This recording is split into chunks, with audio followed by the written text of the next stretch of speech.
Mr. Sandeep Kashyap, CEO, New Energy, CESC Group. Mr. Chandan Goswami. Please. CFO, Jackson Group. Mr. Parag Sharma, founder and CEO, O2 Power. And we are waiting Mr. Armada. He's the director, head of growth, Climate Works. Sorry, Climeworks. Yeah. Okay. So we have everyone here. And I think because we are on time, we should start off. So as you know that this session, first of all, I'd like to thank the International Solar Alliance, who have very kindly given us this time and the place to hold this very important session. We're doing this session called Navigating Industry Transitions in the Global South.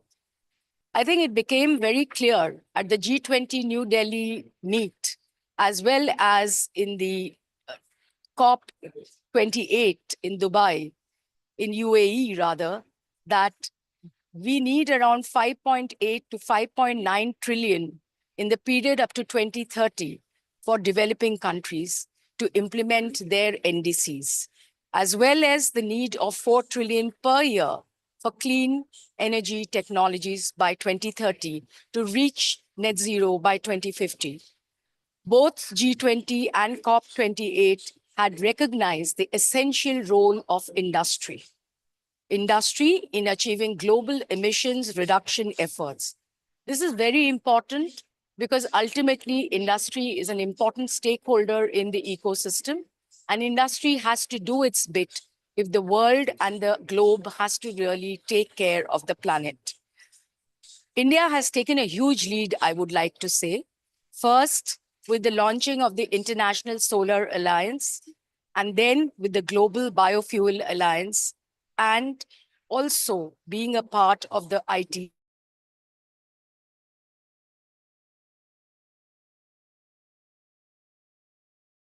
And we've taken the leadership within the Global South. Now, why the Global South? We have to remember, Global South is actually the section of the world which houses many, many people, number one, and two, they're also vulnerable in many respects.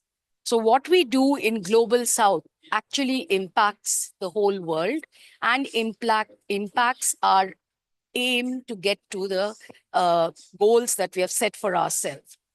ISA and the Coalition for Disaster Resilient Infrastructure really show India's move and the Global South's intention of doing what it can.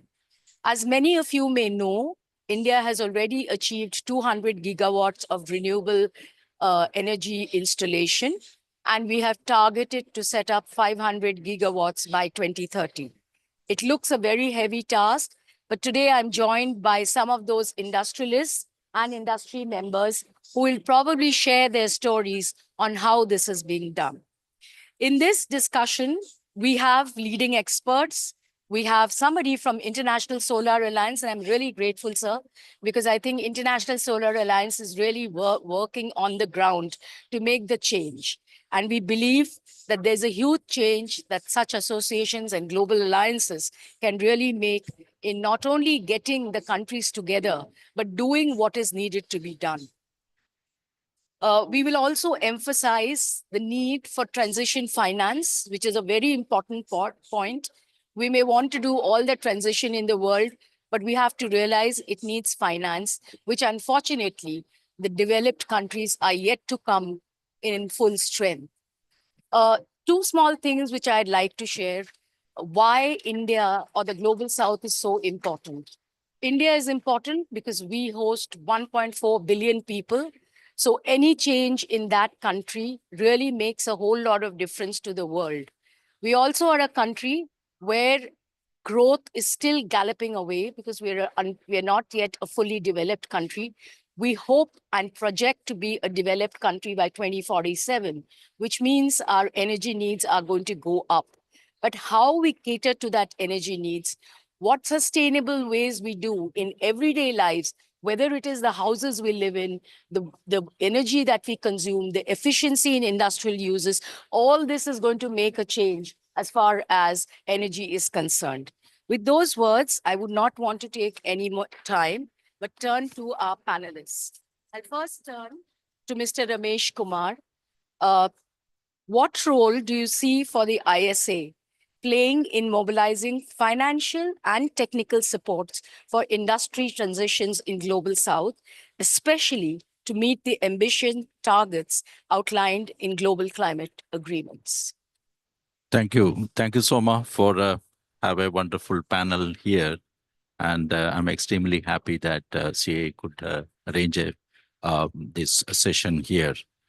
To start with, let me step back to say that, this is a great vision of Honorable Prime Minister of India, and with France, along with the as co-president, we launched this organization in 2015. If I look back for after 9 years, uh, it's we have uh, made a lot of strides on that. Uh, even we have been through a turmoil. One, of course, through we lost almost 2 years on the COVID related things, and we really started working from 2018, and then we have in between we had a tough period of COVID. Having said that, still we could make a lot of impact. And today, it's 120 members are part of this alliance, and then the membership is growing very fast. So that shows the confidence and the interest of the various countries to join this organization. So the thanks to the vision of the Honorable Prime Minister of India and then France to join that. Along with that, we could do that. Coming to our actions, we are trying to see how do we make the impact in the countries. So let me look into very broadly to start with. There are three key issues which we keep talking about.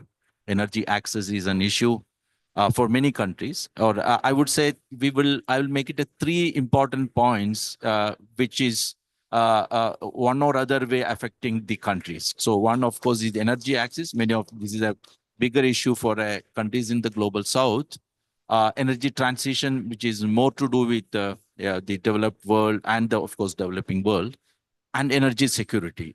So all the three are important, but every country will look it in a different way. For the global south, you talked about global south. They are more.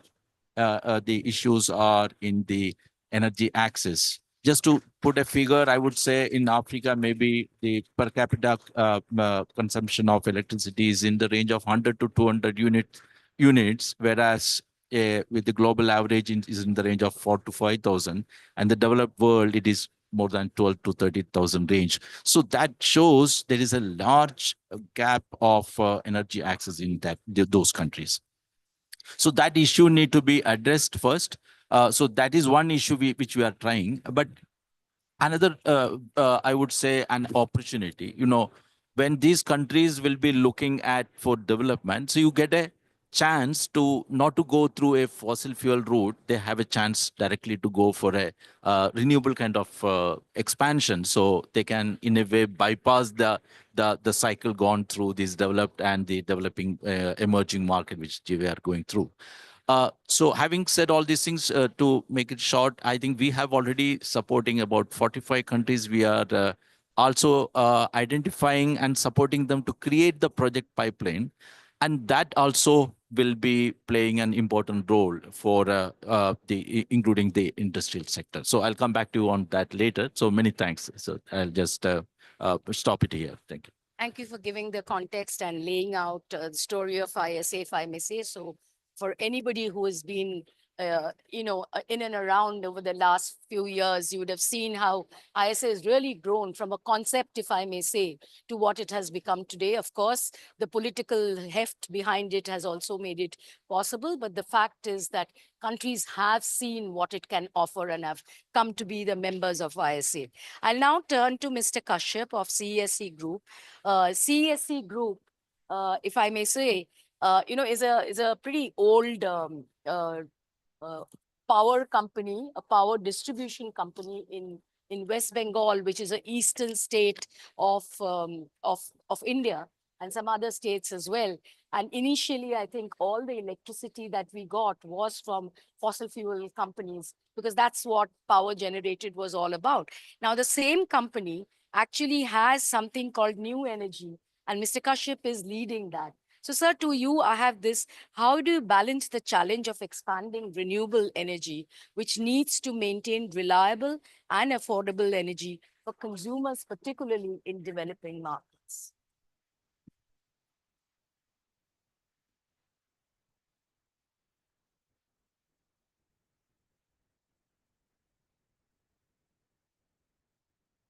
Hello, can you hear me? Yeah. Thank you so much, Roma.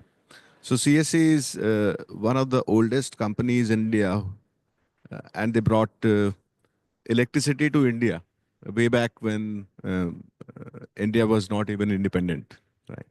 So today we are serving more than 10.5 million consumers in India, and in India we have both generation.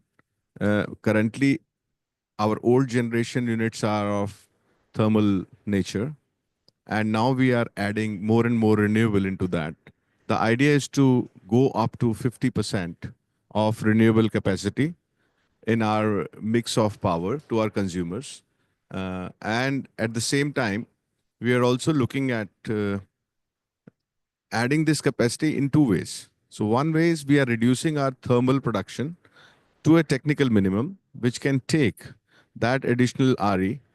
And the second option we are choosing is to add more and more storage in a hybrid mode with solar and wind, wherein we are able to achieve CUFs in the range of 50% or 60%, 70 up to 70%.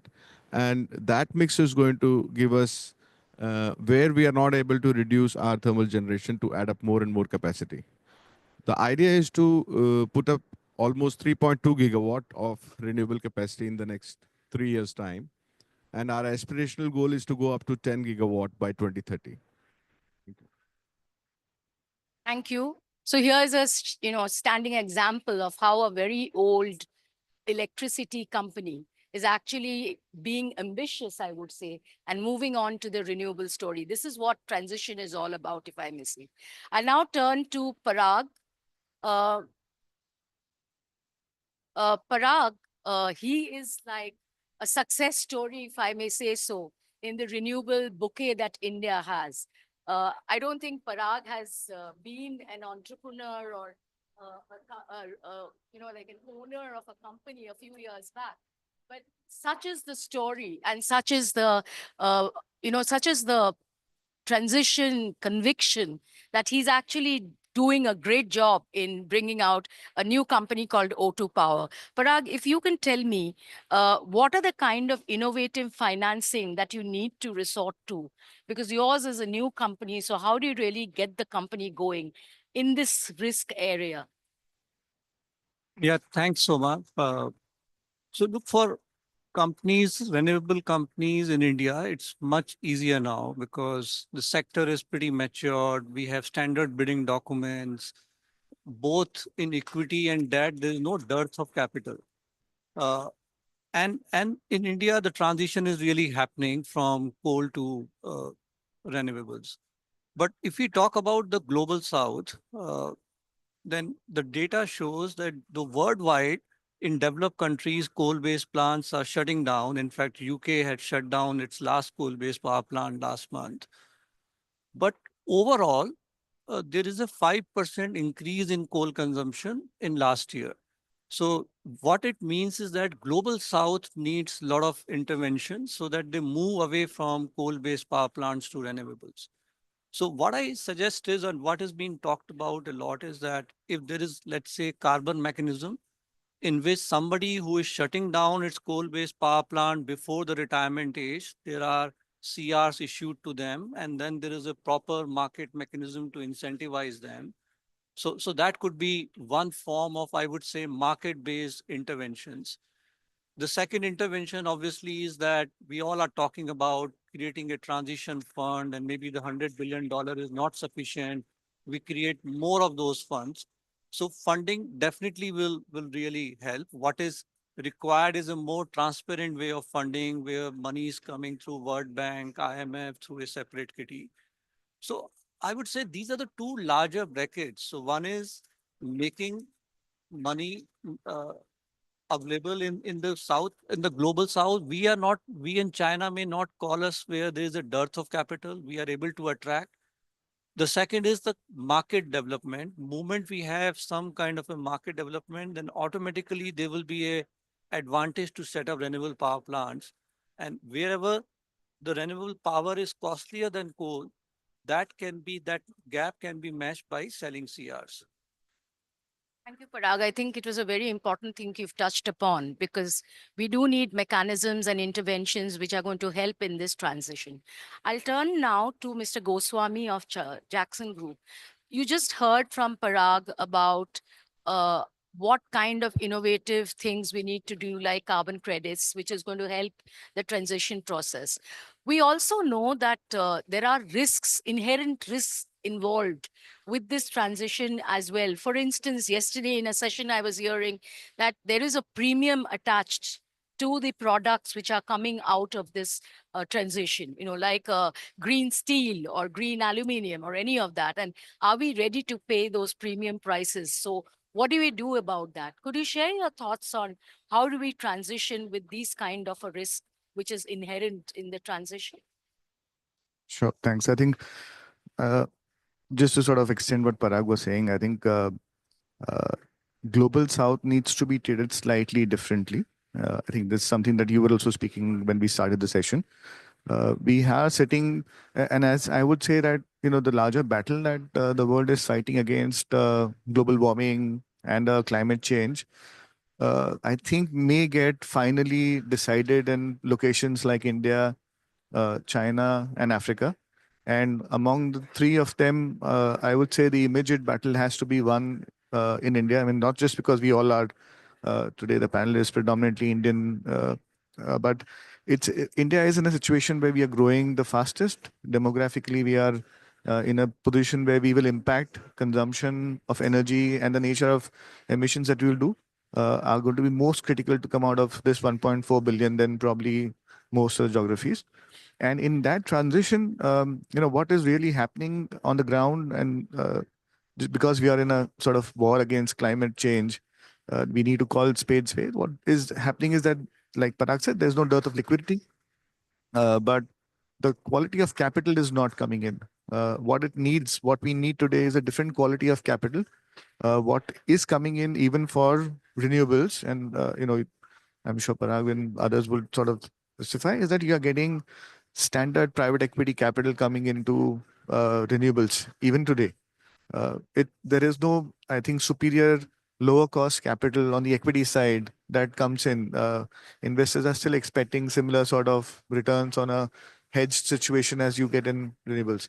So what is more critical is that I think forums like ours, a World Bank and IMF, institutions that can and have a larger mandate to look at this transition to sort of be put in, needs to bring in that risk capital in places where uh, such transitions are very, very critical.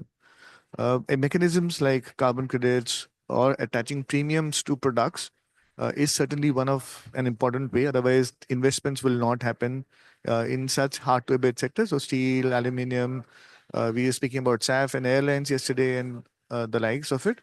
Uh, so wherever you have a larger inflexibility on consumer demand coming in, even if prices changes by marginal numbers, I think those will be critical. So green steel going into Europe, but then comes politics, and then comes trade barriers of the like. So it's not simply answered. But even if you start looking at domestically, sectors like airlines, let's say, they are. I wouldn't change the choice of my airline for a small incremental cost that comes on the airline ticket. The demand behaviors will not change.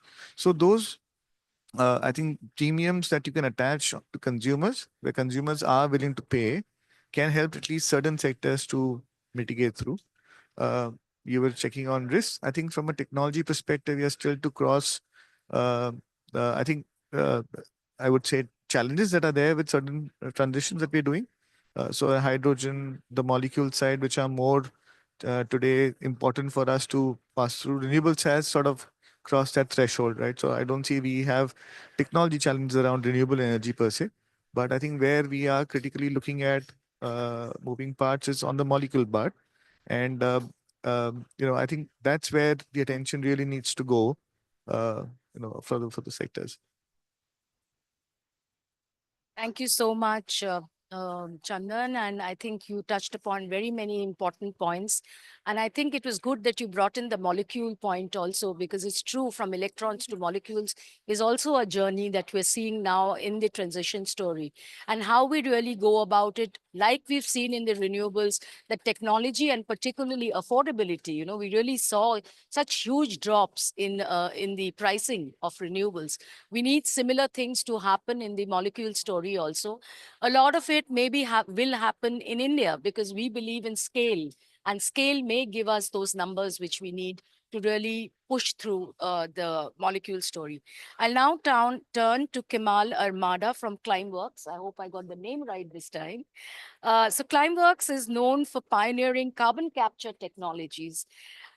This is a very important subject as of now. It's highly debated even in India, because we are still developing our mechanism of the market.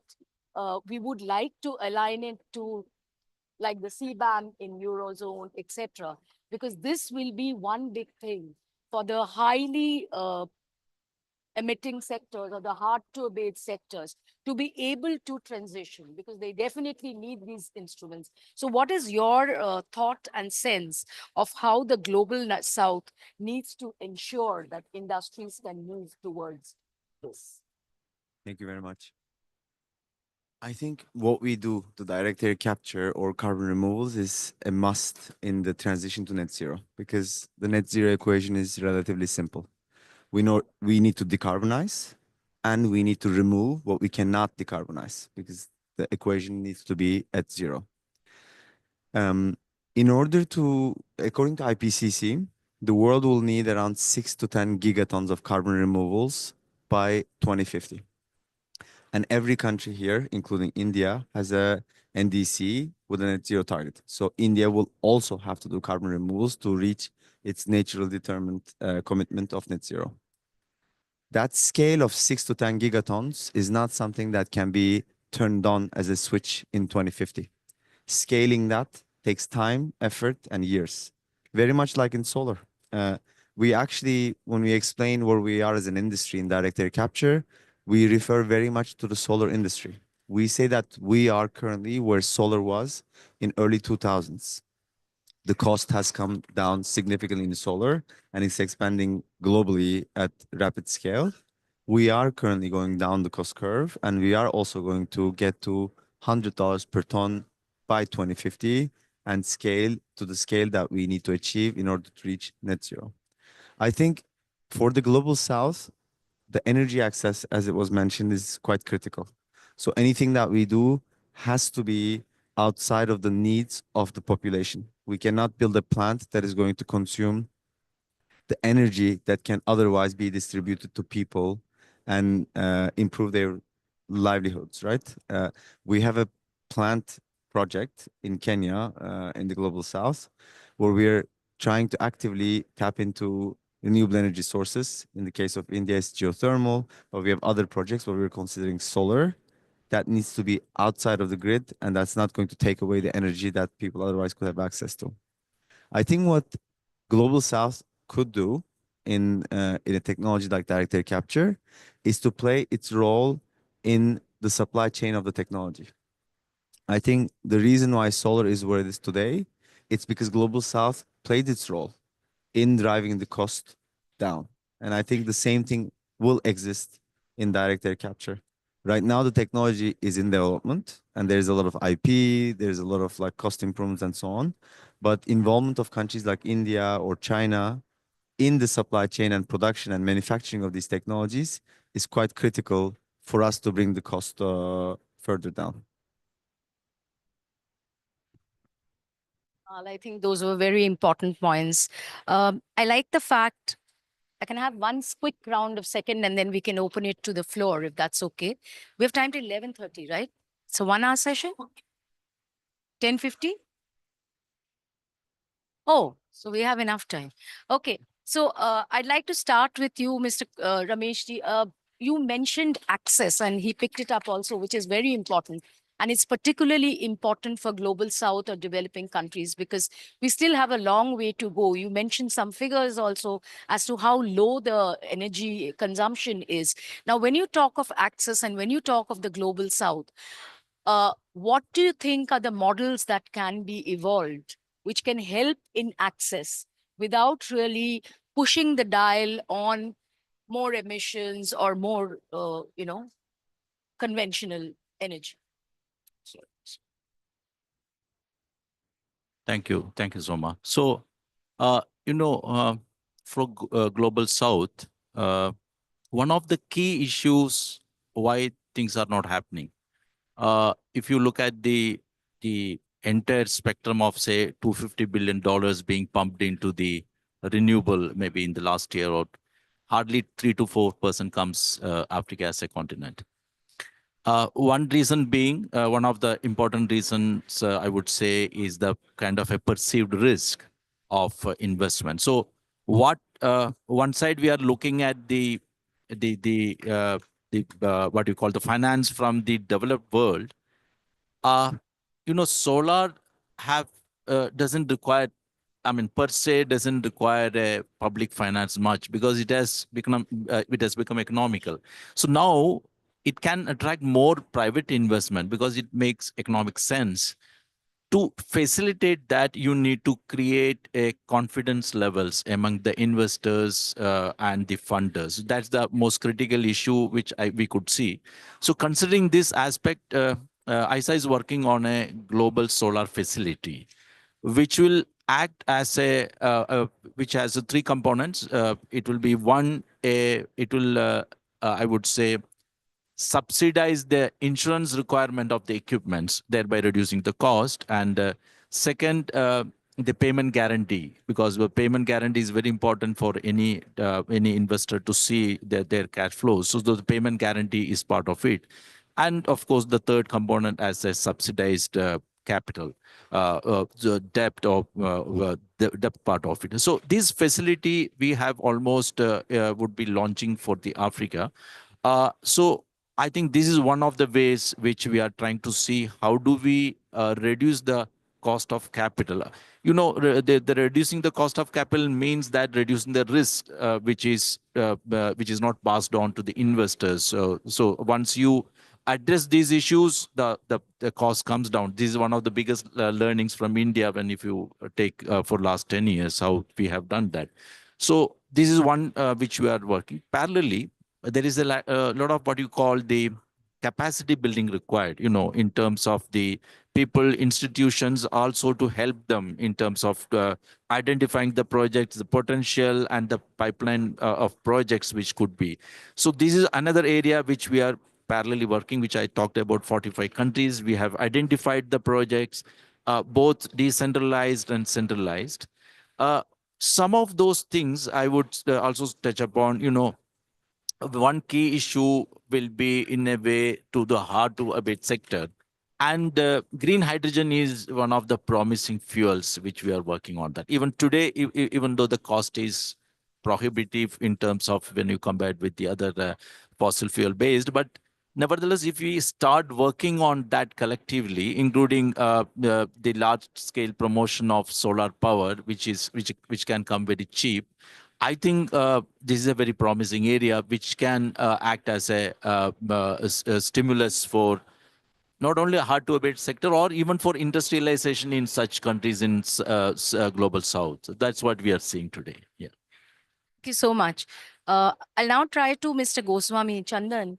Um it is very clear that, and you mentioned it also, that we are not getting the quality inflows of finance into the sectors that is important. Now, how are you going to convince the big pension funds, the ones who can really put in the money for a long gestation period, to really put their money in this sector, because I don't think it's the returns. The returns can never equal that to, say, petrodollars or oil money.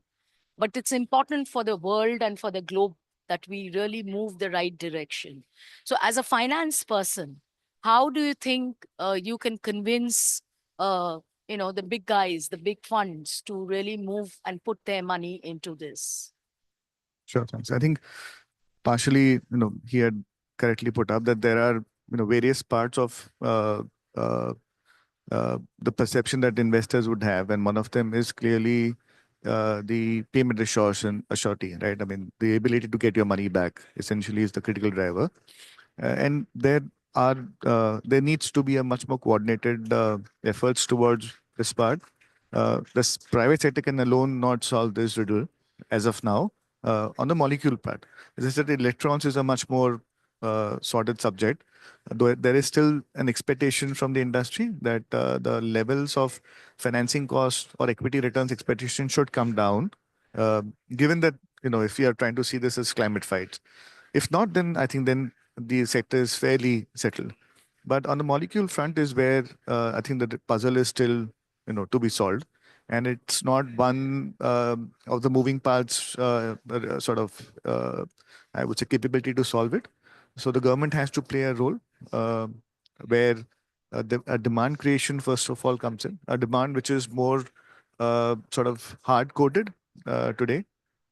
Because for anybody on the private side to put in money behind, we need, and we understand today it makes no commercial sense, right? So what we will need to see is that there's an elongated demand curve available. Our role as private sector comes in to improve the efficiency of our operations, to bring the cost down, to sort of make it much more easily available, solve the technological riddles. But demand is something that has to come from the government. So it should be a policy-driven efforts. Let's say blending, which today, again, I could speak for India, where we have put blending targets on liquid fuels. So ethanol gets blended. There's compressed biogas that we're trying to make from biomass. That is a compulsion. So unless you don't have such sort of policy interventions where demand gets created, and as private investors, we feel secure enough that we can now work towards solving the riddles, that won't happen. So I think that's the cornerstone, I believe, of the entire part. And that's how solar also happened. At some point of time, it was at 4 cents, 3 cents, 8 cents, all sorts of numbers were there. And that's where government stepped in, made the industry feel sort of comfortable. And that will happen. I think our role as part to sort of convince investors is to bring in our bit of risk capital. And that's what we cannot shy away from. Which we are willing to, and we have shown as our own company, we are doing a few projects here and there. We are willing to put in that capital. But I think that policy support will be extremely crucial. I think the other things can still be managed by industry. Thank you. I think for benefit of people who do not know much about the Indian market, I'd like to just share, for instance, in the renewable story, which is being referred to, there was a huge risk to do with payment mechanisms, because the investors would not get their money on time. And so the government stepped in with a body which would take on those risks and ensure that the investors or the companies could get their payments. In the same way, with the molecules, what we're looking at is the state-owned refining companies and the fertilizer companies. They are mandated to use green hydrogen, a small percentage of their fuel requirement, so that the story kicks off. But see, we need this to become much more larger. We need demand mandates, for instance, for other sectors as well. Otherwise, we will not see the scale building up which is needed. Parag, can I come to you with a little, I would say, not a tough question, but something which we face as a reality. Geopolitics plays a huge role in behavioral patterns and policies of every country. Now, unfortunately, I think over the last 2 to 3 years, we've seen huge conflicts and wars, which has made every country look at energy security more closely. So earlier, I used to hear about access, affordability, and sustainability. These were the three pillars people would look at. But since COVID and since the wars, we now hear of energy security actually on the high table, even before you look at others. How do you think this is going to impact the transition in the world, and particularly in Global South? Well, I think Soma, very pertinent question. And if you look, it doesn't make sense for India to push people to do local manufacturing of solar modules. When things are available at such a cheap cost in China, why is Indian government incentivizing people and pushing people to have modules manufacturing in India? Similarly, why Indian government is looking at offshore wind when we all know that it is going to cost almost 15 rupees while solar and wind may cost just 3 rupees, but still they are pushing it all because of social security, energy security. If you look at most of the European companies who were in India participating in tenders very aggressively, somehow after the Ukraine wars, there is so much of incentives available back home that they have started defocusing from India. You look at Anil, they are selling the Indian platform going back. You look at EDF, maybe NG is still there. Fortum is also leaving. So lot depends upon the as you rightly said, the policy environment around social security and the energy security. So it's a matter of fact that there is no requirement of having any manufacturing capacities, neither in renewable industry nor in batteries outside China. China itself can support the whole world, but still US is having such a large IRA program, and so has India. So it's all related to energy security. Well put, I would say. It's a difficult question which all of us are grappling with. Okay, I'm going to turn to Kemal. Kemal, you work with many governments and many countries. There was a question yesterday also which was talked in abundance: political will and political grit and determination to follow the path. We know that change of governments, change of political leaders often bring about huge changes which can really leave the country and the world grappling for what. And it was mentioned yesterday, so I take the liberty that there was a quote recently on drill, baby, drill, and we know what we are talking about. So what do you think could really, or how do we kind of comprehend such risks which are actually beyond industry on moving on that path? I think changing the rhetoric from net zero or energy to job creation and economic opportunities is an important one, because make it energy or direct air capture, these are all industrial equipments, things that create jobs and promote economic growth and GDP growth. That's the first thing. The second thing that I can think of is government support is very important. We are a recipient of IRA funding. We received $625 million last year to build our biggest plant in the US. And the good thing about our industry is it receives a lot of bipartisan support. What does it mean? So in our industry, but similarly also in energy, the sector is not for like building these plants is good for both the right side and the left side, because it creates jobs in both places. So in our case, we are essentially reversing oil and gas industry. Oil and gas takes the coal or oil out of the ground and emits. We take it from the air and we put it back in. The plants that we're building are in red states in the United States, and it will employ people that have the skill set of the old oil and gas industry. So we hope that having that level of bipartisan support is going to help us continue that momentum, even in the midst of changing governments, but we will have to see that. And I'd like to think that in the energy sector, it's the same, because government, we need energy. We need energy to fuel our economies, whether it's through wind or through solar. I agree that we should do what's economically sensible, but we are living in a world where currently the globalization is on the stagnation. In a global world, I agree that China should probably do all of these things, but more and more governments are turning towards themselves and trying to secure their energy for themselves. It is not the right thing to do for the economy, but unfortunately, these things go in waves. So maybe we are coming into a wave where governments will want to do it themselves rather than cooperate on these things internationally. Thanks. I think that was a very interesting answer. And I never thought of it that way. But really, it's also about job creation and economic activity. And I don't think any political party will, or any political leader will actually go against that. Exactly. I think we can always say we should do it for the climate. Yes, we should. But we should also do it to create jobs and to grow economies. Thank you. That was very interesting. Okay, now I'll turn to Mr. Kashyap. So, Mr. Kashyap, the political question I asked has a lot of relevance to the state CSC comes from. For again, those who don't know, but unlike many states which has a right wing, or rather the same government as in the center, India is a federal government. We have an opposition leader in the eastern state, and we've not seen much progress or push towards the commitments as we've seen in many other states.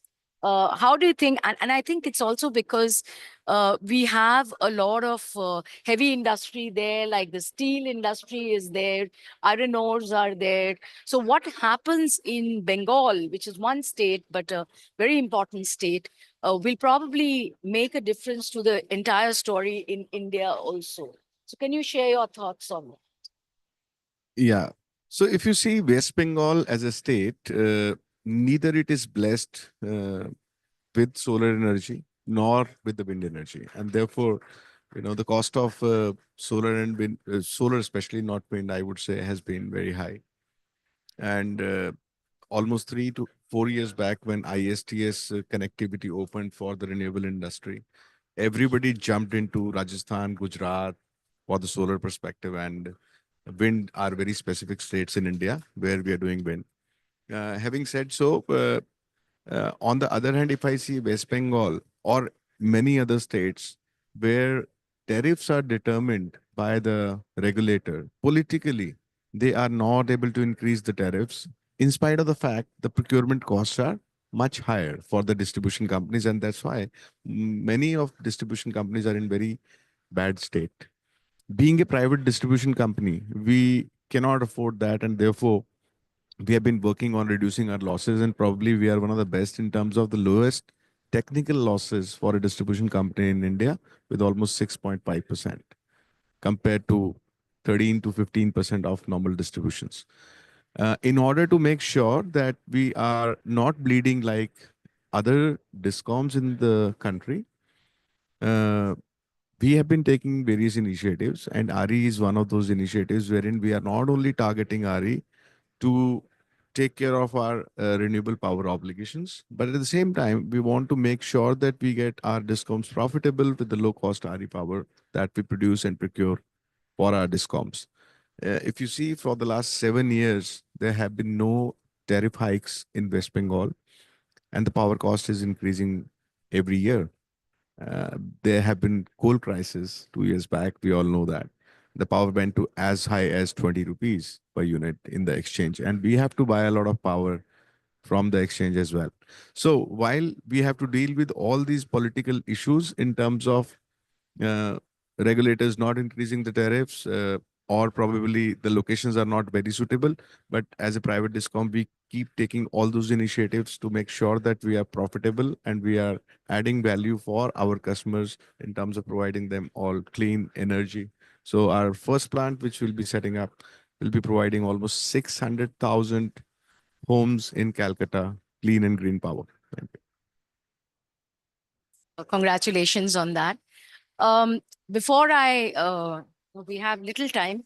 So can I throw the session open to the floor if there are any questions for any of the panelists? Anyone?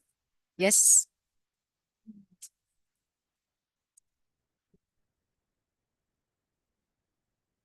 Hi, my name is Matthew. I'm from Australia. I have a question on modules manufacturing. I heard you say that you don't think there's a good case for modules manufacturing in India. Do you think there is a market for the purchase of modules that are not manufactured in China? Are there customers looking for that? And if there is a market, is India a good place to produce it?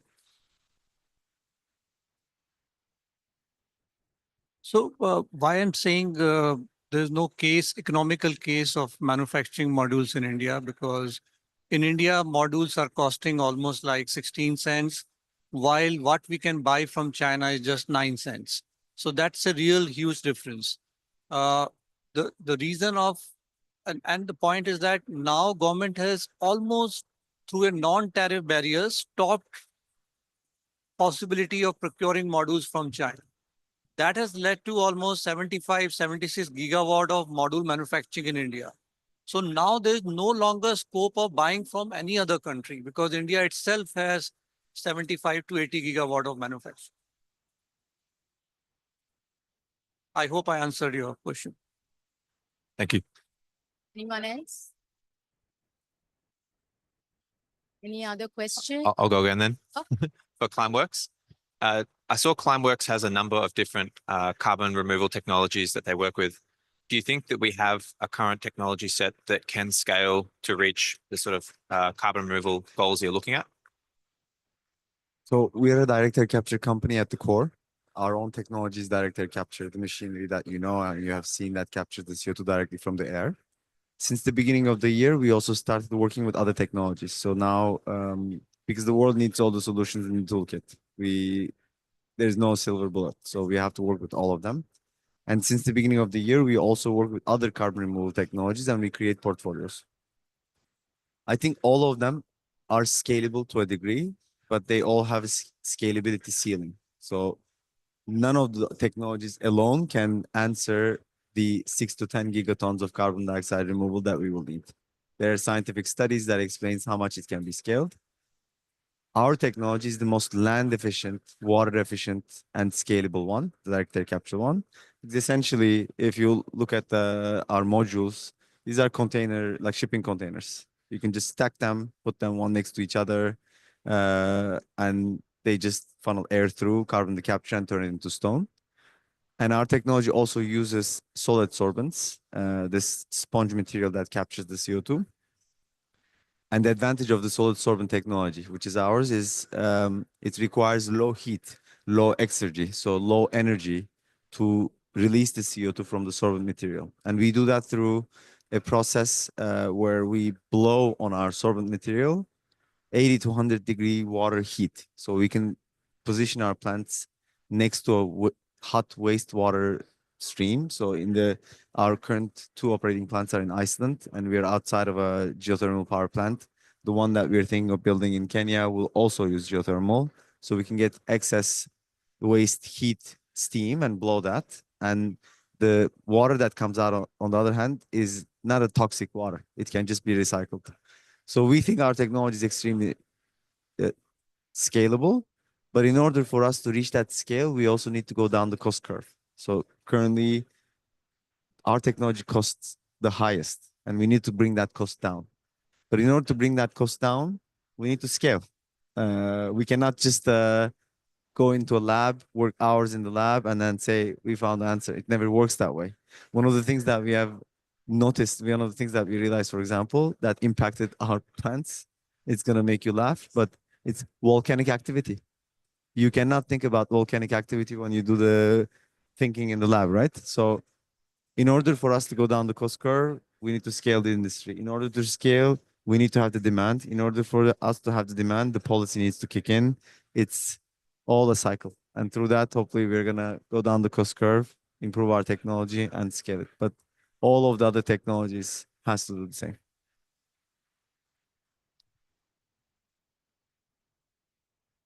Thank you. You have a question? Oh, Excuse me. Thank you very much. I am very Garayev from Azerbaijan. I have no questions, only my wish for you. You presented very good. We listened from to that.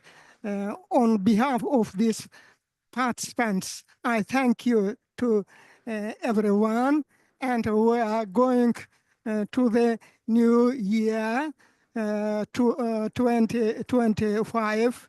I wish you good health in your life, in your country, and never climate catastrophe in any way other countries. Thank you very much. Thank you very much. That's very kind of you. I'd like to thank all of you. Thank all the panelists. I think they did a great job. I put some curve balls, if I may say so, but they were well prepared, I would say. So thank you. Thank you for your patience. Thank you, the panelists. Can we have a group picture if that's okay?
Nobel Prize 2 years back. And yet it came into the public domain only after the United Nations adopted the UN FCCC and the other two conventions at Rio in 1992. So the entire business of galvanizing humanity, I mean, let us accept its multilateralism, it's you and me coming together, it's all of us. But then, of course, multilateralism is a power game of nations. But remember, each and every one of us, including people like me from a large developing country, people like some of you from small developing countries, globalization is a genie out of the bottle. Your role and your importance in the world is growing. And even if naysayers want to look the other way, they'll have no choice but to accept it. Joshua, thank you for giving me this time, but thanks for the introduction. Thank you, Ambassador. We had a very brief chat before we could come here. We were talking about all kinds of things. One of those things was about a prime minister from the Oceania. And it was about signing off for a document or agreeing on a document on something. And you were saying how a president from a superpower had to step in to make sure that it happened, because this prime minister from the Oceania region was hesitant to go forward. Would you term that as diplomacy taking a backstage, and you had to kind of do a hard hand push? Joshua, thank you. So let's give some background to it. Mr. Joshua Wycliffe is from New Zealand. He's represented the government of New Zealand, been their envoy, held senior positions. I come from India. We have one huge big link, or rather two huge big links, the Commonwealth and cricket. They recently beat us in India. We don't like that idea. But that's the nature of the relationship. Other than that, they're a beautiful small country, rich, doing well. We are a huge country. The year 2023 is seminal for the world and for India because we became the largest country in the world. Frankly, in perception terms, that will change the entire scenario of India and global governance. We are also the 5th largest economy in the world. We're a middling country. We're not a rich country in per capita terms. We are 143 out of 193 countries on the UN's GDP per capita ranking. But we are the 5th largest country in real terms. Under no circumstances will we not become the 3rd largest country. And many people say we might become the 2nd largest economy in the world in another 50 odd years' time. This is the kind of difference. Now, this issue dealt with India and our interest in acquiring nuclear technology for peaceful uses, for electric power, etc. But the system of the P5, etc., the NPT treaty had sort of happened at a time when we all were not there and we were all ruled out. And so a major global push happened around 2008 to get a country like India into the suppliers' side so that we could get nuclear technology, again, for doing things which here I should say as very important, because no greenhouse gases. How nice it is if we can have nuclear technology without the taints, safe, and yet be able to use it, how good it would be. Well, for their reasons, for their understanding, the leader of a country, small but rich, with great technological abilities, hesitated. But then, as I said, multilateralism, in fact, global governance, it is about the power game of nations. Sometimes somebody can act individually, sometimes in a small group, and sometimes collectively. Let me leave this thought with you. The start of the UN FCCC process was the developing world acting collectively. Does anyone remember the group of 77? It's 135 countries. And if they hadn't bandied together and been strong, you think we would have had the Rio Principles? Do you think we would have had the entire questions of the historical responsibilities, common but differentiated, still going on, no matter what we are seeing? So different institutions, different arrangements play different games. But you're absolutely right. In the end, it's a power game. Is it individual nations? Is it a collective? Well, it depends on the outcomes. Okay, thank you so much for that descriptive response. I'm going to take you on that as well. So if it's a power play, let's just draw a moment into, you did speak a bit on greenhouse gas emissions. So if you were to then veer into climate change, addressing global climate change, have you had an instance any time in your career where you're about to throw up your hands in the air and say, oh, diplomacy didn't take me too far? And then how did you handle it? And how would you suggest to us, who also from time to time will have to weave in diplomacy into our efforts when working with governments within our member states and without? So, Joshua, wonderful question.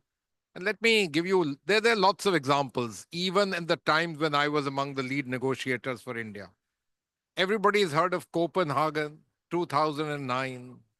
Well, that little room where President Obama and 4 heads of state from India, China, Brazil, and South Africa came together. I'm not sure there's been such a moment in the world, at least not in living memory or in living understanding. And what was the state of play? What would you say at a time when, remember, the global economy was just going down, the G20 would be set up, we had to reboot the economy, the Chinese were on the rise, the Americans were talking in terms of get them in, many things happening. And so, how would you safeguard the fact that greenhouse gas emission limitations, and I don't mean limitation, let's say reductions in the real sense, could not be undertaken given the state of play of technology in 2008 for developing nations? How would you do it?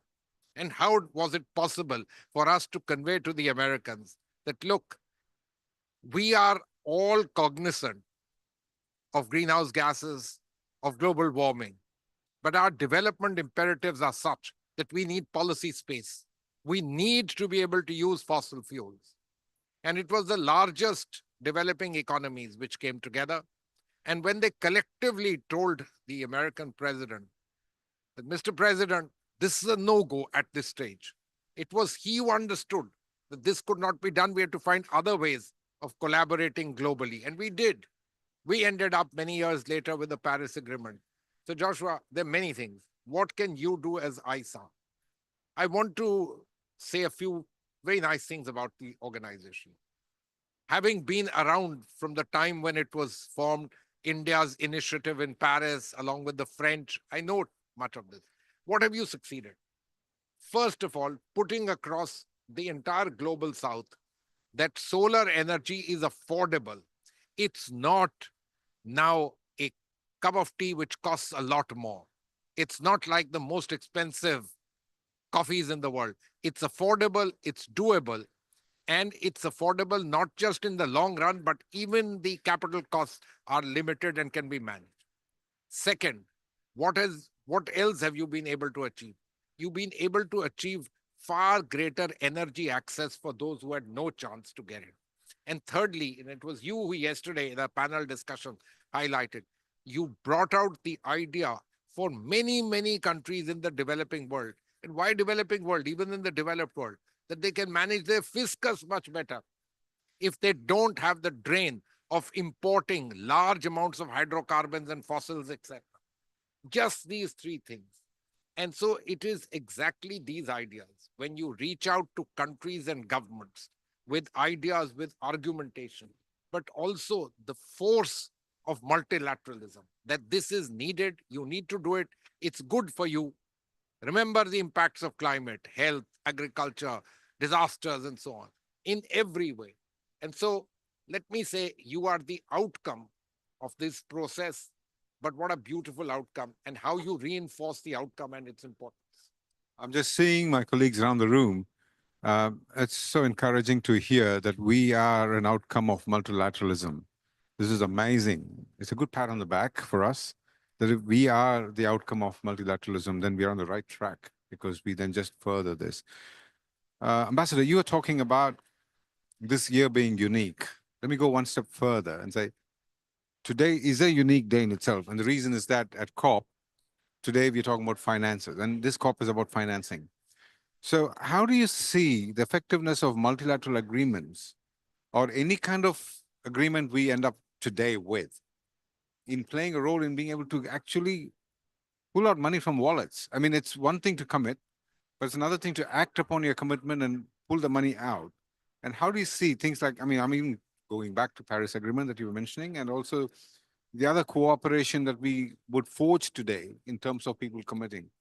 So, for instance, I'm told that Azerbaijan is about to commit or has committed $500 million. So there are countries that are committing monies towards climate change mitigation through solar and renewable and several other means. How does multilateralism help in being able to actually action this to see so that the money sees the light of day? Joshua, perhaps the most pertinent question at this COP. But before that, let me ask you all, when you look at global funds flows as smaller countries, and India used to look at that even as a developing country till the other day, which are the agencies we turn to? Don't we turn to the largest multilateral bodies, the World Bank, the IMF, all the other international development banks? In fact, if you walk down this aisle, it's a very interesting coincidence that you have yourself at this end, you walk to the end and then turn a bit to the left. You have a joint pavilion of all the MDBs put up together. This is the crux of it. Why were the MDBs put up? Initially, reconstruction of Europe, but basically as partners of development cooperation, we now like to use the word development partnership. And their role cannot be understated. Now, at the COP, which is fundamentally a focused thing on climate change, of course, with both mitigation, adaptation, capacity building, and all those scenarios added on, it is essentially about things which can get channeled through this route. Now, we've had the Green Climate Fund, we've had other things, not particularly successful, but opportunity. On markets, we set up the CDM, didn't work out, but we're looking at seeing what we can do in market. Now, when you come to finance, the idea of the NCQG, in some senses, a replacement for what was agreed in Copenhagen, where the leaders agreed on $30 billion every year till 2030 and $100 billion from there onward. It's not happened. Last time around, the developed world said, we regret we couldn't do it. In many places, the word has been no commitment, voluntarily do anything. But voluntary is a very big word. For an ordinary person, it means it's your choice. But for countries and where they are in the global power play, it's really no choice. It's simply you can decide some figure by yourself. It won't be worked out through some mathematical use like the UN's budget assessed contribution or something. But you are the richest. How are you not going to give the largest what is appropriate? Now, Azerbaijan has followed Dubai in some senses. They are a country which has benefited from oil revenues. They've done very well for themselves. And as part of their commitment to climate action, no matter being an oil-producing country, they've committed a large sum of money. I'm glad to hear $500 million to galvanize action. Now, when you see Azerbaijan doing it, what does it do to others? Let's start with oil-producing countries. They feel galvanized. What does it do to the old G7? They feel, why are we getting left behind? What will the global South think about it? May even result in the Chinese, India, all of us. I can't give an answer. I'm not in the government. But governments also play the same games and think the same way as we do among ourselves. Looking at others makes a difference. What does multilateralism do to this? It brings it to a common platform. You are able to see it, and you are able to see it collectively. So it's not just you and I did it bilaterally and showed my friends, but I did it in front of the world. And so therefore, there's a global expectation that gets. Look, this is going to be a fairly, let me say, a contentious negotiation on NCQG. What are the issues? The issues will be a figure. How do you classify the figure? Would you say we believe that we need something like that, or will you say X figure? These are very large sums of money. Secondly, who will contribute? who will run the fund, who will do all these things. We've been through them, even loss and damage went through them. But does it mean that this can't be gotten over to the point that you start the process of actually filling all of this? And then you agree that you will look at largish sum because you require largish sum and set up the institutional arrangements, including the business of contributors who will draw, etc., etc., and work out ways and means we do it. After all, that's exactly what happened with the multilateral development banks a good 60, 70 years back. Thank you. So that was interesting. Ambassador, we've started at the Assembly just a few weeks ago. We've launched something called Multi-Donor Trust Fund. And this is a trust fund that has come into existence where we would have multiple donors putting in there, just broadly speaking, putting in their funds in there. What advice would you give in while we set up and organize this, in terms of diplomacy and how you get donor countries and donors to work together? Joshua, this is again a very important but a difficult thing.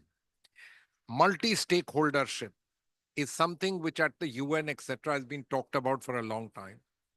There are many countries which are supportive for a variety of reasons. Many others prefer pure intergovernmentalism.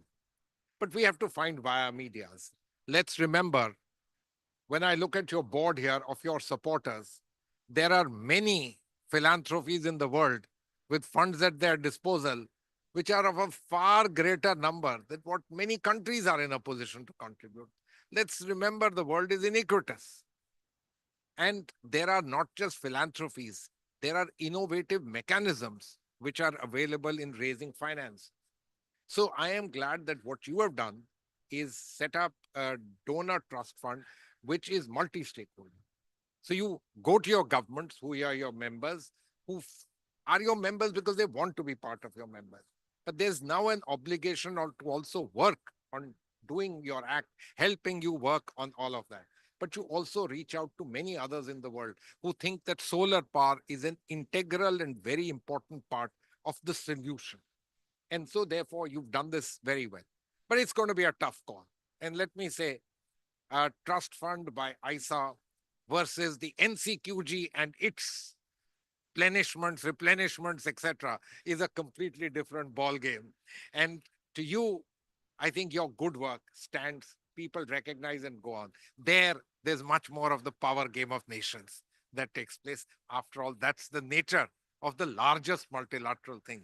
I vote because, it's not just my national interest, my policy space, but if I may use this word, there is this issue of hegemony. It isn't a bad word, it's only a descriptive word. If we simply remove those kind of connotations, it is a power game of nations. Thank you. We spoke about power games. So how do you think, what strategies can we employ while we raise funds to balance, national interests of the country and of course the donor? How do we marry this up? When a donor gives in the money or what they're prepared to open their wallets for and what the countries actually need, how can diplomacy play a role in bringing the world together in terms of all of them saying, you spoke about solar and the importance of solar. So one of those things is the interests are varied. I mean, a country would have certain requirements they think is what is required, and the donor groups think differently. How do you see diplomacy bridging this gap? Joshua, at least in my lifetime, we've always battled the question.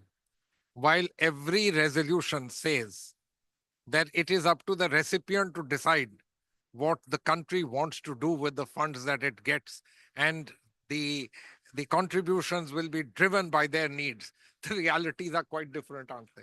Look at the United Nations. Once upon a time, many of these funds came without strings attached. Today, when you look at the overall UN funding, and I'm not talking about their budget, vast numbers of funds in the UN system are with strings attached. You will do X or you will do Y. At least there is some string saying you won't do such and such. I mean, we also know how the COP came about out here. We don't have to go into these things. For ISA, I have a very simple thing to say. The excellence of your body, the work that you do stands up for you. So there are countries which also appreciate that, they evaluate that. There are all these multi-stakeholder people. They also see, is their money getting them something worth it? Not just recognition, not just a pat on the back, but are you delivering so that we can report back to our stakeholders and say, we gave $1 million. These guys did so much. It's made us happy. There's something in the conscious to it also. So when you look at all this, I think the strategies have to be somewhat different. It's all very well for us to say that at the NCQG level also, we have to roll in private sectors. There's no other choice. Many thoughts are about blended finance. Can we get large philanthropies to get in? But on the other hand, someone like me is a very strong believer in something else. We will not be able to do hugely and significantly much in the larger countries unless we have private sector investments. We call FDIs, or you use what? There, the critical things are making it attractive. One part is policy action. The other is the cost of this capital. Generally speaking, developing countries are capital scarce. There is a lot of capital available in the developed world, but the cost of getting that capital gets high through a variety of reasons. Country risk, foreign exchange risks, hedging, and so on and so forth. Can we nudge the multilateral development banks to play some kind of a role? Can we nudge those who have AAA ratings to try and do some backstopping? Let me say loss guarantees, insurance products, innovative financial means. The Inter-American Development Bank has just done something very fine in terms of foreign exchange. I won't use the word hedging, but lowering the cost of foreign exchange borrowing. Do we look at some of these things? From my personal perspective, in a larger scheme of things, we have interested the private sector, in fact, the global economy, that green is out of the bottle. It's a genie that you have to go for. They've all accepted it. Now we have to find the ways and means in which funds can be channelized to where the need is and where you certainly need profitability, you should get it. So we all need to think through this. NCQG will be an important step in that direction. There's much more to be done, let me say, at the MDBs, etc. Thank you, Ambassador. I've got one last question before I open it up to the audience here. Change is the only thing that's consistent, and leadership, political leaderships change, as we see as often. When a political leader comes, a different political leader comes, then things do change, the perceptions change, and he or she brings along with them people who may not agree with the previous regime. And that will have an impact into not just donor groups, but also the very work, not just ISA does. And I'm sure looking across this room, there will be many people who have their own areas of sustainability and climate change support and work that they do. So when there is an influence that is not in line with what the rest of the world is looking at, how does diplomacy combat change? Joshua, perhaps the $1 million question of this COP, isn't it? The COP was scheduled after the 5th of November. Had it been earlier, I don't know what we would have been talking about. We are all adults in the room. We know what we are talking about. And we know what happened in 2016 and thereafter. But let me leave a thought with you. And this thought is that, one thing is to say that this too shall pass. Another is, what do we do about engaging constructively with those who may perhaps not be in complete agreement with what you're doing? So the first and most important thing is try and see, are you pitching things in a manner? And we are not talking about, smaller countries and smaller, we're talking about the largest economy in the world, which matters hugely. It matters by itself, 25% of global GDP. It matters because another 50-odd% of global GDP looks in that direction. So let's not kid ourselves. Very, very important player, and there's been a change where the past does not bode well. In fact, if I'm not wrong, the US lead negotiator here said right at the beginning, are we looking at slowdown? And then said, pause, absolutely, full stop. No, Hopefully, one can find some other changes. There have been 4 years in between. Things have changed. Can we try and see that, look, here's a business which is also now out of the bottle. It's not just the idea of greenhouse gases, but there are opportunities. And the United States is a global leader in terms of green technologies. Let's understand, in terms of innovation, etc. Can we look in terms of not just this process in its straight form, come negotiate, write something, make a commitment? No. But can we do something about galvanizing private sector, technological developments, business remaining interest? And believe me, if business remains interest, then no matter what you've said during the campaigns, you will act differently in reality. Remember also, there's a legislation in place in that country, something that took a long time to get through. And that legislation, in fact, it has a different kind of name, but it works very strongly in terms of encouraging green, in terms of encouraging developments of technology, and so on. So let me say this. We fully understand this, but it is the role of all of us, our leaders, our countries, to turn around even to somebody who starts off as a skeptic, as a naysayer, to try and explain what is the situation and how the benefits are even to the skeptic, because today there are benefits. And so I just leave this thought with you. I have till 12:45, if that's okay with you all, but I'll happily take questions, Joshua, if that's okay with you. Thank you. I'll open up the floor to questions. I can actually already see 2 or 3 people with whom I'd like to engage. Let me start with our head of governance and partnerships, Mr. Shishir Said. Shishir, I'd like you, if you can, share what your experience and thoughts have been in dealing with member countries and the demands and thoughts they have, and how has diplomacy helped, or would you like to add your thoughts to what you've heard so far? Thank you. Thank you, Joshua. Thank you, sir. It's heartening to listen you, the diplomacy. And thanks for the kind words for ISA's objectives, what you're doing.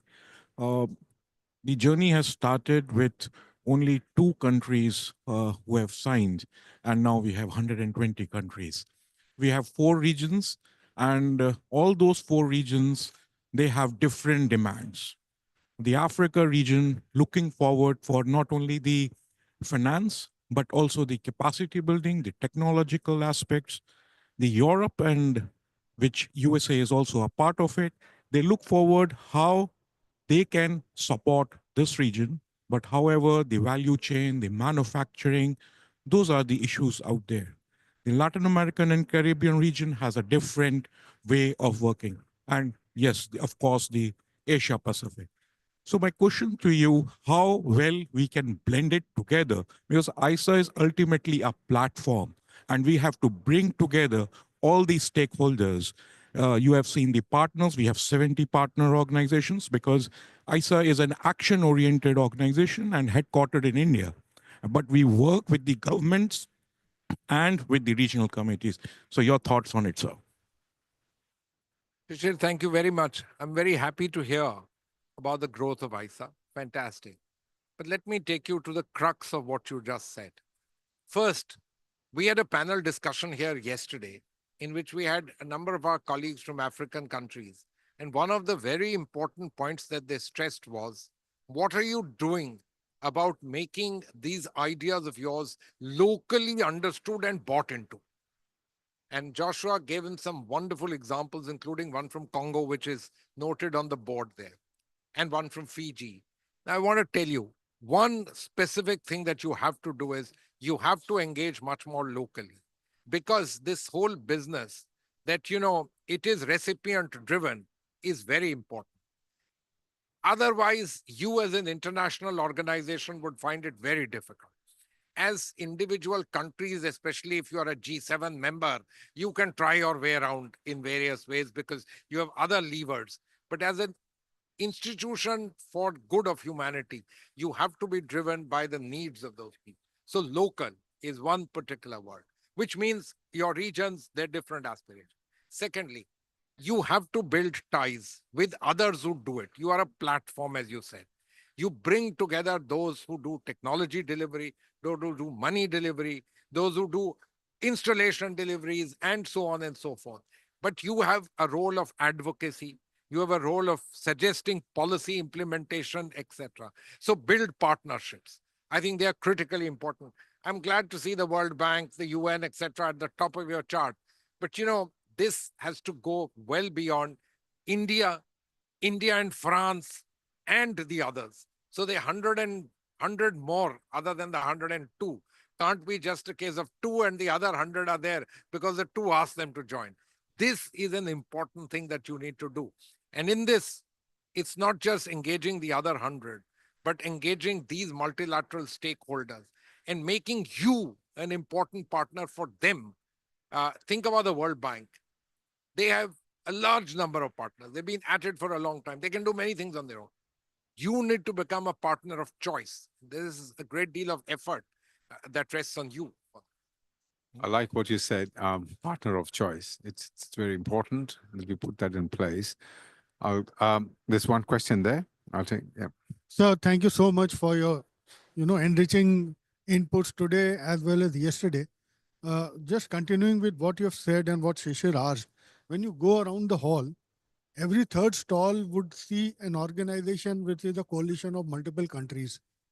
And I'm sure for a country, especially a small one, these organizations would be going and touching base for almost the same thing, to take support, to take inputs. In such a crowded world, what should ISA do to differentiate themselves in their member countries and also for the potential members, sir? I think an absolutely excellent question. Did you know that there are about 50 plus multilateral development banks? Most of us think there's one multilateral development bank, the World Bank. There are 50 odd. Why? Because they work on specificities. I'm told there's one for the development of the Caspian Sea also. Now, my simple point to you is, everybody is looking at the same basic structure. But what are you looking at? You're looking at solar energy. That's your crux. And you are perhaps the largest player only focused on solar energy. There are many on renewables, but today renewables include geothermal. People are talking in terms of green hydrogen.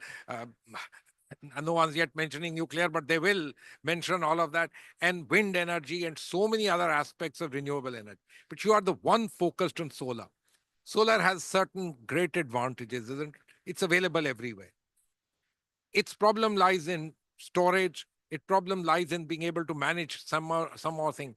But you do have, let me say, an inbuilt competitive advantage to it. You have to work on that. There's no other way out. To expect that others will not come and encroach on your domain, that's too much. The World Bank, as I told you, has 49 competitors. So competition perhaps is not bad, because it also keeps you on the sharp edge. Otherwise, you would simply say, solar, come to ISA. We're now moving from our Gurgaon headquarters. But that's not it. You have to be active. And let me say this, as an international organization, I'm happy you are based in India, in a developing country, but you have to spread out everywhere. You have to reach out to the people. People must be able to identify you where they are, and not that they know that there's a number with +91, which they can reach. This is the absolute aim of it. You've been there now for, what should I say, 10 years. 10 years. So it's time to, the teething, the initial things are done, but now you really have to reach out and take advantage of the fact that you are the ultimate specialized agency on solar. That's your forte. Thank you. I'll pass this on to Karan Mangotra. You said about partnership of choice. Partnership of choice, does diplomacy lead to partnership of choice? And if you have anything in that area that you would like to share or ask questions of Ambassador Puri in terms of partnership of choice, you are in charge of strategy and partnership. So I was just wondering what your thoughts were, and if you had anything to add or ask. So, sir, thank you very much. Thank you. It's an absolute pleasure and honor to have you here at the ISA Pavilion. The first thing which I took a very keen note of going local and expanding that reach. We have started to discuss that internally, of how we start to create these local units, which make it much more customized and locally aware. Partnerships works both ways. there are strategic partners for us, but we also want to be strategic partners for the other organizations that we are working towards. I had a question that I wanted to pose to the both of you now that I have two diplomats here with me. In your careers as diplomats, what was that one interesting or complex area of partnerships or negotiations, especially around environment, that you had to deal with, where you could share an experience each of a diplomatic solution or a diplomatically led partnership solution? Karan, let me answer this from my perspective. And it's very interesting that you mentioned it to me. I was walking around the COP meeting old friends, and the head of the US delegation is Trig Talley, who some of you may know, an old friend of mine. Twice yesterday in the course of the corridors, we stopped and chatted. And then he looked at me and said, Manjeev, do you remember the Asia Pacific Partnership on Clean Development? And I said, yes. He says, you know, you guys and we came together. India, US, or rather, let me put it, the United States got India and China on the same page, along with the Europeans and the Japanese. Think about this. They did it, and we came around again as a result of deftly understanding. For them, we were major emitters. For us, we were major economies. But everybody recognized we had to do something. The legalese and the need of the semantics is a different matter. But in terms of actually working on clean development, that was a need of the hour and absolute imperative. And all of us were together. He then said, well, there was a change in the administration. The next guys didn't want to do it. But after 3 years, they realized we need to put something together. And we said, sorry, sir, now it's too late. The good guys were together. We were all there in it. And we did some very good ideas in terms of action in all these countries and Australia, which would have had global impact. But, you know, dismantling is also part of the deal. To re-put back things, perhaps easier said than done. So yes, diplomacy delivers these difficult ones. It's a great example. You wanted an example from me as well, right? An exemplar. So this goes back to my experience working in the Pacific. As you all probably know, the very first COP to be presided over, the presidency of COP, went to a small island development state for the first time in 2017. The New Zealand government and the Australian government played a key role in policy support and to support Fiji in getting that COP off the ground and successful. One of those things we had was we did not want, and we identified this. I'll go back to the point of localizing partnerships. So it would not have been successful as it was had we not localized partnership. The island states do differently, everything differently. And the negotiations are done through not just talks across the table. It's done in a much more informal way. If any of you were at COP, we had something introduced for the very first time called Talanoa Talks. Talanoa was the very first anywhere in the world to be talked about. Informally, it's like bringing stories and weaving stories into the problem. So it was not talking about the problem, it was talking about a story that indicated, provided information of the problem. So it was localized, so that Fiji was not seen as a big brother among small island states, but was someone seen as inclusive and localizing problem statements that spoke to the hearts of everyone. Today, who does not want story in diplomacy? Diplomacy was able to win there because storytelling was localized, and the Talanoa dialogue methodology was followed in such a way. So it was a successful thing. For the very first time, we had non-party actors sitting in. Before that, was never heard of non-party actors going into the COP. So the green zone, blue zone thing for the first time in Bonn was overdriven, and we had non-party actors at the COP. So diplomacy won through localizing. Speaking of localizing, ISA has 4 regions, like Sushil had said. Today, we see a stronger action across our regions. One of those regions where our presence has actually softened partnerships, brought in a lot more interest is the Latin America and Caribbean. I've got the program head from Latin America. I'd like you to pose any questions or challenges or comments in diplomacy that you've had among the Latin countries or the Latin America LAC. Thank you very much. My name is Hugo Morales. I was here listening attentively, and I took the opportunity to write some in my phone to write some opinions, not a question for you. So from my experience in the Ministry of Energy and Mines of the Dominican Republic, where I had the opportunity to lead the renewable energy efforts of the country, I can affirm that diplomacy plays a fundamental role in climate actions. How in our country, the private sector takes charge of the electricity generation, and the government focus on the regulation issues and the policy making, setting the rules of the game. However, diplomacy can amplify the impact of these local policies by building international partnerships that facilitate the technology transfer, access to financing, and knowledge exchange.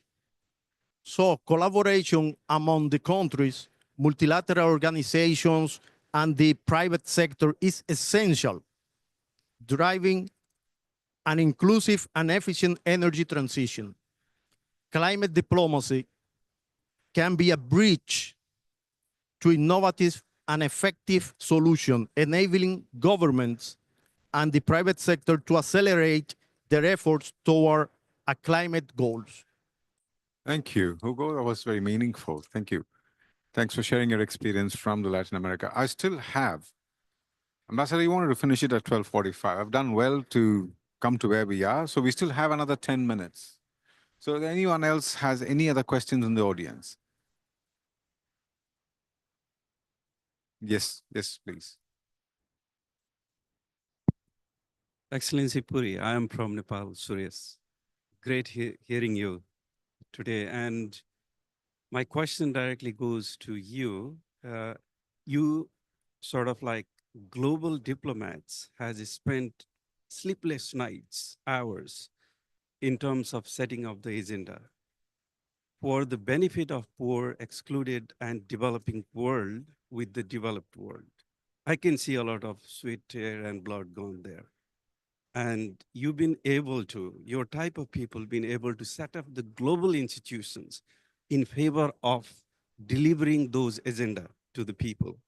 For example, there are numerous development banks and like Green Climate Fund and then like SDG, a lot of those institutions are created. But the question that academic and people are asking is, we develop the process and system so complex that the developing world and the people are still asking the question for the people like you, Excellency, how we can add the simplicity towards the system and processes that we developed. Over to you. I can't agree with you more, Suresh. But let's also understand a few things. And let's be clear about it. These are cooperations essentially which have been built between the North and the South. There are also South-South cooperations. Some of them are much easier, but some are not easy because we've learned the art of bureaucracy.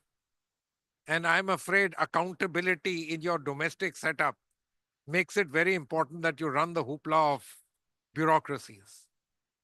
I'm afraid that's reality. But in the North-South context, while I have little doubt that there is political and societal interest in contributing and collaboration, this issue of domestic accountability, get more for the buck than what you actually give. These are not unimportant.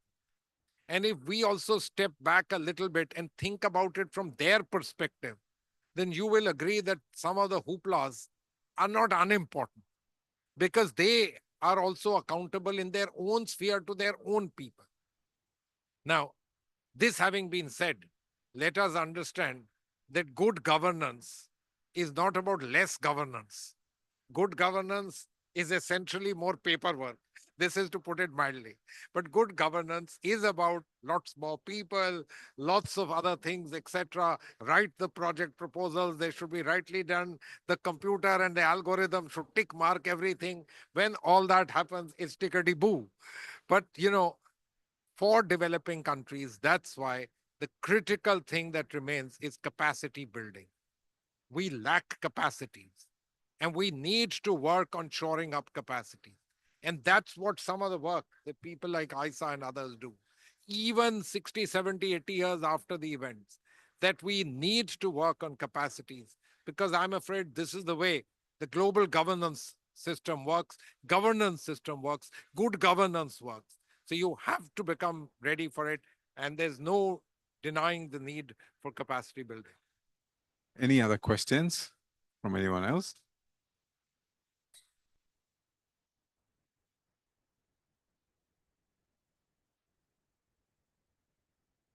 Thank you.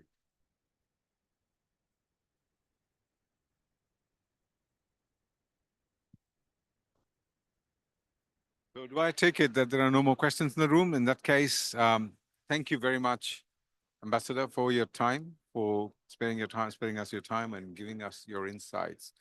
It was such a great learning excellence sitting here. We'd love to stay in touch and thank you once more. And thank you all of you for turning up today for this all important event that we were able to exchange ideas and also speak about it. After this, we are available for any other questions you might want to talk to us about ISA or about diplomacy. Thank you.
Can I request you all to put on your headsets so you can hear me a bit better?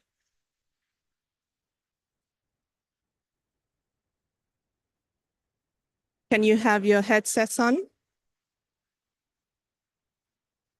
It's not working.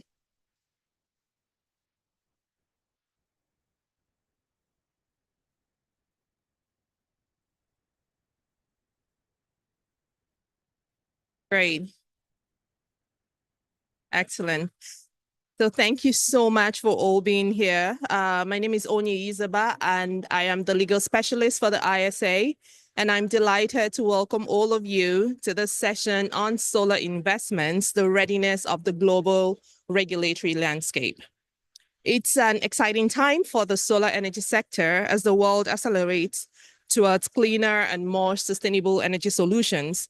But as we all know, the success of solar investments, whether it's in large-scale infrastructure or decentralized systems like mini-grids, depends not only on technological innovation, but on the regulatory frameworks that support them. And I would like to welcome all our distinguished panelists and audience this session. And before we proceed, it's my singular pleasure to invite the Chief of Operations of the International Solar Alliance, Mr. Joshua Wycliffe, to deliver the welcome and opening remarks for the session.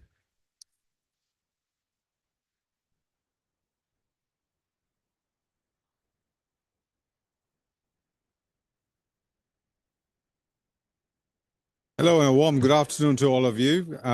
It's my great pleasure and an honor to address you all this afternoon on this all-important topic that we're about to discuss as a panel. Actually, as I started to come here walk, I was reminded of a situation about 5-6 years ago in a small island development state. We were talking about a landfill which had an annual waste collection of about 600,000 tons. Quite a large landfill, the largest in the South Pacific. So much of waste coming in, and 60% of this waste being organic with high calorific value. So what was happening was every 18 months, they had to expand the size of the landfill. And then that meant about $4 or $5 million constructing the additional space required for the landfill. So taxpayer money was going in. And some of these island states, the space between the distance between the reef and the ridge is quite close. So the runoff water from the waste used to run into the oceans quickly. So waste was also polluting the sea. So this was turning out to be a menace.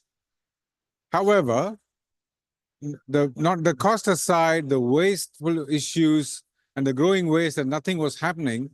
And then on top of that, the country was struggling from power outages as well. The country had pledged at COP23 to go completely renewables by 2035.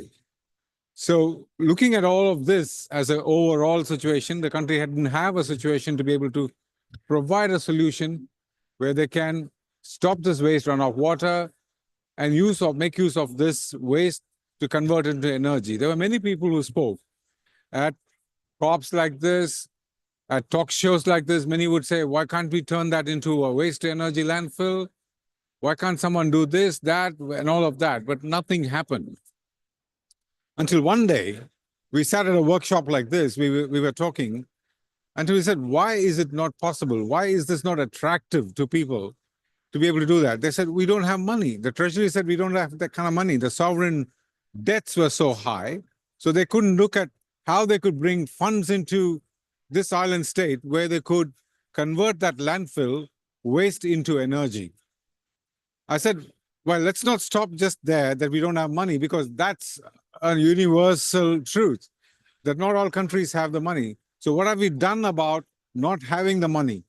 So the first thing that we talked about was, where is the policy? What is it that stops? So one of the first things that the people said was, well, money is there, but money is not coming to the right place. Money is not coming to your doorstep. So what is stopping money coming from there?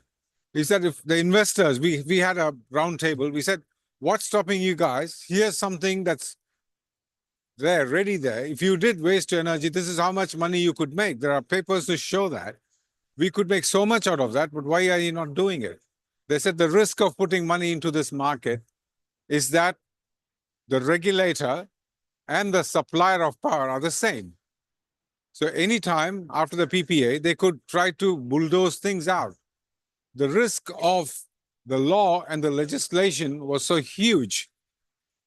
So the first thing we got to know, and people's eyes opened in the legislation, was this legislation was not friendly enough for investments to come. Ladies and gentlemen, just believe me, 6 years after that, this truth doesn't dawn every day. It is a fact of so many countries. Solar power is free to go. It comes to your doorstep free of cost. But money doesn't come to your doorstep unless you have the right regulation and the support that requires for your policy framework that can be designed to attract investment into the projects, renewable projects that you do. The last COP in UAE, all countries committed to being able to triple the investment and the growth of renewables. Yesterday, we were at a panel discussion and we spoke about it. We are well and truly tracked. We've done 2.7 times of what our commitments was. So we committed 3 times. We're already 2.7 times there. So we are well and truly track of achieving our commitments. The sad side of this truth is that this 2.7 times or the 3 times that we were talking about has mostly gone into markets where it already abounds. Where it's not going is to markets where it's most needed. More than half the population resides in some of these geographies where they would like to be able to provide renewable support, but they cannot do it. So if you talk to the roundtables, at the businesses, and to the investors and the developers, one of the first things they say is the perceived risk of these markets. If you take Africa, for instance, one of those things people think is, if I put money into this, what is the return on investments? As compared to another market where they're able to put in there, then here comes the difference. The difference is, how do you put regulations in place? How do you show that if the money that you put, the government wouldn't grab it off, or there would be no other issues in terms of political unrest, political instability? So one of those things that will guarantee, one of the several things that will guarantee is having the right regulation, the right legislation, and the right policy frameworks that they could have. So this is one of those things that we are going to be deliberating today. I had a long speech prepared, but I thought I'd let you people speak more so that there's more that comes out of experience, real-time experience. But let me add one more thing to what I was about to say. The International Solar Alliance, the last 18 months, has been able to have a special regulatory unit, which is headed by Oni, who would be moderating it now. So this unit goes out to the countries, reaches out to countries, reviews the legislation, the policy frameworks they have, makes it investor-friendly, makes it policy-friendly so that investments can start freely flowing. It's like, if you look at a line stream of things that need to happen and they don't happen, and the blockages, legislation becomes number one. If legislation can be cleared, some of the most successful markets, including India, has done that so beautifully well because of the legislation and the policies that have been changed, tweaked to suit investments. The price of solar power, the per unit, has come down by 5 times. And the reason has nothing to do other than policy changes and regulatory changes that we see. I won't talk much. I would like to give more time to the panel to talk about it. So let me hand this back to Oni, who can then take this forward as a panel discussion. Thank you.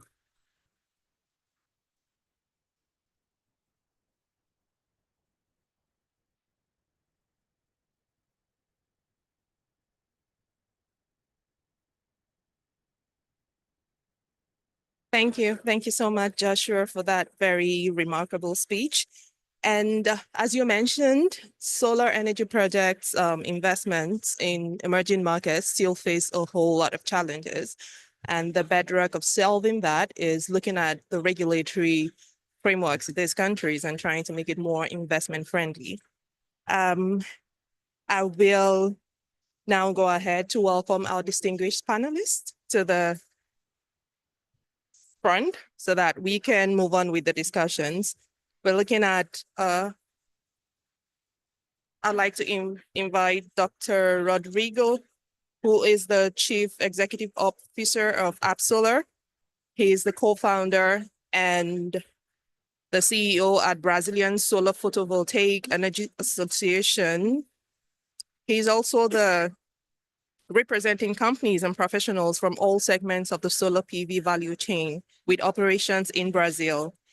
He is a co-founder and member of the board of directors at the Global Solar Council, the global entity unifying and representing the solar power sector at the international level. Thank you, Dr. Rodrigo, for being here. I'd like to welcome Mohamed Sef. Sef is a partner in EY's power and utilities practice. He specializes in advising clients on sector reforms, clean energy transition, decarbonization, transactions, investment planning. He has been part of so many power sector reforms across various states in India, Bangladesh, Nepal, Bhutan, Maldives, Nigeria, and many other nations. He has worked with governments and utility companies and multinational corporations. I'd like to invite Ms. Dolakwa Kukoyi to join us. Dolakwa is one of the leading energy lawyers in Nigeria with over 18 years experience working for government agencies, regulators, private parties, and institutional investors.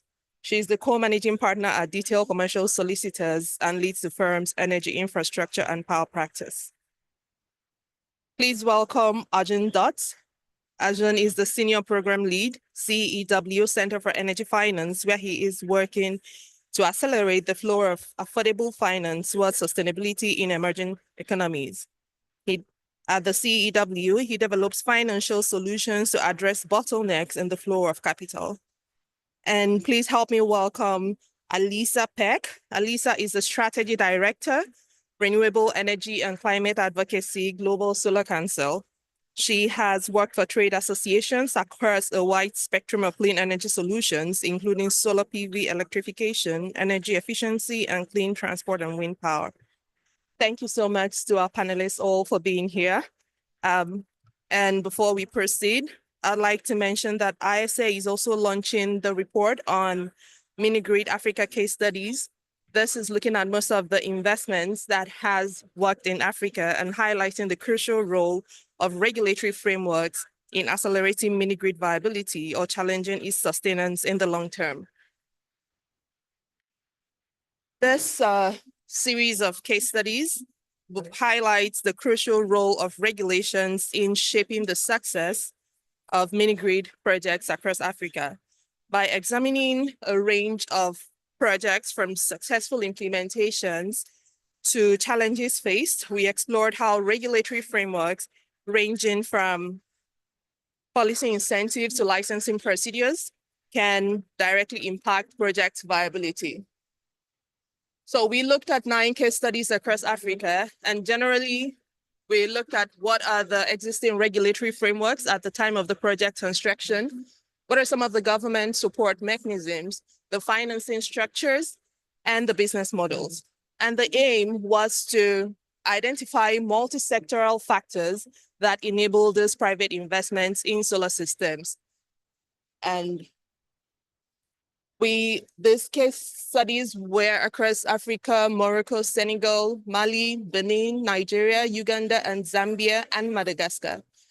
Basically, they demonstrated the interplay of law, regulations, and policies that enabled the success of these investments. It highlighted the important role of the direct or indirect support, public support mechanisms, and how private equity investors can leverage on alternative public financing. We looked at some of the projects in Mali, in Madagascar, in Senegal, and Uganda. And across that, we could see a lot of the regulatory improvements that had been made. For Senegal, we looked at the series of developments of the renewable and rural electrification policies. In Uganda, the 10 megawatt access power solar PV. was a huge success because there were standardized power purchase agreements and implementation agreements. Also, the financial innovations in this case study, which worked for front-loading premium payments, along with some of the partial risk guarantees that were given to the investors, played a huge role. In Mali, the investment code of 2022 was a changing factor because it brought up a lot of financial incentives, talked about taxes that they were giving value-added taxes and reduced custom duties.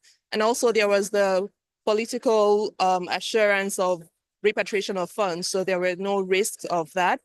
And the public-private partnership framework was a huge success factor.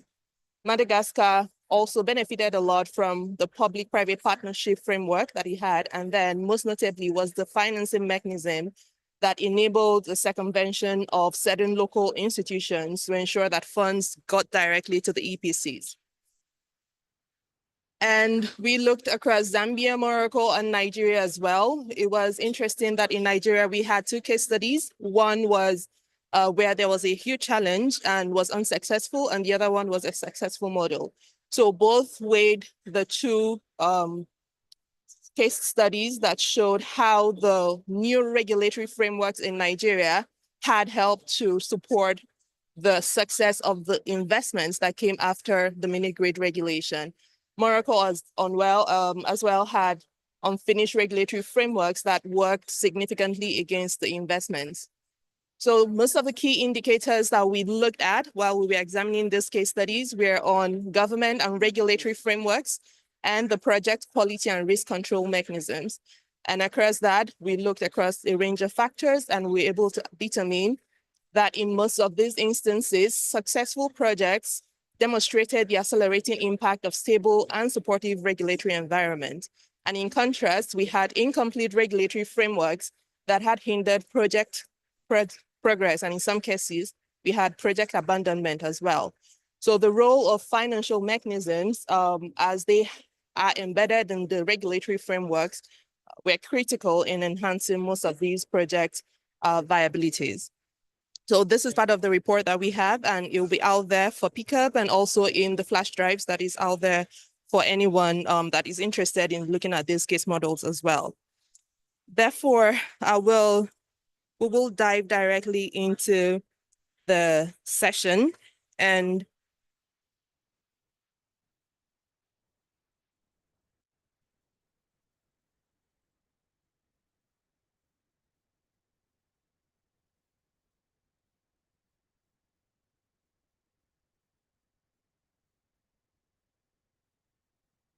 I agree. So I'm sorry I had to do that transition so that it's easier to have this conversation. Thank you so much, guys, again, for being here. I would like to start with Dr. Rodrigo. Dr. Rodrigo, when we look at challenges in solar energy investment, I would like you to talk from the private sector perspective. You have invested, or you're one of the global associations working with so many solar PV manufacturers and investors. So from the private sector perspective and making investments in various countries, what have you seen as the challenges that hinder you going ahead with some of this? What are your primary concerns, and how do you think that governments can address these concerns effectively? Thank you so much, Oni, for the opportunity, and thank you to the ISA for the invitation. It is a pleasure to be here with this full house of people participating and listening to what we have to say today. And I would like to start by just sharing with you who I represent so you understand why I'm here. So I represent the Brazilian Solar Photovoltaic Energy Association. And why is Brazil being showcased today? Brazil last year was the third largest solar market in the world in terms of added capacity and became the sixth largest solar market in the world in terms of total accumulated solar capacity. That is a huge success that comes from right policies that were established. And I want to start by talking a little bit about these right policies because I believe they can serve as example for other countries. But I also want to talk about the challenges and new developments that happen in Brazil and that make us very wary of the future. So I'll start by saying that in Brazil, we already have 48 gigawatts as of today of total installed capacity. That is a big jump of more than 10 gigawatts from last year. And we expect by the end of the year to have an even more significant volume installed. And one of the important regulations that help us reach this goal was the establishment of a net metering policy that was very successful in bringing forward the opportunity for people to invest their own money, for small companies, for rural communities, for small industries to invest their own money on solar technology that would help them become more competitive, reduce costs and expenses with electricity, and also become more independent on the use of energy, as well as more sustainable. But this was not enough in our case. It was necessary after the regulation was established to transform it into law. And this was a work that was done with the support of AB Solar and the private sector together with the Congress, so that we had clear policies and stability, predictability of this regulation that was established. Another very important area where we had success was auctions. So the government has had initially a very strong role in helping to create public auctions for large-scale solar projects that were developed and brought forward. And this helped to create a critical mass of companies on all parts of the value chain, participating and helping to bring down costs of solar technology in the country. This was combined with the access of financing from public banks with special financing conditions that were more competitive than traditional financing because the government had the objective and the goal to develop this technology forward. So much so that now the auctions from the government are not a significant part of what the market does. It is the net metering law, and it is the free energy market. That means bilateral PPAs. The price of solar has come down so significantly that for large energy consumers, going after using solar technology to become more competitive is a must, is an important strategy to keep your business afloat and keep your business competitive on a global scenario. But another very important action that was taken by the government was to reduce taxes on solar goods and components so that the technology could be cheaper for the society to access and to democratize the access of solar power in general. This is what worked and what could be applied to other markets. But I want to talk very briefly about what is not working and needs to be taken very seriously during this event. When I arrived here, we were surprised and astonished by very negative news in Brazil regarding solar power. The Brazilian federal government has increased taxation on solar modules from 9% to 25%. This is a huge increase, and this was done on a unilateral way without a necessary dialogue with the market and the sector. This can impact very severely projects that are already under construction, underway, being built. This also affects and freezes the conditions for the market to access financing, special financing, public financing from the government. So this is something we believe it's the wrong way to go.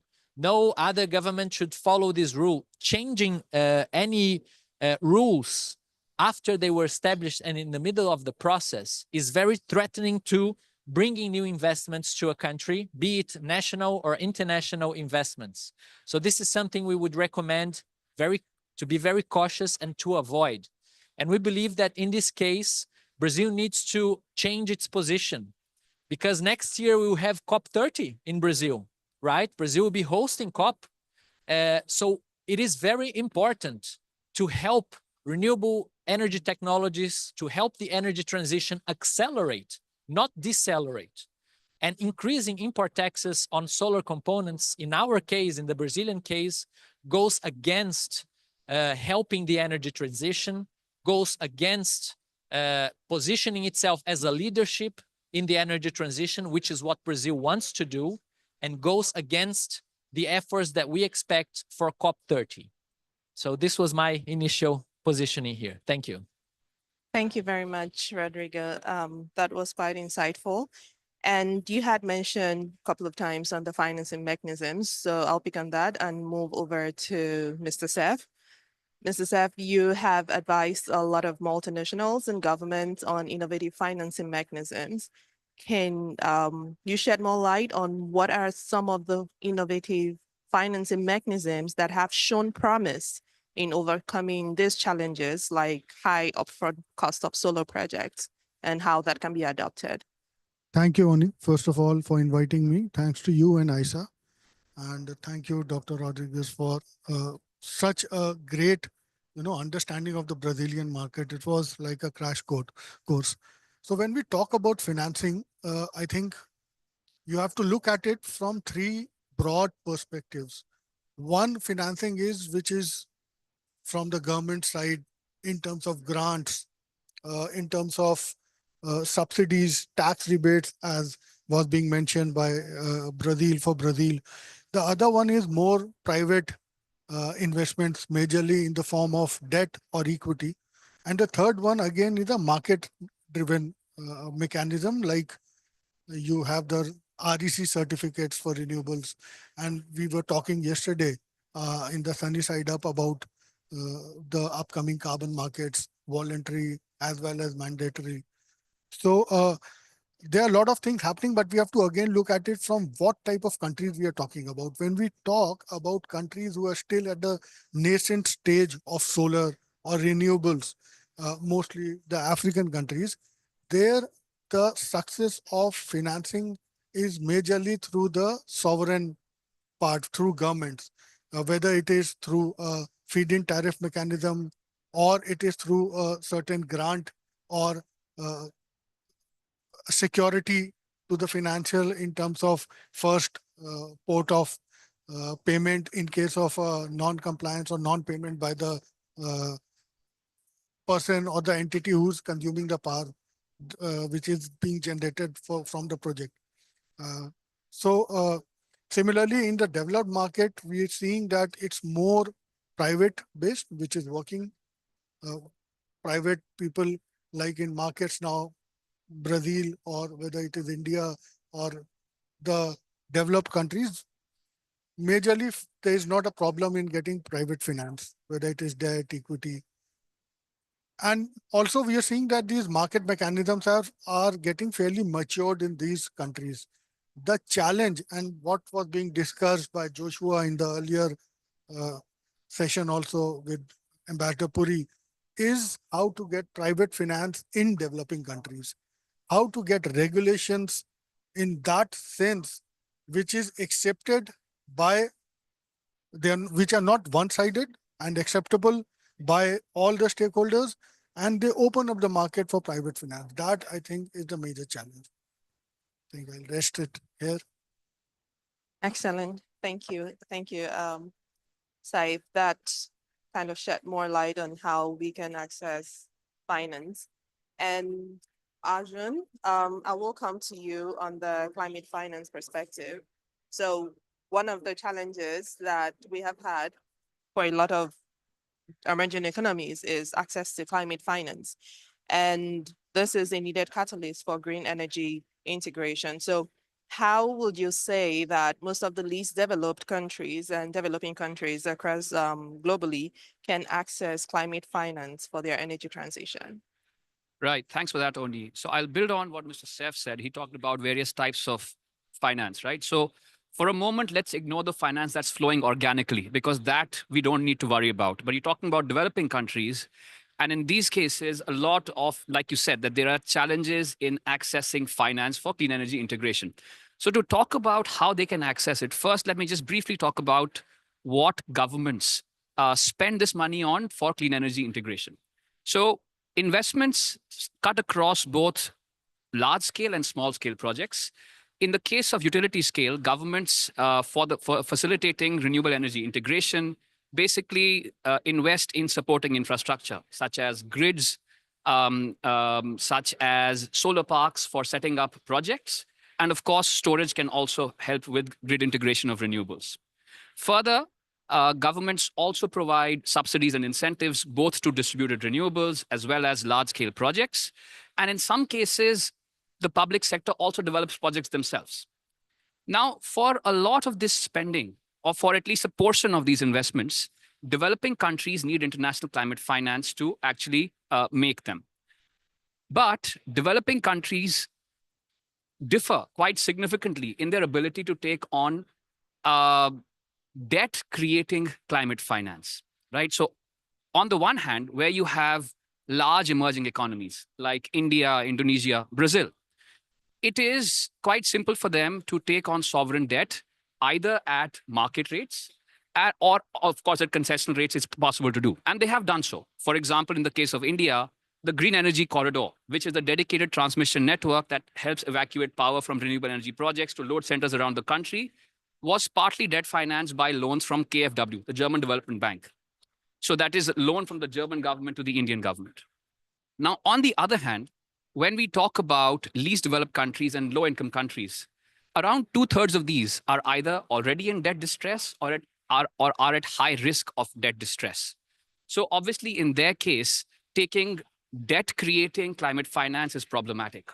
They cannot, for them, it is challenging to definitely take sovereign debt at market rates, but also sometimes at concessional rates also may be challenging for them. So in such cases, we need to extend non-debt creating climate finance that is mostly in the form of grants. So what is the catch here? Of course, grant capital is very hard to come by. So of course, while grant capital is available, we also need to think about other innovative non-debt creating financial instruments. One example of this is special drawing rights or SDR seeded trusts that lend directly to projects instead of lending to sovereigns, and thereby can help circumvent the problem of enhancing LDC indebtedness.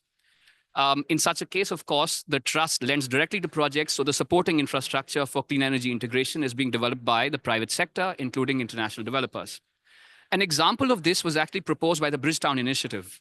It mentioned what it called a climate mitigation trust, where it said a trust that is seeded by $500 billion worth of SDRs unused by developed countries can actually attract another 2.5 to 5 trillion in private capital.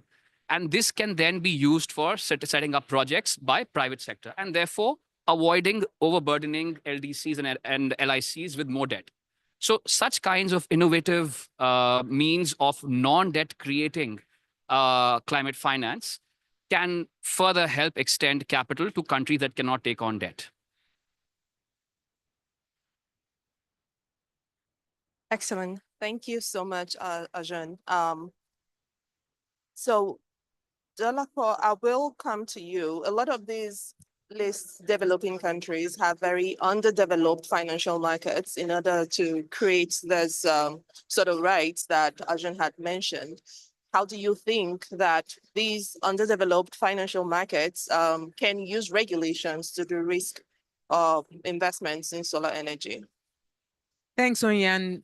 Thank you very much to the International Solar Alliance for the opportunity. I'm really glad to be here. And thank you to Dr. Rodriguez for that case study on Brazil. I think before I go into the question, I think one of the things to mention just about regulatory frameworks, you know, and coming from an Africa perspective is really in the design. So it's very obvious that regulatory frameworks are the bedrock to incentivize investment, innovation, you know, and financing. But how they are designed, and this can be contextual to the country, you know, and how they react to externalities and things that happen as you go on is also very important. The undergirding of it and also the institutions who implement are also very critical. And you see this a lot in developing countries, particularly in Africa, how, you know, how that can actually affect investment. But going to your question about how underdeveloped markets use regulations, one of the ways, of course, would be, and some of it has been said here, regulations that encourage subsidies, for example. I know the S word is not well liked, but the fact is that across the world, we have subsidies in one form or the other.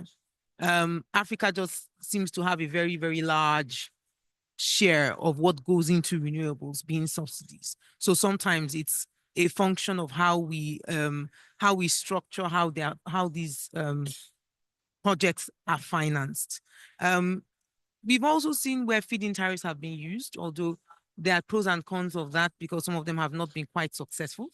If you use the Philippines as an example, they did run a program and then decided to cut back on feed-in tariffs again because of the sustainability of it. So that's why I start with talking about design, because it's really, really critical in achieving a sustainable framework. Other ways would be, of course, renewable energy quotas like we're seeing now, or renewable energy certificates. I know that I know India is pushing that. I know that Nigeria is actually starting to design how it's going to work. But just going back to subsidies again, we've seen how subsidies have been used for performance-based grants, for example, in the mini-grid space. Whilst they've increased connections, we haven't quite seen scalability as we want. Now, when we are talking about grid, when we're talking about utility scale, a lot of things, again, it would be around PPAs and government-backed guarantees, which is a catch-22 for a lot of developing countries. Whether they can sustain those guarantees, whether they can even give those guarantees in a satisfactory way to lenders is still something that's still, it's still something that is still very dicey. But I'm going back to the Brazilian example, and perhaps one of the ways that we can look at this would be also to have policies that grow the market, that allow the market by itself kind of grow. And I think it's that organic story that Brazil made, even though government has gone unilaterally to do something else. But I think one of the things that markets or regulators or regulations should do should be able to also create a market that can run by itself and bring down prices, that would make sense. That would be sustainable. So whether we're doing subsidies, whether we're doing PPAs, I think the key, the end goal should be to have a market that reacts responsibly in a way that brings down prices and enables energy access for all. Stop. Thank you. Thank you so much, Delapo. Alisa, I will come to you in a strategy perspective. How would you say that regulatory frameworks can evolve to integrate technological advancements in solar energy? Now we have battery storage, we have grid, smart grids, and a lot of other solar energy investments. So looking at it strategically, how should regulatory frameworks evolve to that direction? Building on what my panelists just said, we need to think about regulation in the wider ecosystem. We can't just think about today. We can't just think about one application of solar. We need to think about it in the wider energy ecosystem and all the different applications. You mentioned storage and grids.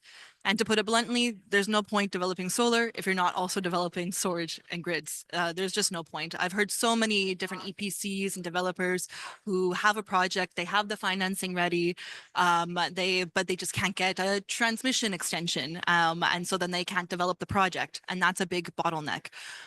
So being able to think of these things and think of financing both storage and auxiliary infrastructure to support the growth of solar is really critical.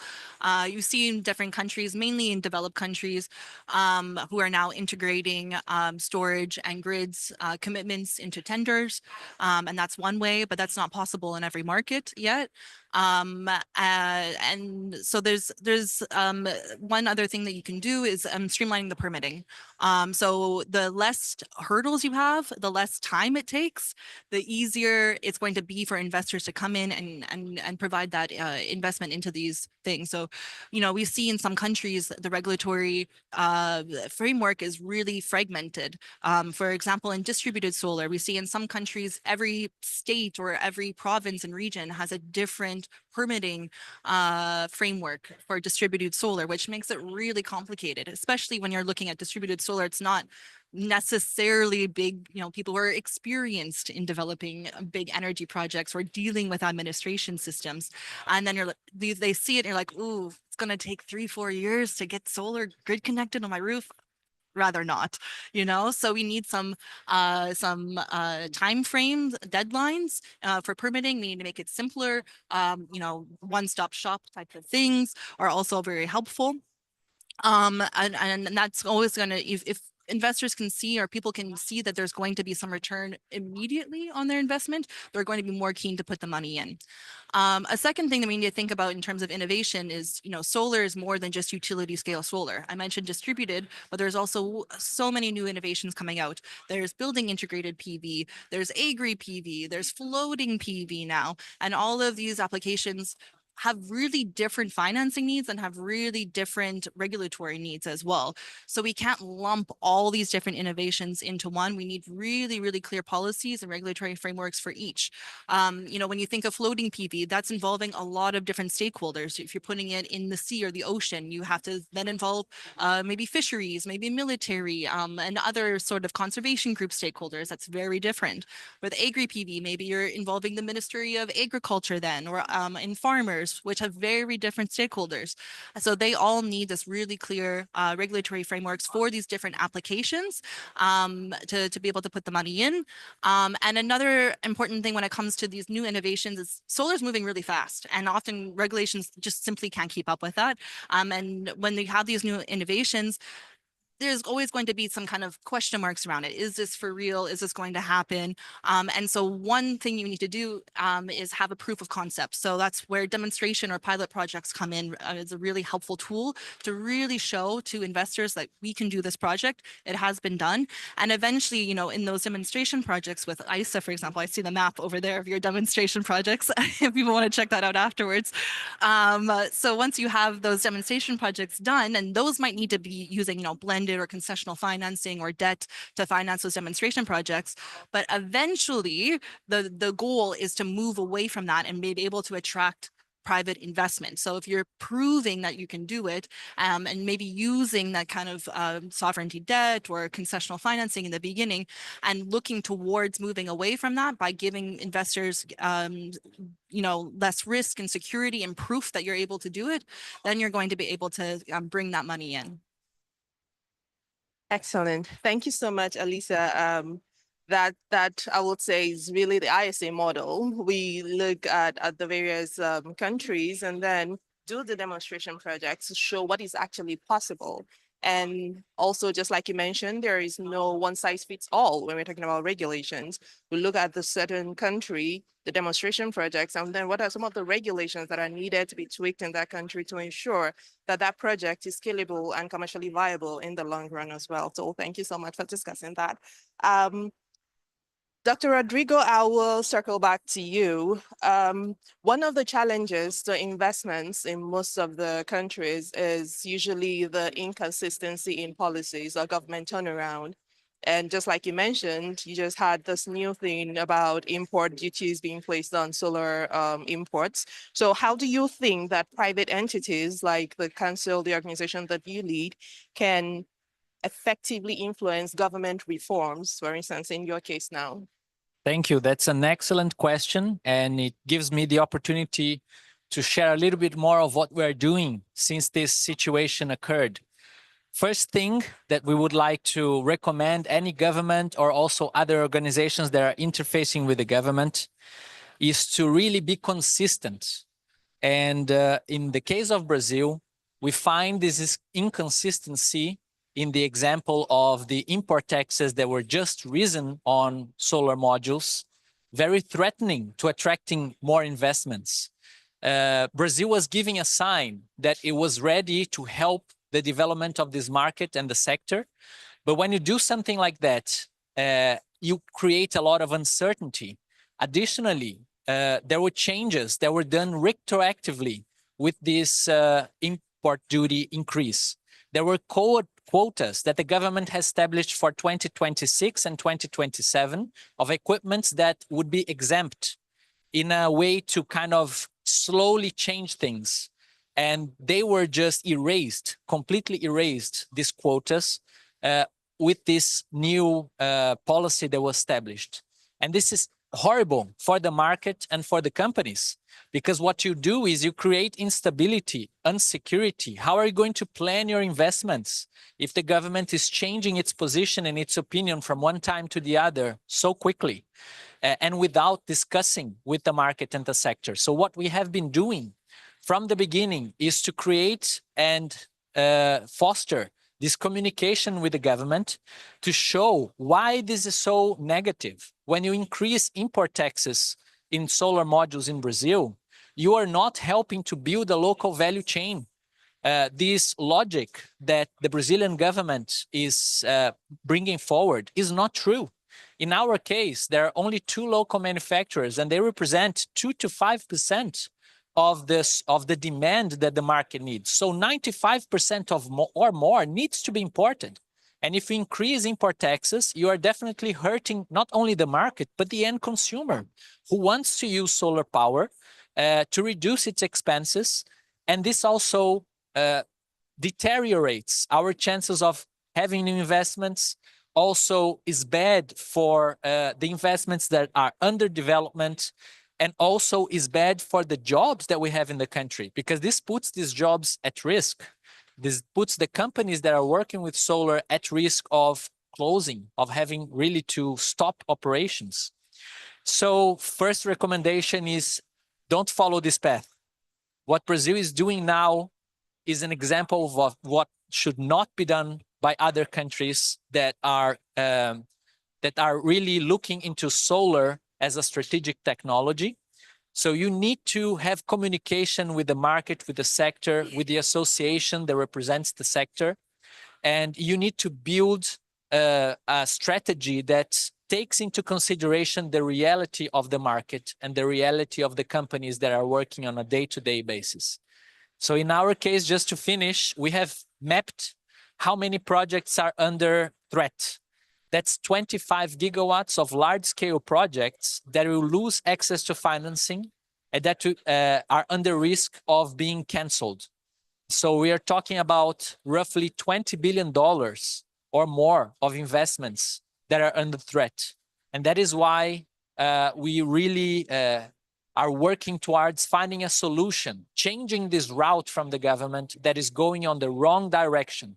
If we're talking about increasing and accelerating the energy transition, this increase in import taxes, it's not helping. It's really moving Brazil away from the objective that we have. Thank you very much, Dr. Rodrigo.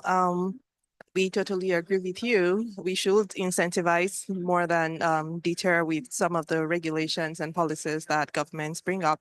So that will bring me back to you, Dolapo. How or what are some specific examples of regulations or regulatory frameworks that have encouraged scalability in solar energy projects in some of the countries you've worked with? Okay, I'll give an example of something that we're doing now. So one of the things that we're working on is a regulatory, basically a regulatory template for Africa. And this is being done with GIZ under the Africa Forum for Utility Regulators. And what we try to do is to come up with a regulatory framework for mini grids that could fit across Africa. Obviously, it will differ with each country. But the first way is to look at the models, what international best practices are, also from experience of envisaging the things that have happened that have hindered scalability. For example, some of the things that Alisa was talking about being able to get your licenses and permits on time, things like deemed approvals, all of that. So we put it into a tool, working with GetTransform and GIZ and AFER. It's into a tool now and it's being implemented in different countries. So what first happens is that the country adopts the tool and then contextualizes it to theirs.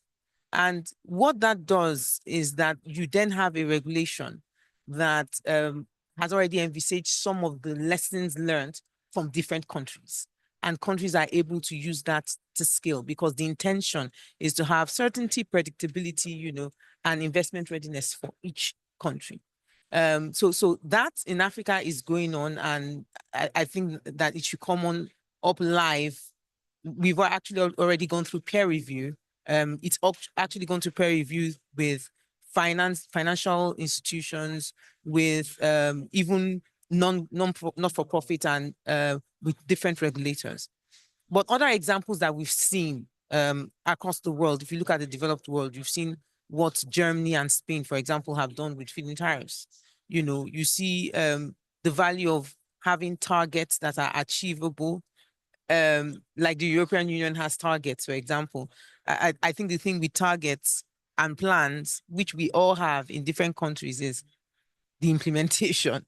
So we usually have these very grand plans, which are very lovely on paper, but then the institutional framework to bed them down and implement them is oftentimes skewed. And then you then have incentives as well. So incentives could be something else. And we see shades of that even in developing countries like in Africa. I think one of the issues that we have, like Brazil, is government often has a catch-22 situation, and they're battling between revenues and incentivizing, solar. So they're battling between whether we should be getting taxes or not. At what point should we stop incentivizing, and at what point should we, continue? What would be our indicative period? What kind of progress? If I were to advise, it would be for governments, it would be if you have a plan or a target and you are saying for solar projects, you will need to pay taxes, you will need to pay duties. Now, what would be the key indicators for you to know that you can begin to bring that down or begin to close on that? I think that that's a better approach to take rather than unilateral approaches. So those are some of the ways that we've seen. And there's also another way could be to use regulation to incentivize local participation and local manufacturing. For a lot of countries around Africa that I go to, for example, I always, when we talk to their governments, one of the things that we try to ask them to do is also make sure that their regulation enables the local economy, that it enables the people locally to be able to start doing those projects and be able to even start manufacturing, so that it opens up the market, apart from just allowing either international or foreign based or offshore companies. So those are some of the things. Thank you. So when you mentioned this work that you're doing with AFOR, yes, the collaboration across countries, it was quite interesting because one of the ways that we feel that we can streamline operations in solar, ensuring that there's solar investment flowing, is ensuring that there is a harmonization across countries so that a developer already has the process simplified moving from one country to the other. So that was quite interesting to point out. Then I'll come to you, Alisa, on still this international bit of it. What role do you think that international collaborations and harmonized standards that we just spoke about will play in creating this conducive investment climate for solar energy projects? Well, to attract more investment, it's all about de-risking, of course. And, international standards are a key tool to de-risk. And that's for a very simple reason, is that if you have an international standard, people know what they're getting themselves into. So there's no question marks. And it's also, from, a project developer side or investor side of things, it helps lower costs for the project to have international standards, because you don't have to do as much due diligence, for example, or other kind of, pre-admin phase of developing a project. So when people know that they're going to get themselves into, it makes it easier to enable financing in that for a project. For example, one global standard that we're partnered with at the Global Solar Council is the Solar Stewardship Initiative, which is a sustainability standard for the global solar sector, which has essentially, if you have the SSI or the Solar Stewardship Initiative kind of badge of honor on you, it gives you quality insurance and ESG compliance, so that when an investor comes in, they don't have to do all that due diligence and background and admin for themselves. If you have that standard, you already know that that's going to be the case and it's going to fit into your project. So that's a really kind of critical way to make sure that people know what they're investing in and enabling that as well. Another really important global standard is skills. Right now, we don't have a global standard for, solar technicians and installing skills. So when, it's a big blockage because you have very skilled people working in one country, but maybe they can't bring their skills to another, or even just another state within that country, or even another company who's operating within that country, because we don't have that global standard. So when we're talking about community engagement and creating those local jobs, we need to be also thinking about developing those skills at a really early stage and adhering those to an international standard. So right now we're working on developing that at the Global Solar Council, creating a solar standardization training initiative, where we're going to be working with different developers, stakeholders, and training organizations across the world to implement this training standard. So that's going to be allowing projects to have a kind of stamp of approval. They're a high quality project. They've been installed properly. They're going to be safe, while also enabling the transfer of skills of workers, across companies, across borders, across regions, so that we can also keep up with the demand. And having these international standards is going to be really critical going forward as we move faster and faster and faster. We've reached the 2 terawatt mark with global solar, and it took us 68 years to reach 1 terawatt and 2 years to reach 2 terawatts. That's really fast. And we don't have time to do all this paperwork. So having these global standards enables us to move faster and enables investors to move money faster as well. Excellent. Thank you, Alisa. That was quite insightful. And it was interesting that you mentioned the risk in investment. So I'll come to you, Seth, on how do you think that a lot of the multilateral development banks and international organizations can support this risk mitigation for private investors in some of the perceived high-risk economies? Sure. But before that, I don't know how many people noticed that on my left, it was said that we should have regulations to promote internal manufacturing. But on the right, when they promoted, there were a lot of problems because they promoted without stakeholder consultations. So the message here is that there has to be a very fine balance when you create regulations. And there is no one, product which suits everyone. You have to customize, course correct regularly. Coming back to your I agree. There's no one size fits all. These are all contextually based in each country. And as you mentioned, stakeholder collaboration and consultation is key to developing every market generally. And to come back to your question on how MDBs help in minimizing this risk, we have lots and lots of cases where they have very successfully done. First and the foremost is when in a territory, the investors are seeing that this is a project which has very limited exposure in that territory. The stakeholders don't know what they can do.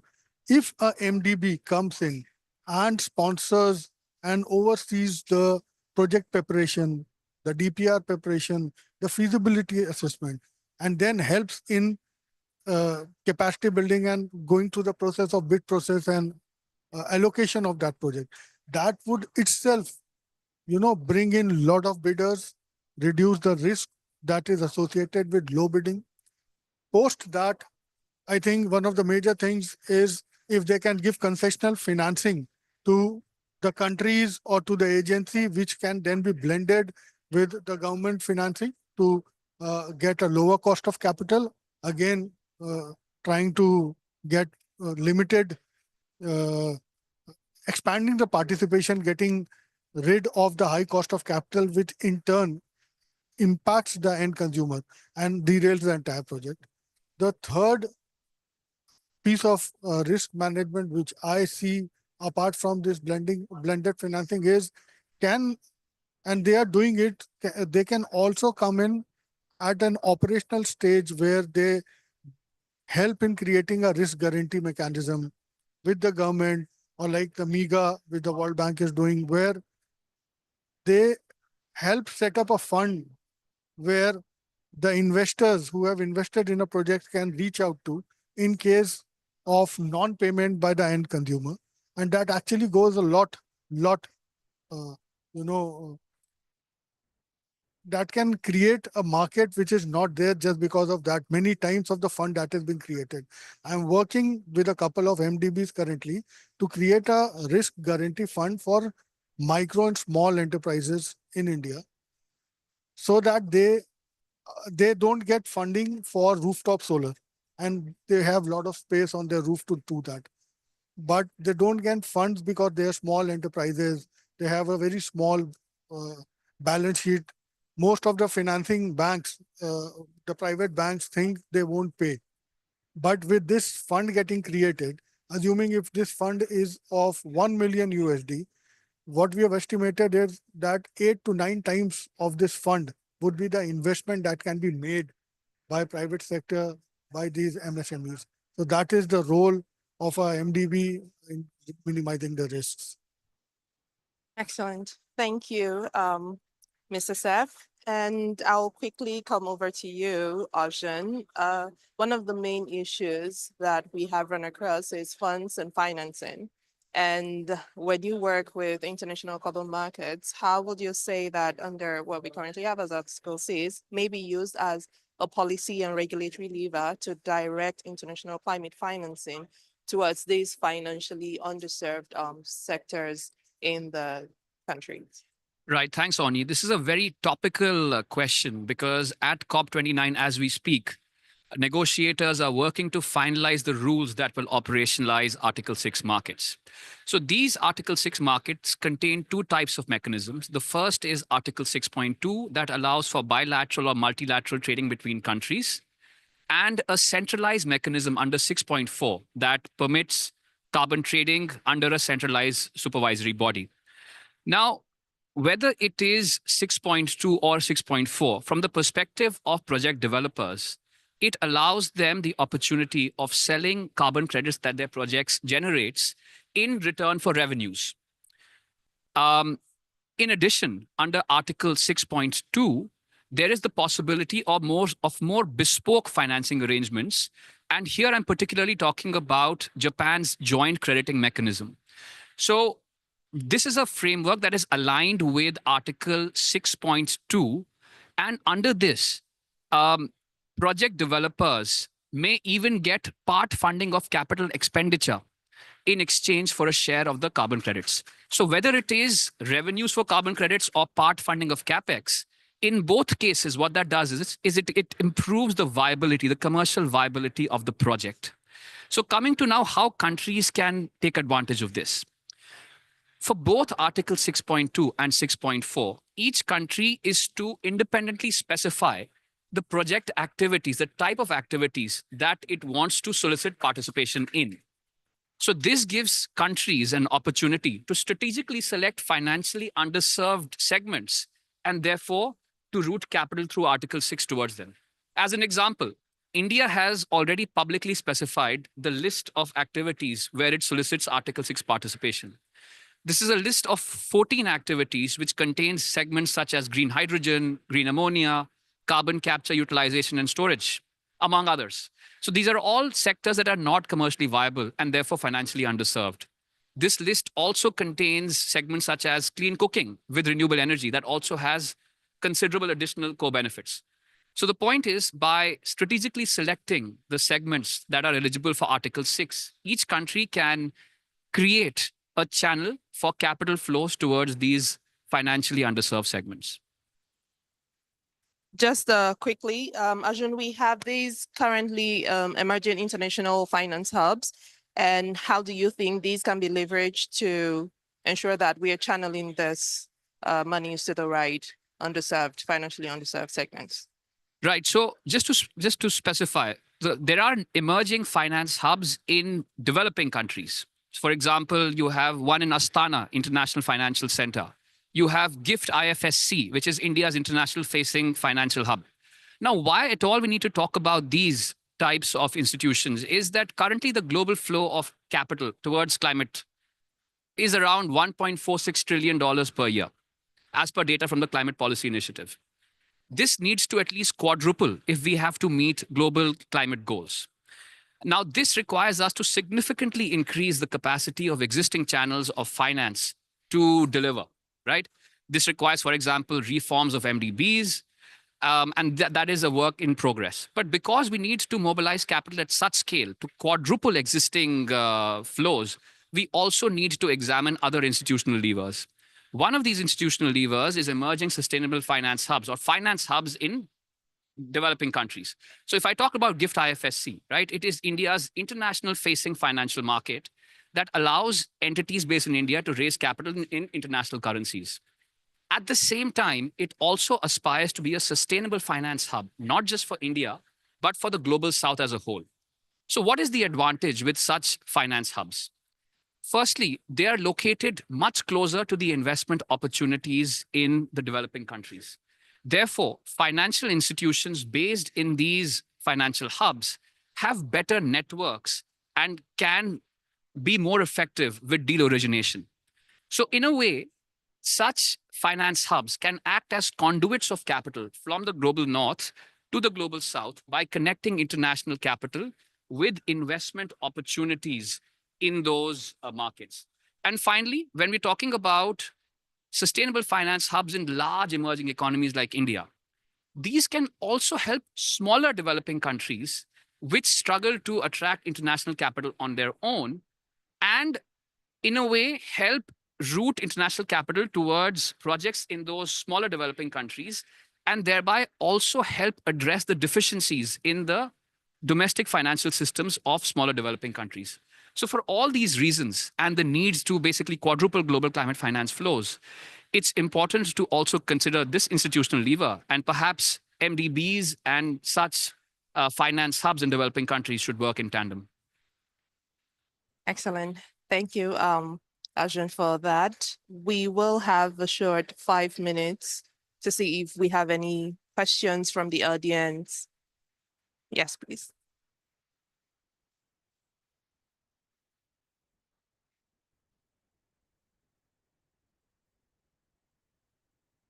Can you hear me? Okay, perfect. Yeah.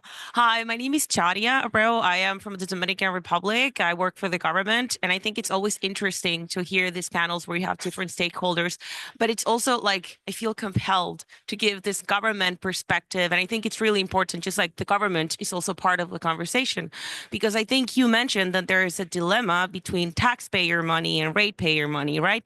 And I would like to make maybe a comment more than a question. There's a difference between policy and regulations. Usually electricity markets have different institutions because the regulator is supposed to be independent. So policy, so subsidies, taxes, tax breaks, rebates, these things are policies, and they are not meant to be permanent. They are meant to go through a process until the market is viable enough that it can work itself as a market. Even if you see now how the BCM is evolving, you would see that for renewable energy, most of the standards are saying, well, let's not get into that, but they're saying, okay, this is a market that is economically viable enough that you don't need incentives.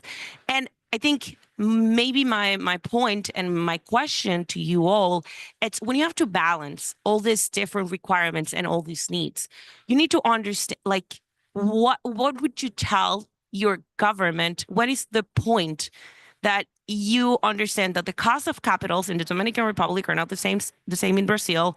The regulatory environment, this market rules that you create, and then I personally think it's the approach of most developed countries. Let's try to open markets so that these new technologies can come into play and then remove these regulatory barriers.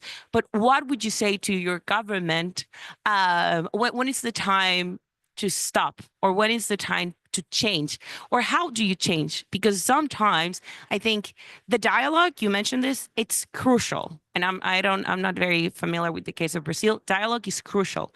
But sometimes you want to separate policy from politics, but it's not possible. Okay, so. May I start? Yes, I know you're aching to. Yes, please go ahead. First, thank you very much for the excellent question and bienvenida, welcome. Well, I will start by saying that sometimes the governments feel that there is no money available, let's start, to establish a policy or a subsidy. But we need to look at the energy transition as what it is. It is a transition. So it is important for governments to start to understand how much of the subsidies, policy, and money the government is already spending on fossil fuel technologies, on technologies that are emitting in general. When we talk about energy, fossil fuels, but we can talk about other sectors where there are technologies also emitting significantly. Because in the end, we are all here because we want to reduce as much as we can emissions, to avoid as much as we can the increase in the temperature that is already at 1.5. We have to admit that for at least 12 consecutive months. So there is money where the government can find the necessary resources to help these new technologies move forward. And giving you the example of the Brazilian case, this is another disparity that is inconceivable in our perception. Numbers were submitted, were released very recently, showing that for each dollar or real, our monetary currency, that Brazilian government supports through policies and incentives renewable energy, it is supporting simultaneously 4.5 times more fossil fuel technologies. So we need to transition, and there is money where we can get the necessary resources to bring these new policies in place. So I agree with you entirely. We need to first look where this money is going, where the government is actually supporting technologies. Maybe this was important in the past, but this needs to change. So before we talk about taking away incentives for renewables that we need to accelerate and triple in the next years until 2030, let's talk about taking away the incentives that are still in place for fossil fuels, for legacy technologies and emitting technologies. Because as I showed in Brazil, it's 4.5 times higher. Maybe in your countries, that's also the case. Just a thought. Thanks for that question. And I think it's a few things. One is obviously having a plan. So government has a plan that this is what we intend to do. And at certain points, we will then start to bring things down. The other is engagement, as you said. So sometimes government comes out with a plan and has indices of how that plan is to be executed or implemented. Obviously, there should also be monitoring and evaluation to ensure that the indices you set to do, have actually been met. That's where engagement, stakeholder engagement comes in. So at the point where government, if I was advising government, at the point where you think you should be pulling this or there's a reason why you should be pulling this, then engage. We think we've gotten here. This is where we aimed to be. We think we've gotten here and we like to pull it. You then hear from the other side as to what could be the issues, the potential issues. And in then perhaps maybe not totally pulling out an incentive or pulling it out partially, you could actually come to a win-win. That way, between government and private stakeholders and non-for-profit and industry, everybody kind of understands where we are all going. I think that need for consistent engagement on government's plans is very critical. It helps demystify a lot of things. It helps, for people having different misconceptions about why government is doing this, because you may actually be able to appreciate what the issues that government is having if you are in the room, and be able to come together with a solution. But on the government side, sincerity is also required a lot of the time. Because sometimes you are in that room, they say, this is what we want to do. You both agree on something. And then when you go back, you get sent a policy is issued that doesn't reflect the agreements. Yeah.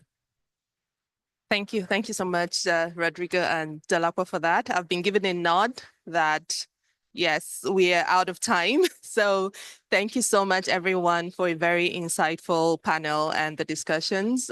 We can now take a picture with the report, and thank you.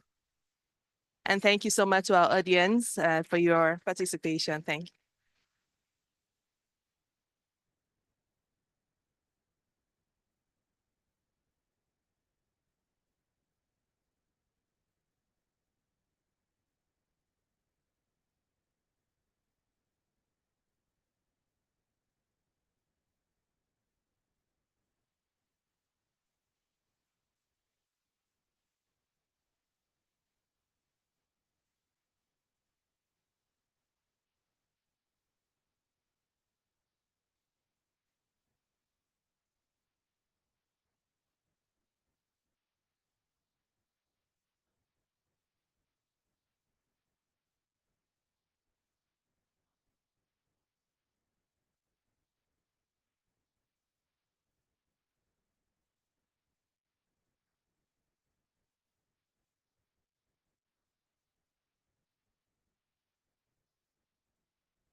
Yep.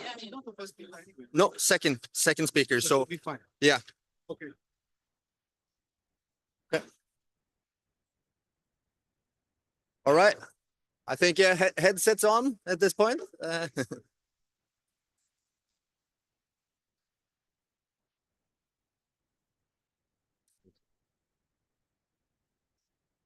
Right.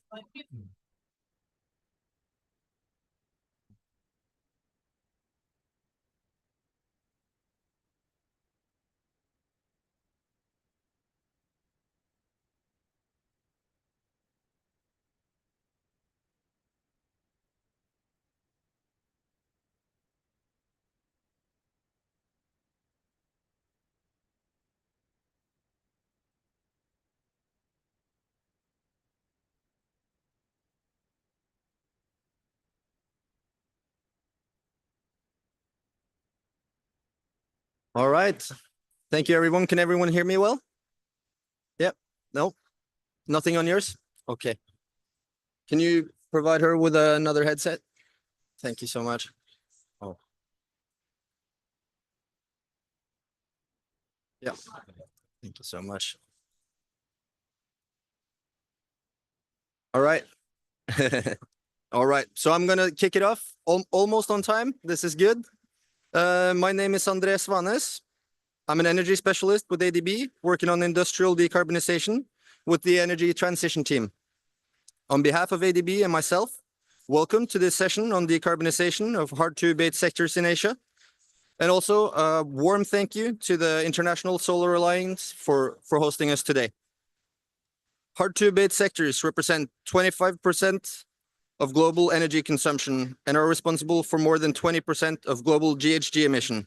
Some even say as much as 30. Much of which is related to the need for process heat.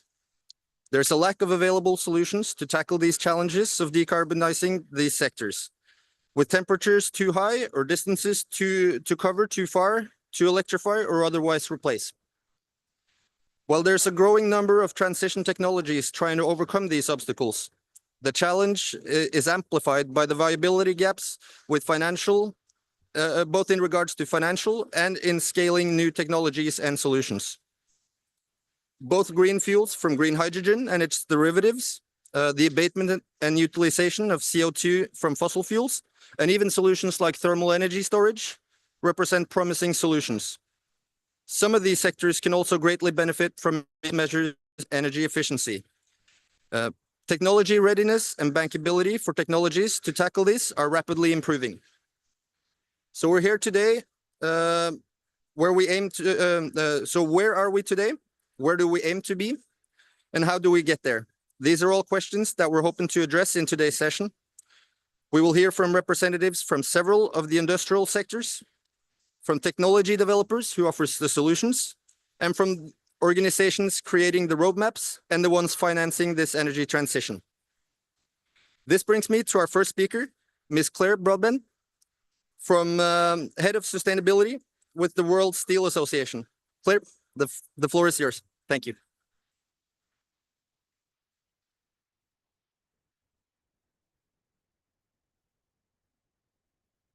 Hi, and good afternoon, everyone. So I'm Claire Broadbent. I'm Head of Sustainability for the World Steel Association. World Steel is the global association of steel producers from around the world. And basically, we're one of these hard-to-abate sectors. As a steel industry ourselves, we contribute anywhere between 7 and 9% of global greenhouse gas emissions. So we've got a bit of a challenge ahead of us. Globally, there is around 1.9 billion tons of steel being made, and that accounts for over 3.8 billion tons of CO2, so they're big numbers. But 1.4 billion tons of this steel is made in Asia. And Asia is also quite a key growth area that we're experiencing and experiencing going forward. For example, India is set to triple its steel production by 2048, taking them above 300 million tons. And it's not something that we can say to regions or organizations or companies that they have to sort of stop developing so that we can stop our CO2 emissions. So we've got to be here in a supportive role. And in terms of the industry, there are a key number of breakthrough technologies that are available for the steel industry, but they're not available at commercial level yet, at industrial scale level. Everyone talks about the need for hydrogen. And yes, we want a load of the hydrogen as well, both in terms of having hydrogen as a green energy source, but also as a reductant for the to reduce the iron ore to iron that can be used to make the steel. We're currently using coal, and coal is basically it's carbon, and that's where one of our biggest problems comes from.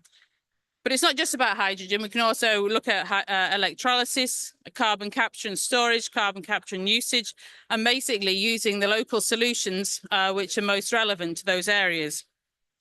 But because they're all under development, then it's not something that we can rely on in the coming years. Hydrogen hopefully will be available in the next couple of years. But if we're looking at as a global level by 2050 to decarbonize the industry, it's going to take between $3 and $5 trillion to decarbonize the whole industry. So there's a great need here for input from the finance sector. So we're looking at this as an industry, but it's not just about making those technologies available. It's also making sure that the renewable electricity that we need, the green electricity, the low carbon electricity is there. We need to have the right qualities of iron ore available for these different new technologies. It's not just about relying on what's being done currently. We need to have the suppliers to actually be able to build the equipment that's needed, the different types of furnaces. We need to have a secure supply chain. And this is something at the moment where we have, long-term agreements with suppliers, which makes the industry run efficiently. That's not something that's currently available with these new technologies and raw materials. Also at a competitive price. We talk about green premiums and the additional cost that's needed for all of these new technologies, and that's something that needs to be available, as well as subsidies for assisting in different organizations being able to move forward. So because we don't have this availability that's here and now for companies to use, and we look at areas which are in developing nations, then we need to be able to rely on existing technologies, because if you're a developing nation and you need to build new steel plants, we cannot build these new high-tech breakthrough technologies which are going to deliver on the promises of having lower carbon steel making. So today we need to really make sure that the finance is there to invest in the research that's needed to decarbonize the technologies that we're using today. How can we make those technologies better? How can we reduce the emissions there, rather than only focusing on what are the new technologies which will be a real step change in reducing our emissions. So we need to make sure also that the actual location of where new steel plants are going to be built isn't necessarily where they're currently built. So if you are changing your raw materials, you're changing your energy inputs, it might be a case of really relocating your steel production operations to areas where it's best served and best fitting geographically.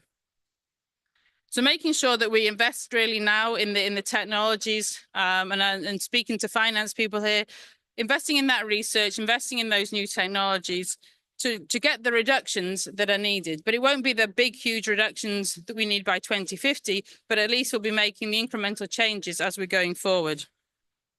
And this can be done. There are, partial injection of hydrogen is one option, using biocool, electrification of many of our processes.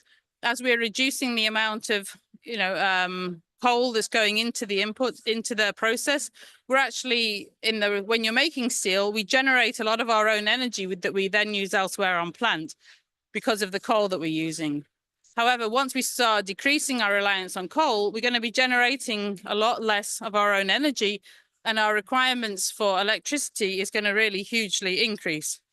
And we're looking at going from 3,000 terawatt hours, 87 terawatt hours per year today, to 3,000 terawatt hours of electricity that's being projected to be required in 2050. And we would need all of this to be made from low carbon energy sources. So it depends, depending on where you're located, if you've got access to solar power, to wind power, nuclear, any of these lower carbon energy sources is really something that we're needing as an industry. But the other thing to note is that these new sources of electricity and energy are going to be less efficient We're going to have more losses throughout the supply chain. So again, that's going to increase the amount of electricity and resources that we're going to use. So it's not to say that we can't do it, it's just that we cannot do this alone. We need the support from the finance sector, people willing to take the investments that's needed, not only to help the steel industry, but all the supporting industries, the infrastructure providers, the energy providers, and the electricity providers. We also need the right policies to encourage that the correct technologies are being used, policies in terms of how you're going to be purchasing steel and encouraging whether it's on a government level or on a private level.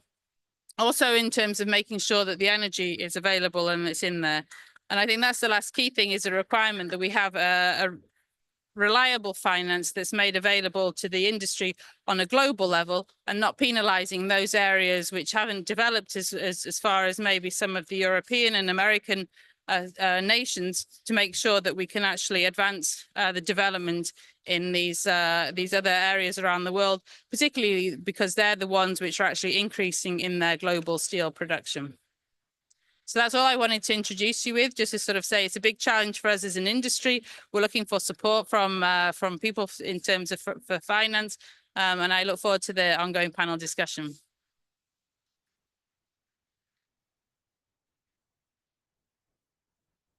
Thank you very much, Claire. May I ask the next speaker to come to the podium, Ms. Rukia Droll, Deputy Secretary with the Indian Ministry of Environment, Forestry and Climate Change. Please, the floor is yours.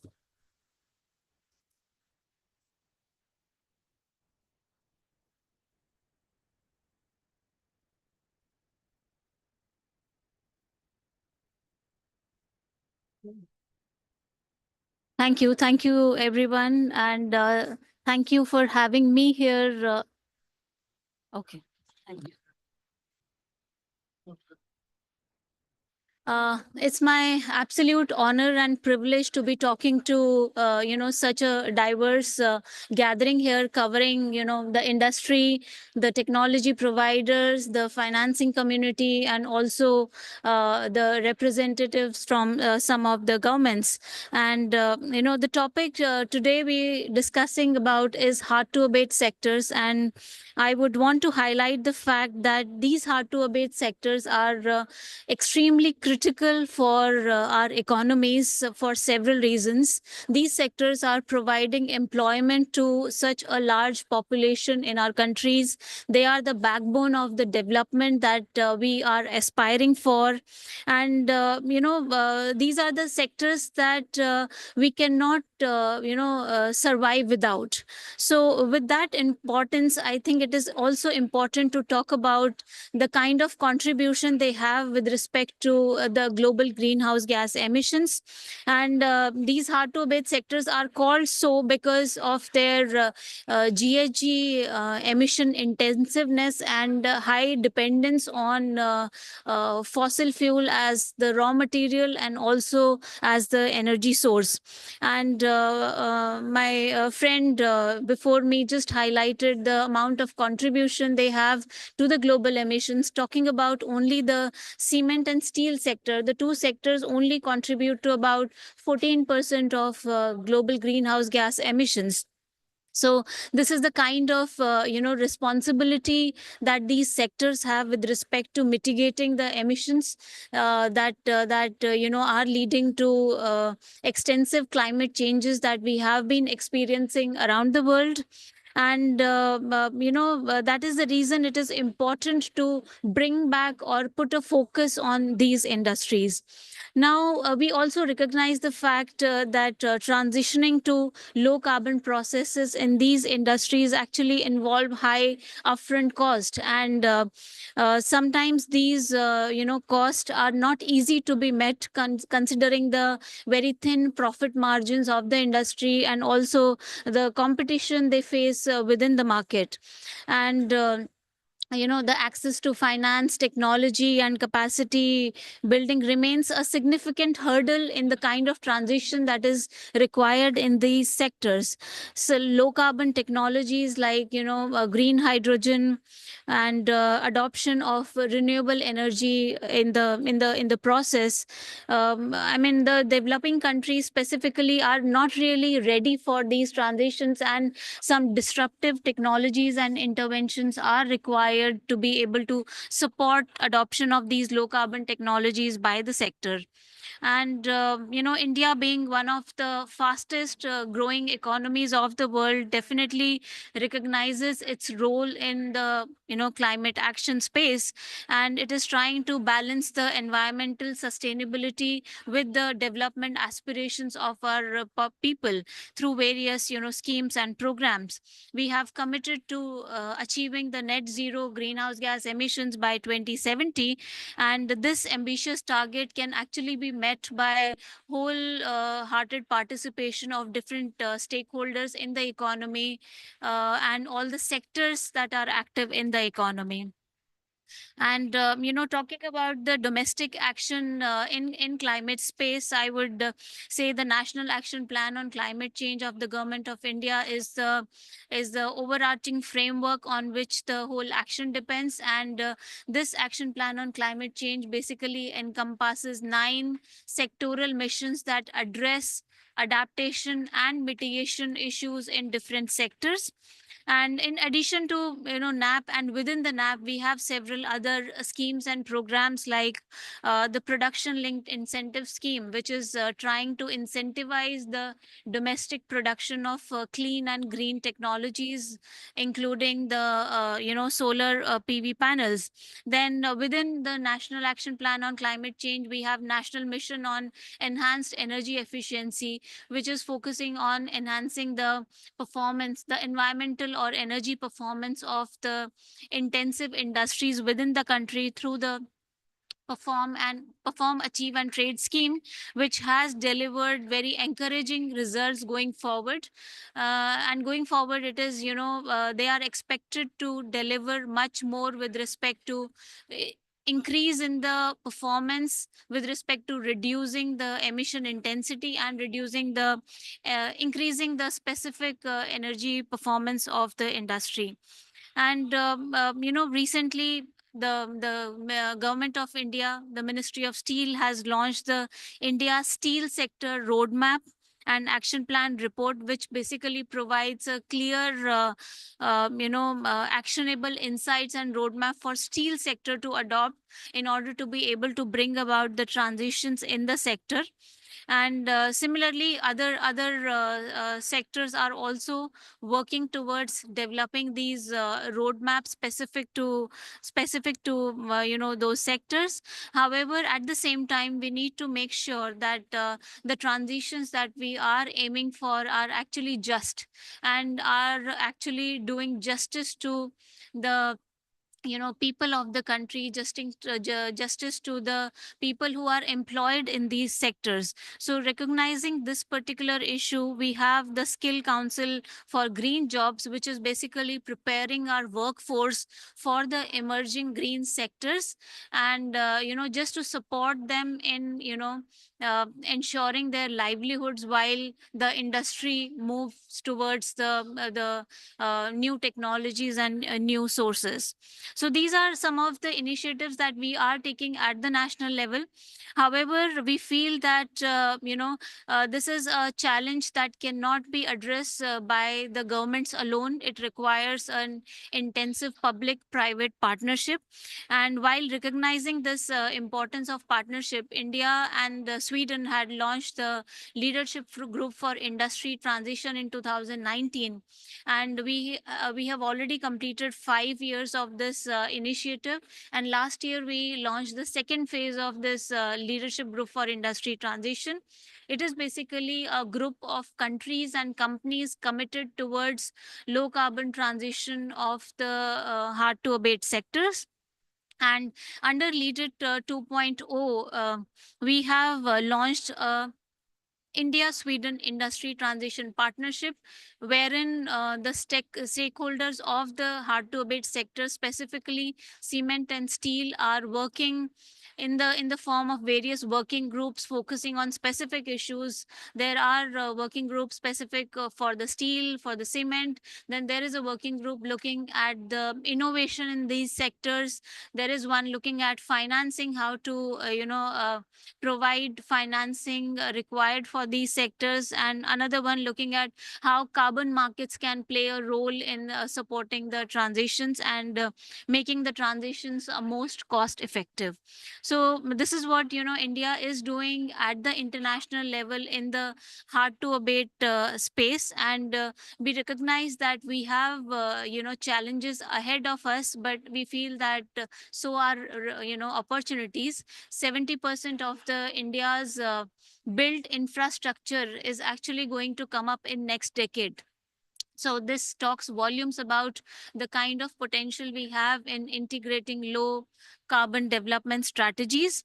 So we do recognize the challenges faced by the industry and also highlighted by my previous, the previous speaker before me. And but we, through these partners, trying to overcome these challenges and trying to support the industry in whatever way we can. And I'm sure our concerted efforts can definitely set a clear path for reducing emissions, meeting our collective climate goals, and ensuring the sustainable development of these sectors along with others going forward. So thank you very much once again for having me here, and look forward to some interesting discussion during the panel discussion. And I hope it can help us deliberate more on how we can overcome these shared challenges and make most out of the opportunities that lie ahead of us. So thank you very much, and all the best for rest of the session.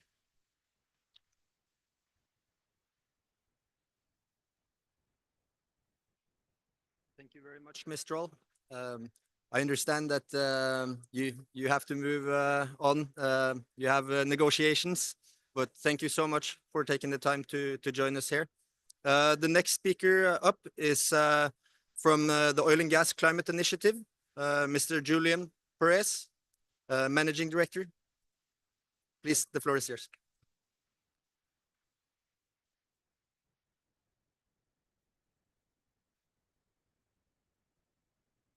Hi, everyone. Oh, can you hear me? Yeah, okay. Because I can't hear myself, so a bit disturbing. But thanks a lot for organizing this event to ADB, and so thanks for ICA to welcoming us. So I'm part of the Oil and Gas Climate Initiative. So it's an initiative that was launched at the UN Climate Summit 10 years ago. So we are celebrating our 10 years anniversary. And the objective is that we engage the oil and gas industry on decarbonization pathways. So we started with working with 12 companies, NOCs and IOCs. So NOCs are national companies and IOCs international companies. So the international companies are the big brand that everybody knows about, like BP and Shell and others. The national companies are a little bit less known in the market, but actually they are the biggest players. So there are companies from Saudi Arabia, from Iraq, from Angola, from Nigeria, and so on and so forth. So as part of the OGCI, we have a proportion of NOCs and IOCs. And since the launch of the initiative, we are tackling, well, I wouldn't say that the emission, the scope 1 and 2 emissions from the oil and gas industry are necessarily hard to abate. Actually, there's a significant share of those emissions that can be abated at a very relatively low cost, and particularly the methane emissions, which are 2 gigatons of CO2 equivalent just for the methane, just for the scope 1 and 2 of the oil and gas industry. So it's a significant number. If you take the whole scope 1 and 2 of this industry, it's 5 gigatons of CO2 equivalent. So what we've been doing as part of the OGCI has been to address those 5 gigatons, which is, again, 10% of the man-made emission. This is a huge number that we're talking about, and reducing them and acting on, reducing the methane, improving energy efficiency, and so on and so forth.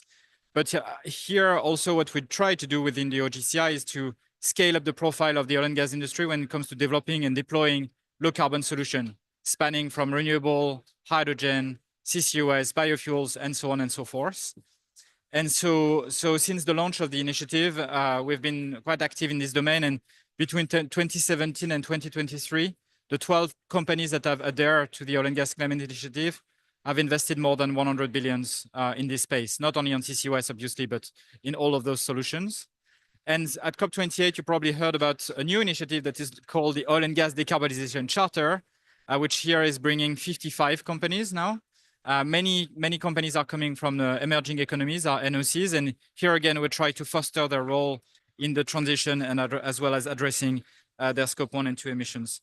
So if I zoom in specifically on CCUS, what we are doing, so here what we do is first of all, trying to identify and to scale up technologies that are available to reduce the cost of capture, because you know that it's probably the big segment of the CCUS value chain that needs to be addressed, is to how we can reduce the cost of capture to ensure that this technology is available to the wider use, and particularly for steel or cement or other industry that will need it, as well as identifying areas in the world where we could develop CCUS projects at the lower cost. And here we've scanned 52 countries, so basically locating where are the source of emissions, what is the quality of the CO2 stream, what is the purity of the CO2, and where is the storage capacity. And of course, this is a place where the oil and gas industry has a big role to play because they know the underground storage better than anybody else. And so we try to leverage on their knowledge to be able to propose some cluster where the CCUS project could be at scale, and so could enable for some industries to decarbonize in a relatively fast fashion. So we approach CCUS always with a cluster approach. It's not like one CCUS project for one cement plant, but it's rather trying to find like some encore source point emissions that when you accumulate them, start to make sense to develop a large CCUS project for multiple million tons per annum for all of them. And so when you look at the APAC regions, there's a huge potential. The McKinsey studies, for instance, is aiming that 60% of the development of the CCUS will happen in the Asian Pacific regions. And when we looked at the cluster that we identified, so many countries that we scanned were based in Asia Pacific, there is more than 800 million tons per annum of project that could be developed at a cost that is below $100 per tons of CO2. So a relatively cheap cost for some of them. And the Asia Pacific comes with some very interesting characteristic when it comes to development of CCUS. The first thing is that it's a region where there is a competitive cost structure. The CCUS value chain can again leverage on the local players that have understanding of large complex engineering projects. And this is a place where you have a high concentration of major EPC players at a relatively affordable cost. And if you take, for instance, as well the part of CO2 that relate to the transport, because in Asia Pacific, there's a lot of transport of CO2 that will have to happen by boat or by ship.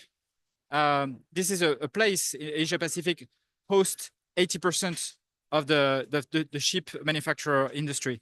So this is these are characteristics that are quite unique in this region that makes not only that the potential is huge, but also the potential to achieve this large-scale CCUS project is very important. There's also quite a strong, when we made the analysis, we identified that there's a strong potential for economic growth enablement thanks to CCUS.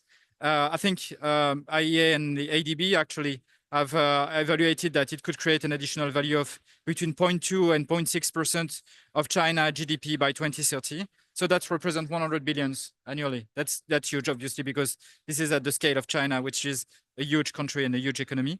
And there's also a culture of partnerships, which is absolutely key when it comes to develop CCUS projects.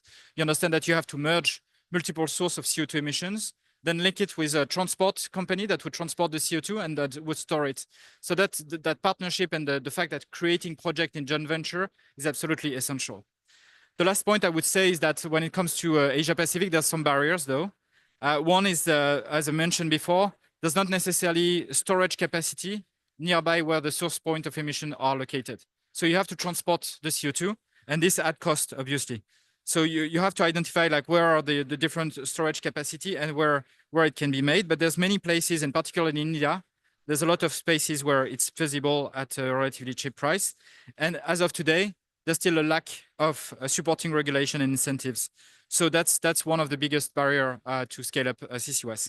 But with that, I'm happy to move on to the panel and give back the floor to Trond and for the next stage. Thank you.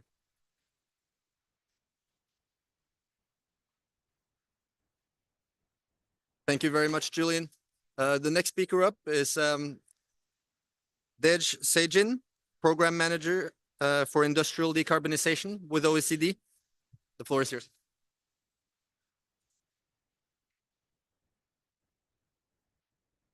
Okay, perfect. I hope the colleagues are hearing me. Thank you, Pradeep, and thank you, Tron, for the kind invitation. If you can make it full screen, please. Super. Thank you very much.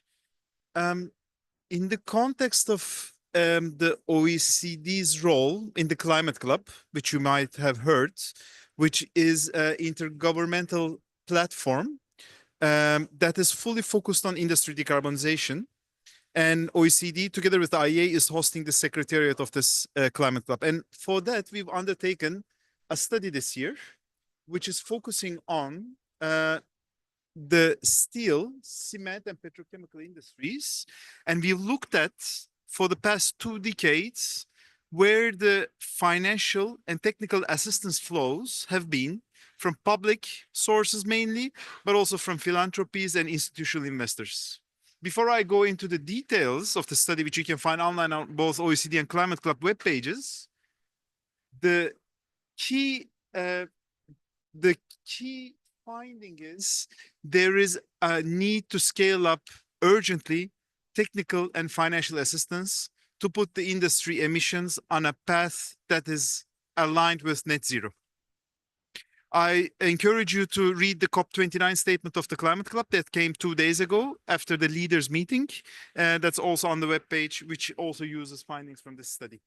Now, if you look at the overall situation in the investments today for the major energy emission industries, including also steel, there is the industry starting from a very low base of investments to low carbon technologies that are aligned with net zero pathways, where we need to be by the end of this decade, and by 2050 is basically a significant jump in the total investments. These are for the global situation. Now, what we did, we focused on the emerging markets and developing economies and how much support is going there. I'm mindful of the time, so I'll skip a few things. I realized you are a bit behind.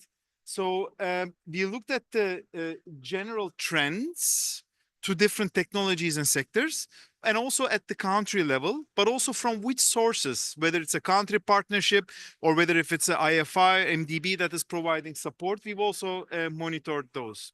Now, there are 3 main sources at the moment where industry is receiving support from. One is the public bilateral, so that can be a country to country. Public multilateral, that can be from, let's say, ADB to a specific country, and the sector and the technology of that country.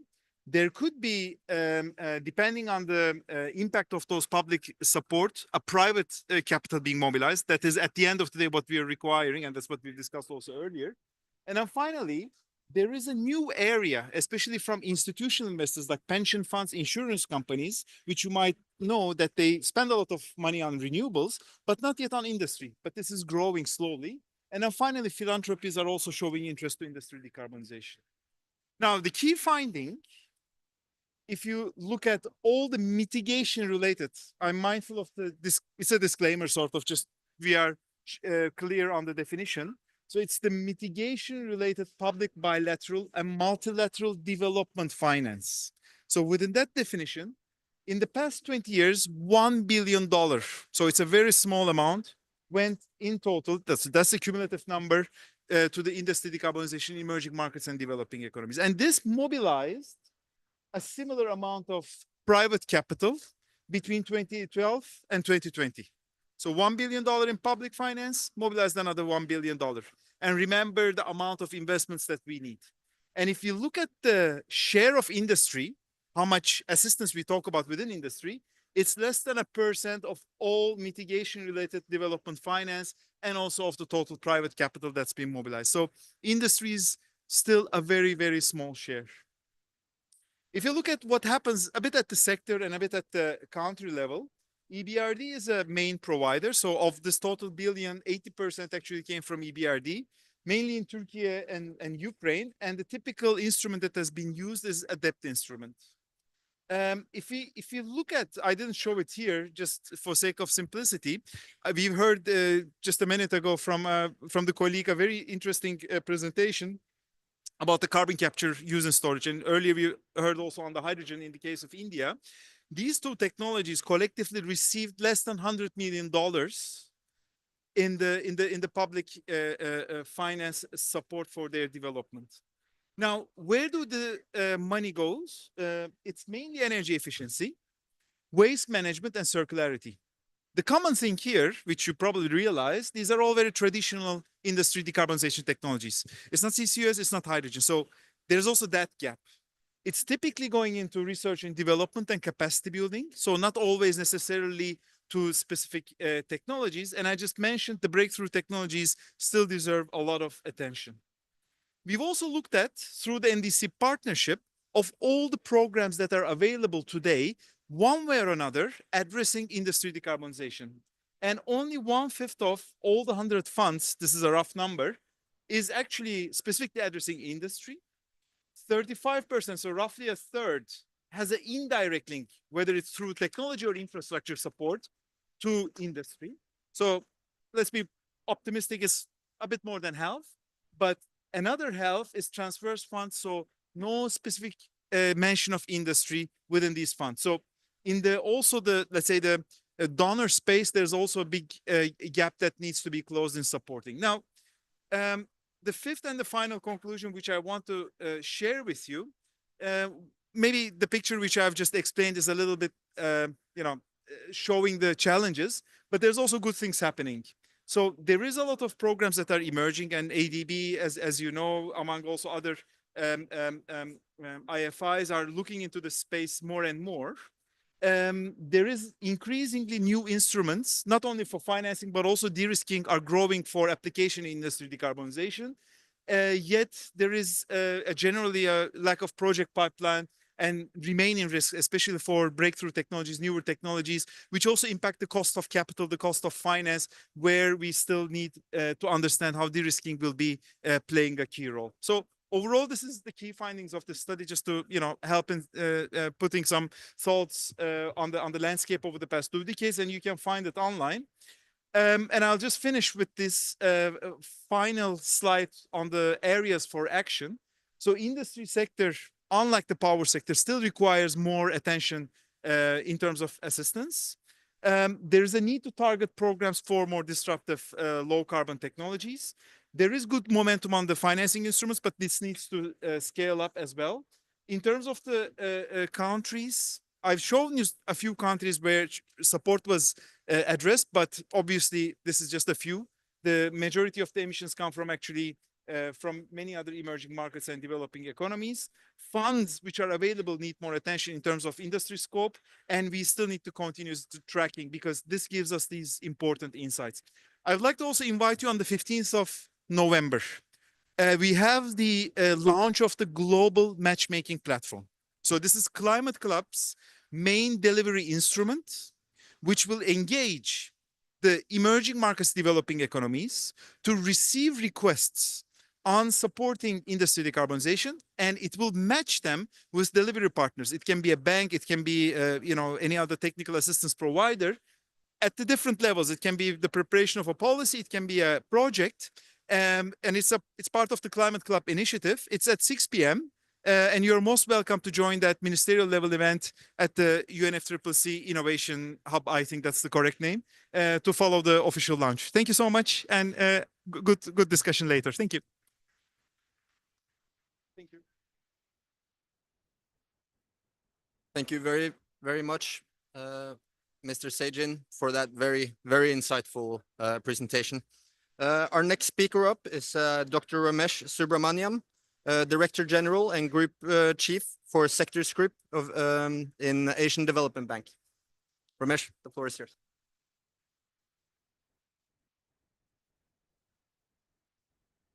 Thank you so much, Andre. Good afternoon to all of you. We had 4 fascinating presentations, a lot of ground that you've covered. Greatly appreciate.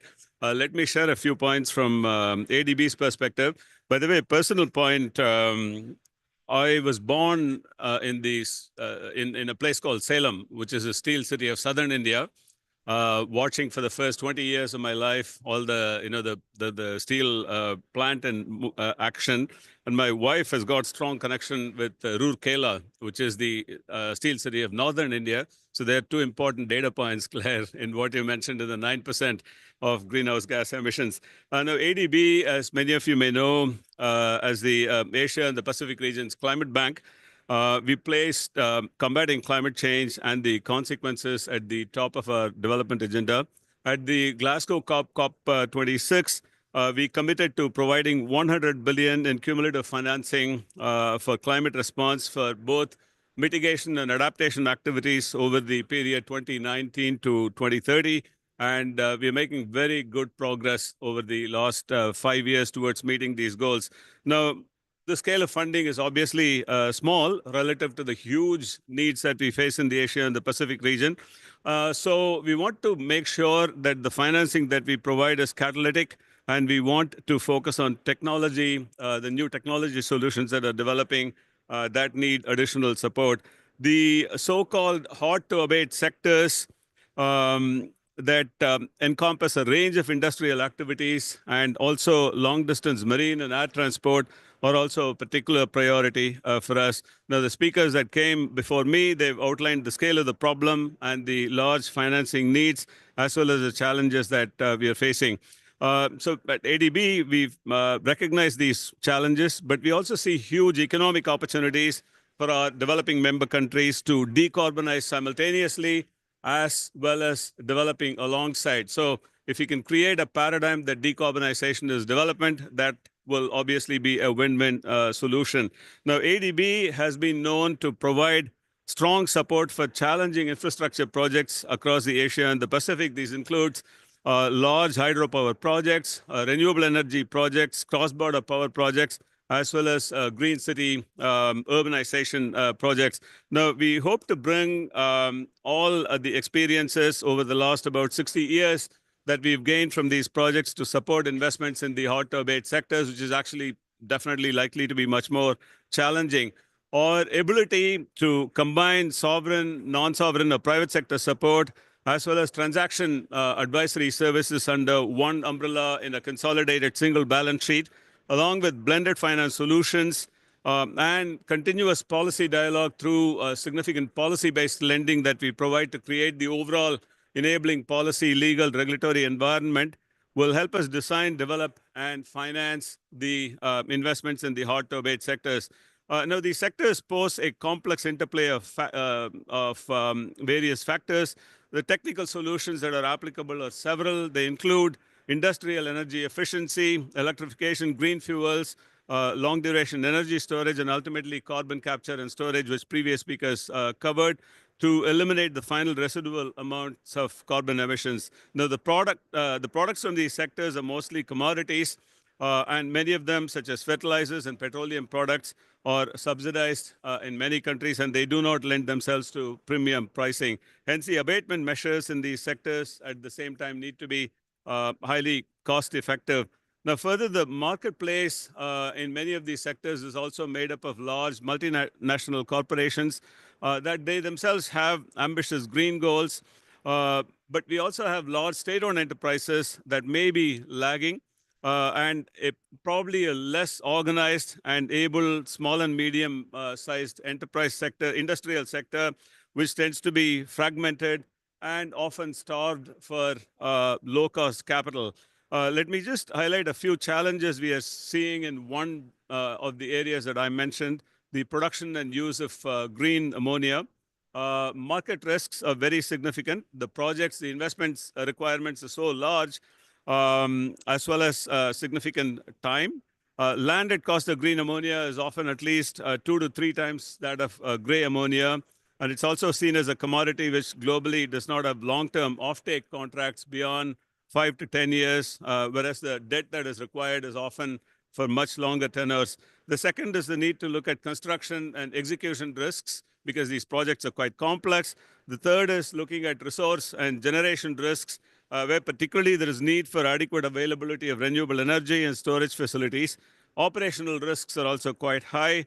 And we need to look at the sponsors' financials that need to be analyzed, as we are now faced with a new set of entities that are proposing these projects. In many cases, such entities may not have a long track record of project delivery. Counterparty risks are quite significant as well. If you look at governments as providers of subsidies, which we need to assess during our due diligence. And all of these will require significant amounts of concessional capital, which will be very critical in getting the first projects off the ground. Now, such capital can take the form of first loss or subordinated debt, or help bridge costs of unpredictabilities, such as offtakes being cancelled or not extended.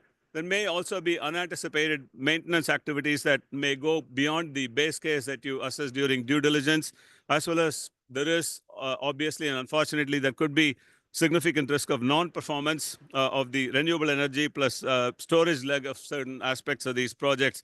Let me end with a quick overview of our ongoing efforts to move the needle on the first set of demonstration projects. In India, our private sector operations department is in detailed discussions with two of the large export-oriented projects that have secured 10 to 15-year offtake contracts for a significant portion of the production of green ammonia. Similarly, in the Indian steel sector, we are working with the Ministry of Steel to identify a series of measures, including energy efficiency, electrification, and replacement of fossil fuel-based captive power plants with renewable energy solutions. We also see green ports as an important nexus of development and decarbonization when it comes to the hard-to-abate sectors. In fact, tomorrow, we will have an event where we launch our maritime decarbonization initiative. Now, the combination of ports, industrial uses that are close to the ports, and renewable electricity production zones together can support green industrial corridors where RE solutions produced can be converted to green fuels that can be both locally consumed and exported. So we are in the early stages of developing various roadmaps for the creation of green fuel hubs around several large ports in South Asia and Southeast Asia in particular. And we, along with the World Bank, are also supporting Indonesia, India, and Thailand to develop proposals for accessing climate finance under the Climate Investment Fund, so the CIFs, industrial decarbonization window, which we very much appreciate. Countries are eligible to obtain up to $250 million in concessional resources, which will be very, very critical. And finally, we are also very keen to support knowledge and experience sharing.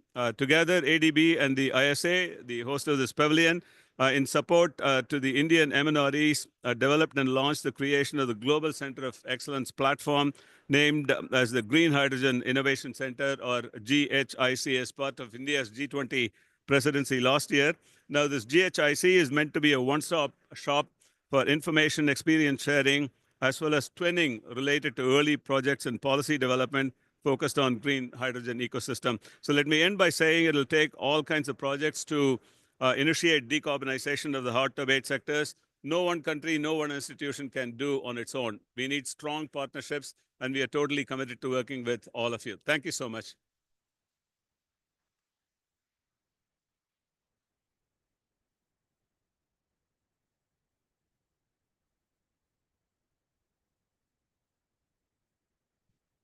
Thank you very much, and good afternoon to all of you. My name is Pradeep Tarakan. I'm Director of Energy Transition at the Asian Development Bank. And just to echo what Director General Ramesh Subramaniam just said, we had a fantastic set of presentations. I think it was well worth the time to get that context put in terms of the challenges, the opportunities, and some of the early activities. But what that means is that we ate into our discussion time. So without any further delay, let me request our panelists to come join me in the front of the room. So Claire, if you could join me up here. And we have Julian Perez from OGCI. We also have, you've heard from them earlier, we've got Gustav Sausad, who's the Vice President, Head of Government Affairs from Norsk Hydro. And we also have the Global Head of Public Affairs from DNV Energy Systems, Mr. Al-Karim Govindji. And last but not least, we've got the Energy Research Institute for the ASEAN and the Far East, Sho Hayashi, Project Office of Energy. Thank you all for being here. I think this panel represents what we heard earlier today. It's about partnerships. You've got the private sector, you've got, you've got industry associations, you've got think tanks, And of course, you've got the consultants who bring in all of the needed expertise. So let me start off with the experience of a developed country. Gustav, if we could sort of ask you to, carbon capture and storage and utilization was mentioned, and Norway was a pioneer in this space. And now it's known for, e-mobility and increasingly hard to abate. So maybe share with us sort of Norway's journey, what has been working, and what are the lessons learned?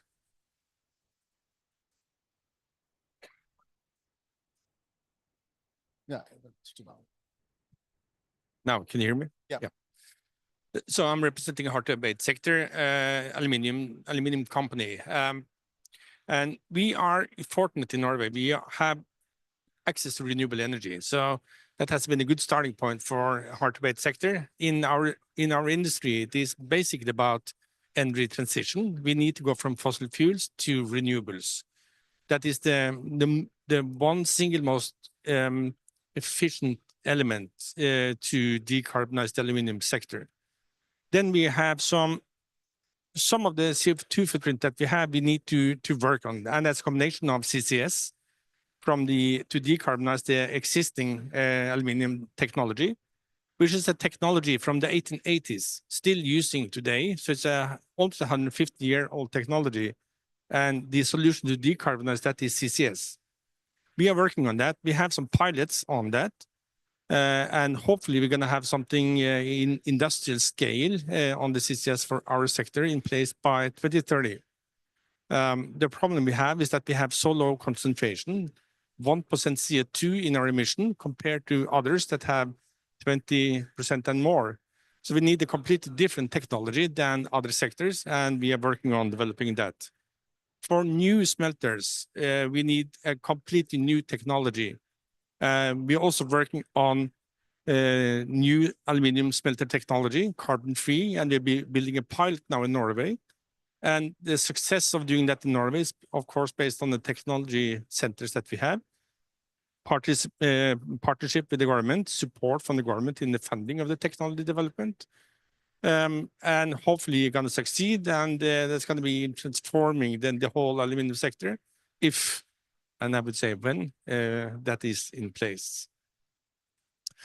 Thank you very much, Gustav. I think if I could just stay with you for a minute, we heard about, what you said earlier is about when we start thinking about hard to abate and decarbonizing, new plants will have to be sited using different criteria than before. Early on, you would site them next to where the ores were, and now you're looking at actually trying to find a nexus between where the minerals are, but also cheap renewable energy. So I think I just wanted to sort of, I know that, your company is now looking at partnerships across the developing South. You've got relationships in Latin America. And so maybe talk to sort of what's motivating some of those partnerships and what are you hoping to achieve from those? Having talked about the technology side, the other part in our sector is that we are producing a commodity. And there is no mechanism today that really differentiates between the high carbon commodities and the low carbon commodities. It's the same product in use. So we are working on partnerships now to make sure that we have an increased awareness of this. So we have signed up a partnership with Mercedes-Benz, and Porsche and Volvo Group. They are eager to fulfill their ambitions on cutting embedded emissions in their products. So they have signed partnership with us to look into the whole value chain we have from our bauxite mine in Brazil, just outside Belém, where the COP will be next year, to the finished product that they're using in their cars. So they are investing into us now in a partnership on the environment side, on the social side, to make sure that they can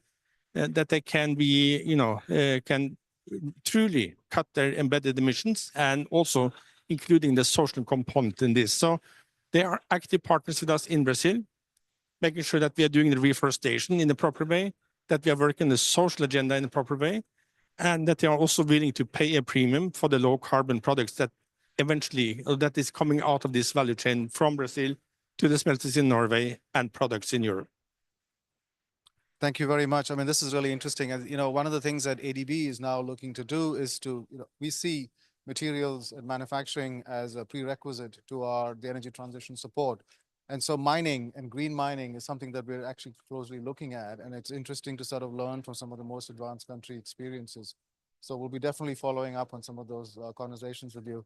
If I could move down the line and maybe focus a little bit on sort of the Asia Pacific. I mean, given ADB's remit is Asia Pacific and developing Asia. So AREA is, a prominent economics research group based out of Jakarta. I know you've been carrying out a lot of analysis in this area in terms of energy transition.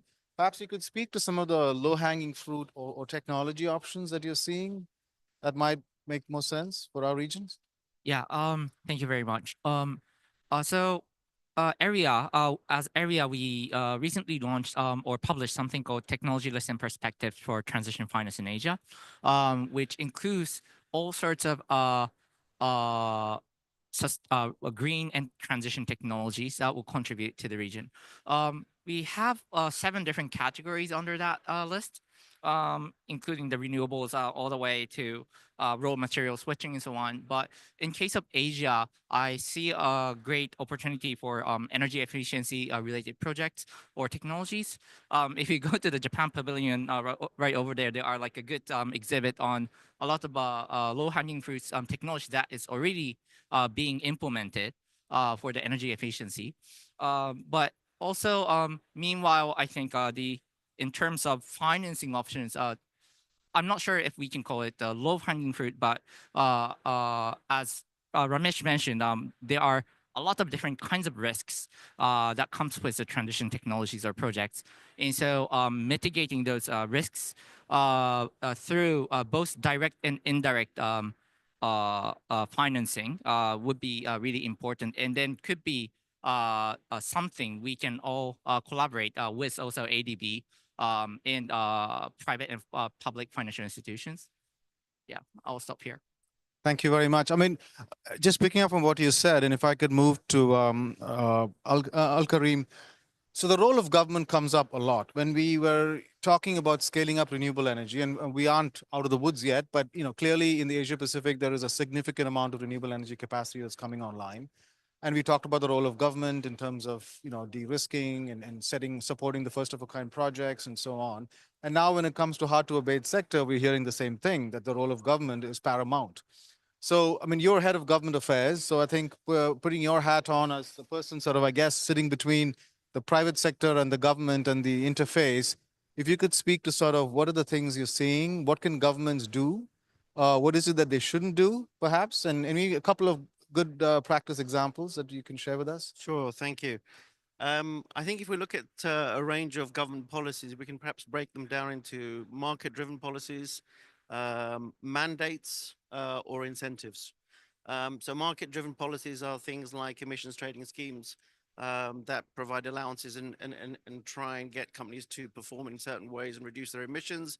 The EU's carbon border adjustment mechanism, of course, drives importers of technologies to reduce or products to reduce their emissions, and steel and aluminium and hydrogen, electricity are all part of that carbon border adjustment mechanism, which will come into force in 2026. So those are kind of market-driven mechanisms. When you look at mandates, they could be things like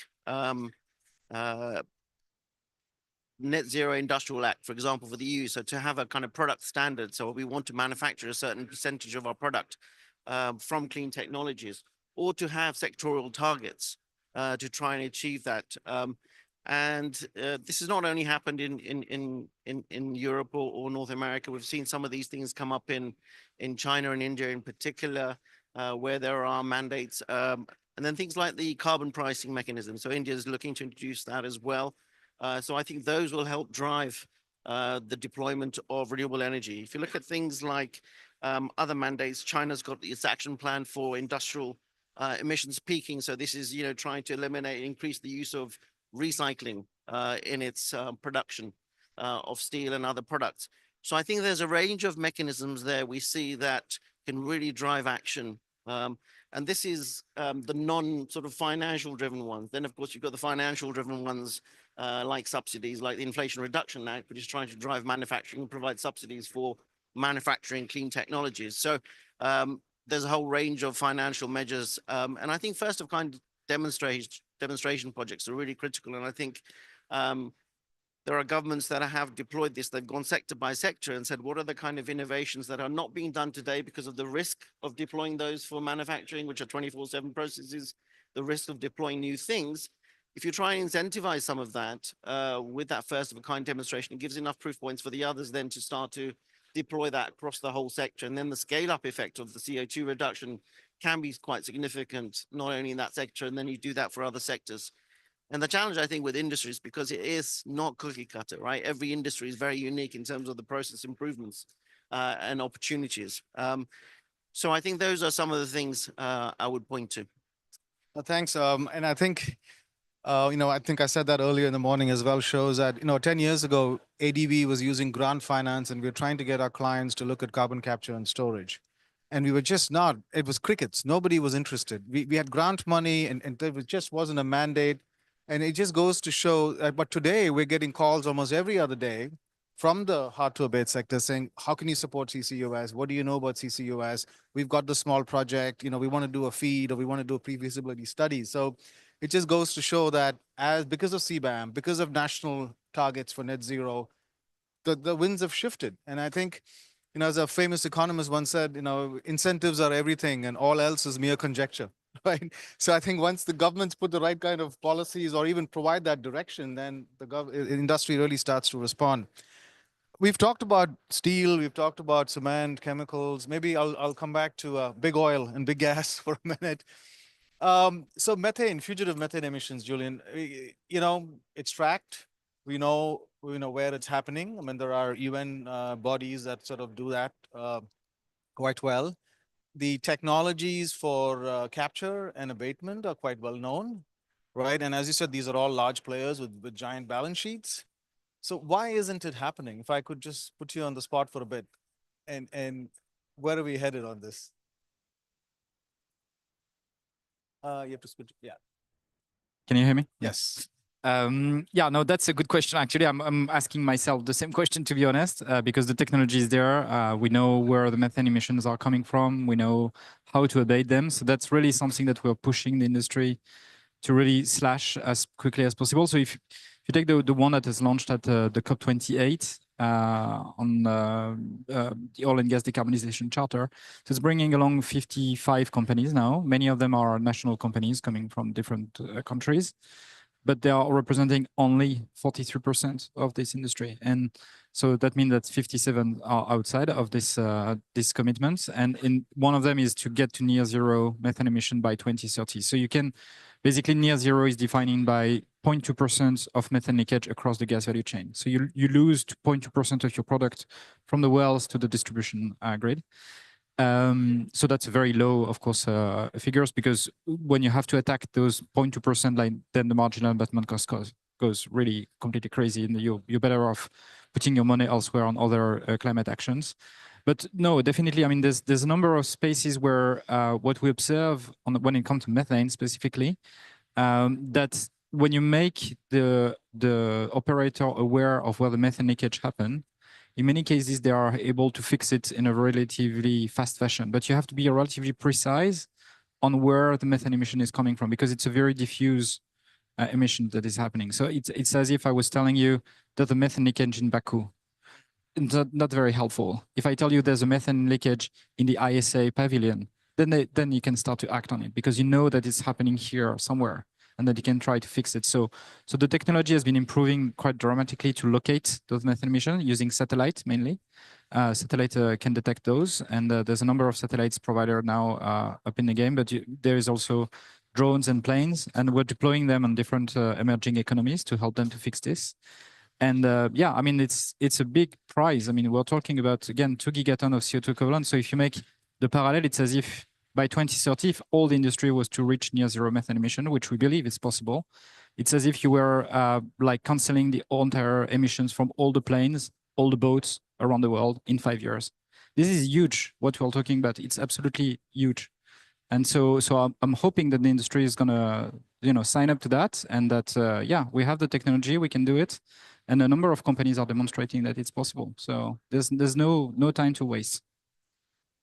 Yeah, I think we can also, there are some lessons learned from, the US had the toxic resource inventory about 20 years ago when companies had to report on the amount of toxic metals and minerals and emissions, I mean, other than CO2 at that time, which they were emitting. So that was a publicly listed data point, and year after year. And then it kind of becomes a bit of an embarrassment, right? When you have to report that every year, the name and the shame kind of Yeah, thing absolutely. that picks up. Yeah, and it's, yeah, I mean, I commend this kind of approach because that's a good approach to, to finger point at some stage. But I think the thing is that when you look at the oil and gas industry, there's always like the big names that are, again, very well known in the market. So if you take all the big IOCs, you take Exxon, Chevron, Total, BP, Shell, all of them, it's 15%, 15% of the market.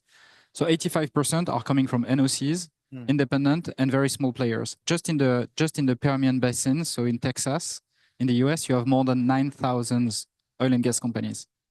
Those are very tiny fraction, tiny companies, but the accumulation of all of them start to make big numbers.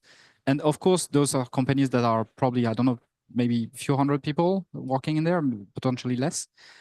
I don't think that they have anything on, on the climate action agenda. There's probably nobody taking care about climate change in their company, to be frank, just because those are very, very small companies. So the big ones are moving, some big NOCs are moving, but we have to address those very tiny players in many places. And I agree with you, like, finger pointing can be super helpful in this space. In a polite way, right? In a polite Well, with an intent to have a constructive outcome. So I'm going to actually turn to Claire for a question. But before that, I do want to give all of our panelists a heads up that I'm going to this and ask a last question. It's more of a wish. If you could use a few words or a phrase to define what you see as your dream outcome in the hard-to-abate space, say in the next 5 years. Okay, so this is a question that's going to come to you eventually, to each one of you. I'm giving you a bit of time to prepare because ADB likes to do that. We want people to be prepared. So yeah, think about a few words or a phrase of how you would define your dream outcome in your hard-to-abate space in the next 5 years. So Claire, before that, we heard a lot of like words, concepts, low carbon steel, zero carbon steel, green steel. So is there a definition that maybe the World Steel Association employs? If you could sort of elaborate on that. The short answer is no. Okay. Unfortunately not. No, there are all sorts of ways to decarbonize steel, one of them being using potentially more scrap in the steel making process, others which are using, already today using low carbon or renewable energy, using charcoal, for example. And these are all different ways in which companies can sell their lower carbon steel. And there are different initiatives which are out there. Some of them, for example, Responsible Steel or the Global Steel Climate Council. There are equivalents in other sectors, so in the aluminium sector, but also in forestry, and they all have different ways of defining them. And I think it's very much dependent on the market sector and the region in terms of how they're defining them. So if you've, in the steel sector, if you can meet your targets by increasing your scrap because you have scrap available, great. But we don't want one company saying, well, we'll take the scrap, produce all this low carbon steel. It just means that then the next person cannot use the scrap. By 2050, we're still going to be making 50% of our steel from iron ore, just because of the demand. So it's very difficult to set this. There are a number of initiatives which the individual steel companies are using to sell green steel, either because they've managed to achieve those savings across all their sort of processes, or because they're selling nowadays green steel certificates. There is a lot of discussion around this. We've just launching our guidelines this week in terms of how you should account for this. It's not because there is the risk. People say, okay, you're selling certificates. Have you actually made the reductions? But it's about, in the very short term, being able to accumulate your savings and apply those savings to a proportion of your steel products, making sure that the rest of your steel products takes account of the rest of your actual emissions that you produced. You sell these potentially with a premium because they're certificates to go alongside your existing carbon footprint, as a way for companies to sort of get some return on the investment they've had to make, which which is quite costly to reduce the emissions, and then to apply these the revenue from this for further development. it's a tricky area because of the risk of people claiming that there's greenwashing going on. So we need to be very clear, which is why we've developed these guidelines, and we're looking to work with other industries and external bodies to make sure that what we've developed is robust, so that the green steel product offerings are actually, it does what it says on the tin. Well, thanks very much. I do want to turn to the audience and see if we can maybe take one or two questions. If there are any pressing questions that anyone has. We are coming up to the top of the hour, and I'd like to finish on time, but just want to make sure that there's anybody here that. Okay. All right. So then, well, let me then turn to our panelists, and in as part of bringing this to an end, maybe we can start with the show, because I want to give these guys a bit more time to think. Sure, yeah. Go ahead and tell us a phrase or a word or even a group of words. All right. So I just thought of forgetting about our perfectionism, and make a steady transition, especially when we think about, for example, discussion of finance. There's a finance emission discussion, and then so although there are a lot of low-hanging fruits, technologies and projects, financial institutions are also become a little bit hesitant because supporting them might increase their finance emission. So I believe that achieving zero emission from the beginning, especially for hard-to-abate sector, would be difficult, and then so making the city transition will be crucial, especially in the next 5 years. No, that's a really good point. I think banks are so skittish about increasing their finance emissions that they don't want to touch transition finance. I mean, we're having that same discussion in the coal to clean space as well. They would rather divest assets and let somebody else worry about it rather than actually work to make those assets green over time. So thank you so much. Karim. I think for me is in the next 5 years, I would hope that we can move many of the trial or prototype CCS projects to final investment decision. Okay, CCS becoming real. Yeah. Okay, go ahead. From my side, I would say that I'm technology optimist. So I think we're going to solve the problems and the challenges that we have in the hard-to-abate sector. What we need is a transparency, and we need to have a market mechanisms that are willing to pay for the low carbon products. That will trigger financing and complete the technology implementation. Yeah, as you were saying, in the case of Norway, was it a $40 or a €50 tax on carbon emissions from offshore gas operations is what led to the first CCS projects. I mean, that was a pretty clear. It's efficient when you get the cost on the emission. Yeah. Thank you. Okay, Claire. My keyword here would be help. As an industry, we cannot do this alone. We've got a big role to play ourselves, but we need to have the collaboration from the finance sector, from the policymakers, from customers, like you say, willing to pay for the premium. And yeah, just to push that collaboration forward and know that it's not the world's not going to survive just with steel. We need to collaborate more with our friends in the aluminium sector, concrete, cement, but everywhere else. Right. Thank you. Julian, over to you. Well, I would say that just to build on the two last panelists' remarks, that if you embed the premium price into the end product, like in the price of a car rather than the price of the steel, it's just like a fraction of the extra price. Like we're already probably ready to pay like a few €100 more for your car, and if it's produced with for the right color. Oh yeah, indeed. If you can choose the color, it's even better. So maybe my wish would be like more low carbon, procurement standards being deployed by market regulators to force basically that a car cannot have steel or a house cannot have house with a certain carbon intensity. That require to embed the carbon content into the end product, which require like a very robust carbon accounting system. So I would say that potentially my best wish would be have a very, very robust carbon accounting system that allow you to trace this carbon content up to the end product. That's a really point. I think going back to quickly to, green procurement by governments has been a clear, winner in the past, bringing down the cost of certain appliances like lights from incandescents to compact fluorescent lamps. Just one sweep. Once the government mandates that for all government energy consumption, it really moves the needle and you'll get really massive cost reduction. So Okay, I'm not absolving myself from the same requirement. I'm supposed to come up with a phrase as well, and mine is let's make hard to abate less hard. Okay, all right.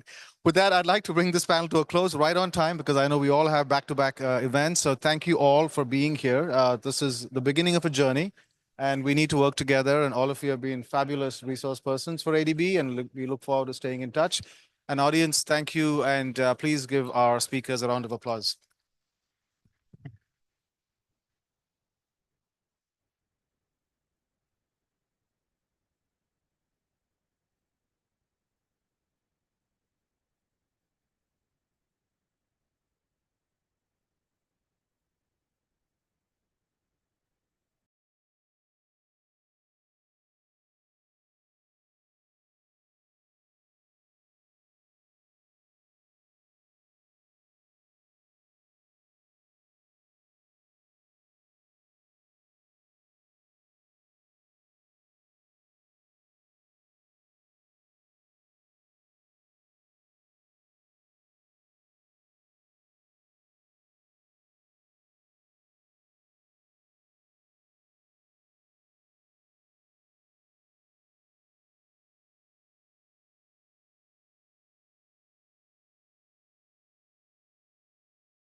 4 minutes. So thank you everyone for being here. We'll start in about 5 minutes.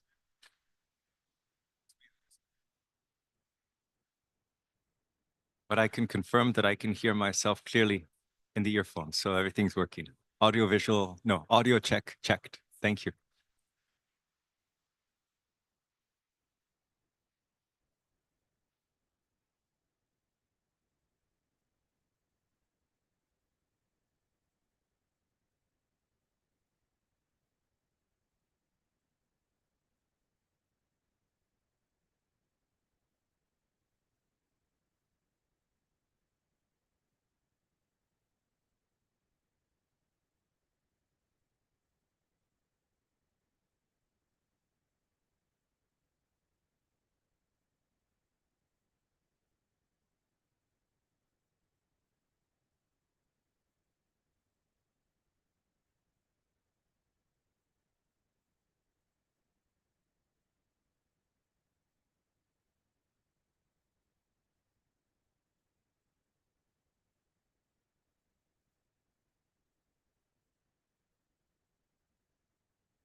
Until what time does the session run?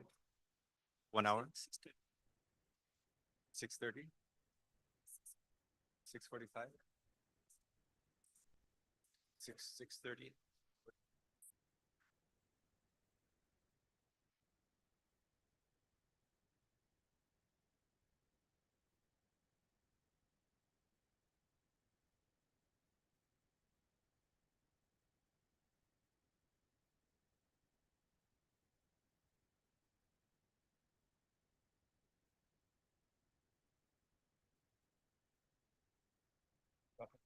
How we start?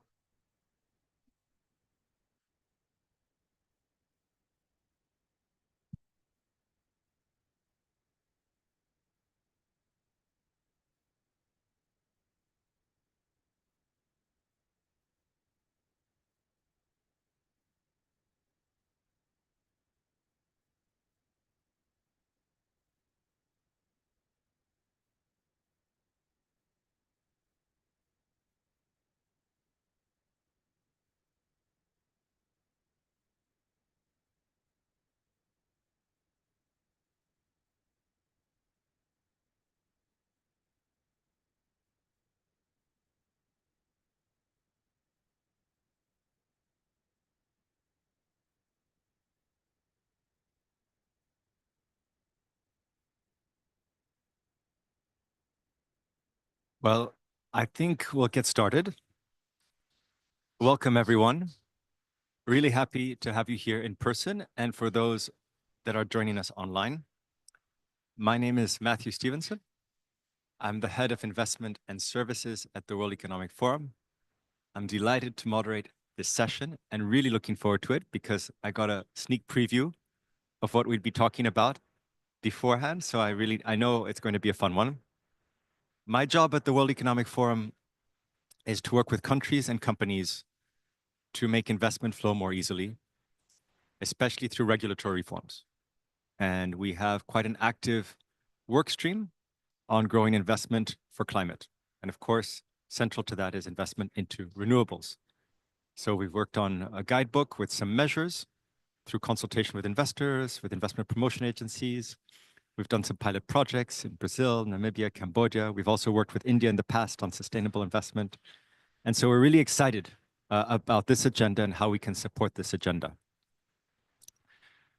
Today, we're going to talk about financing the future, scaling solar and renewable energy in developing economies through domestic and international climate finance. We're hosted by the International Solar Alliance, and I'd like to thank them for their hospitality. and for the impressive mobilization that they've done behind this agenda. Now, in 2024, the International Energy Agency reported that solar investment had reached 500 billion for the first time. And this surpassed all other investments into all other renewable energies that year. So there's a big success story in the area of solar, but there's also a big gap and necessity in other areas. And so that's a little bit what we'll talk about today. Another thing we'll talk about today is really the complementarities between international finance and domestic finance.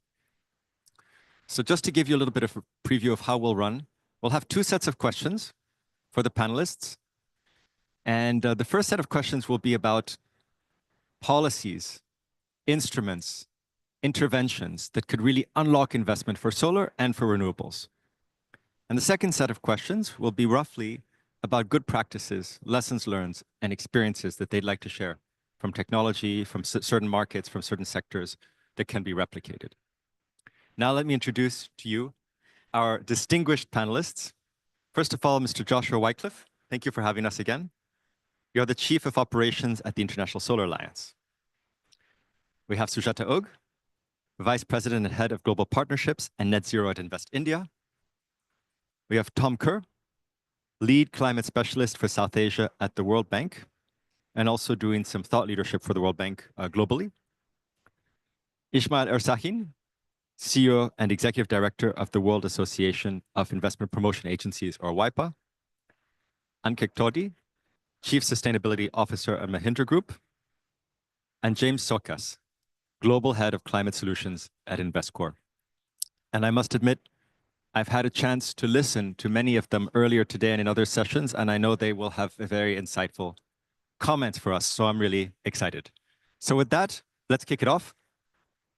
Ankit, you're to my left. The floor is yours first. You represent a very successful company. We'd love to hear from you, from your experience, what policy interventions or instruments could enable more investment in solar or other renewable energies. Thank you. Thank you for having me here. So just to set the context, I represent the Mahindra Group, which is a large conglomerate in India, roughly $70 billion by market cap, present in about 20 different industries. The interesting part about the group is that we are both a buyer and supplier of renewable energy. So we use about $100 million worth of electricity every year as a group. And we have 3 companies which are solar service providers, both at the large scale, at the small MSME scale, and also a company that is an operations and maintenance company. So we get to really see both sides of the story play out.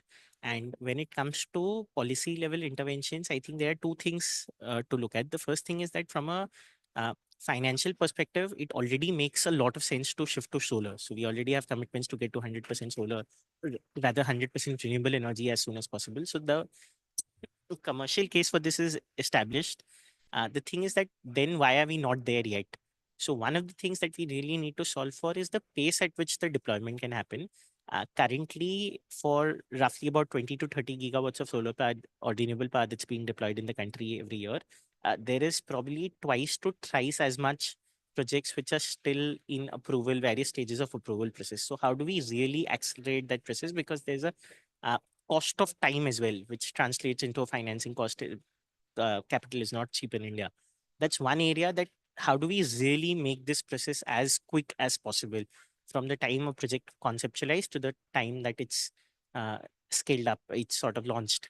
The second thing that we'll really need to focus on is there is a lot of issues at the state levels. There is still different policies in different states, lots of different kind of pricing in different states, which means that we don't have a uniform project or objective that we can apply. So I'll again take a specific example that in the Mahindra context, we have multiple different industries, each requiring different types of power. So some require, let's say 10 megawatt, 15 megawatt, 50 megawatt at one location.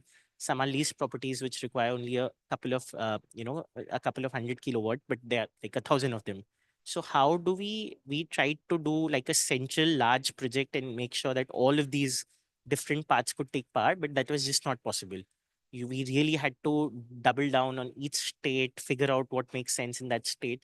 So how do we bring about more simplification at the national level by working very closely with each of the states so that there is much more uniformity that will really help scale up this entire process. And not just for large companies, it will really help the smaller companies adopt this at a much faster pace, and it will make the entire industry also much more competitive, both the solar industry, but also the companies, especially in the manufacturing sector, because it helps reduce the cost of power. So that's the two things, like at deployment at pace is what I would really focus on when it comes to policy. Super. Thank you, Ankit, and thank you for being so clear and so specific. I think that's what we really aim for today, because at the end, we're going to want to maybe have one takeaway from each of you. So the more specific, the more useful for the audience, I think. Over to you, Joshua. Very similar question. You have the bird's eye view from the ISA. You really see the big picture. So what would be the right enabling policies for more investment in solar and renewables? Thank you. I can give you from a couple of exemplars that we have worked around. ISA as an organization, it's an intergovernmental organization with about 120 countries, member countries. So we work across 4 regions. We primarily support and assist the SIDS and the small island, of course, and the least developed countries. Across these 120 states, we work with them. I mean, I'll give you an example from last year, COP. We said we would expand and grow renewable investments by 3-fold. And I'm told we've achieved about 2.7 times. So we're well and truly on track to get to that 3 times the investment.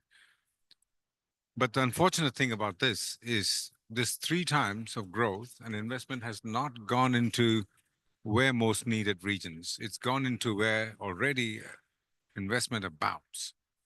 If you take Africa, for instance, or countries where more than half the population in this world reside, they lack the kind of investments that we require, primarily because of multiple things. One of them is the perceived risks in investments. And when you look at the reasons for perceived risks, one of those risks is policies, of course. Policies that enable.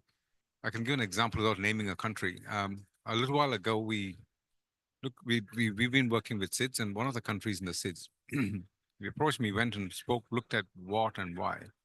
And when we looked at the policy, the issue was that the regulator and the supplier were the same. So how could someone, a regulator, supply power and have a monopoly in the market? So they control the pricing. They control almost everything. It comes from transmission to generation to transmission to everything. So then we spoke.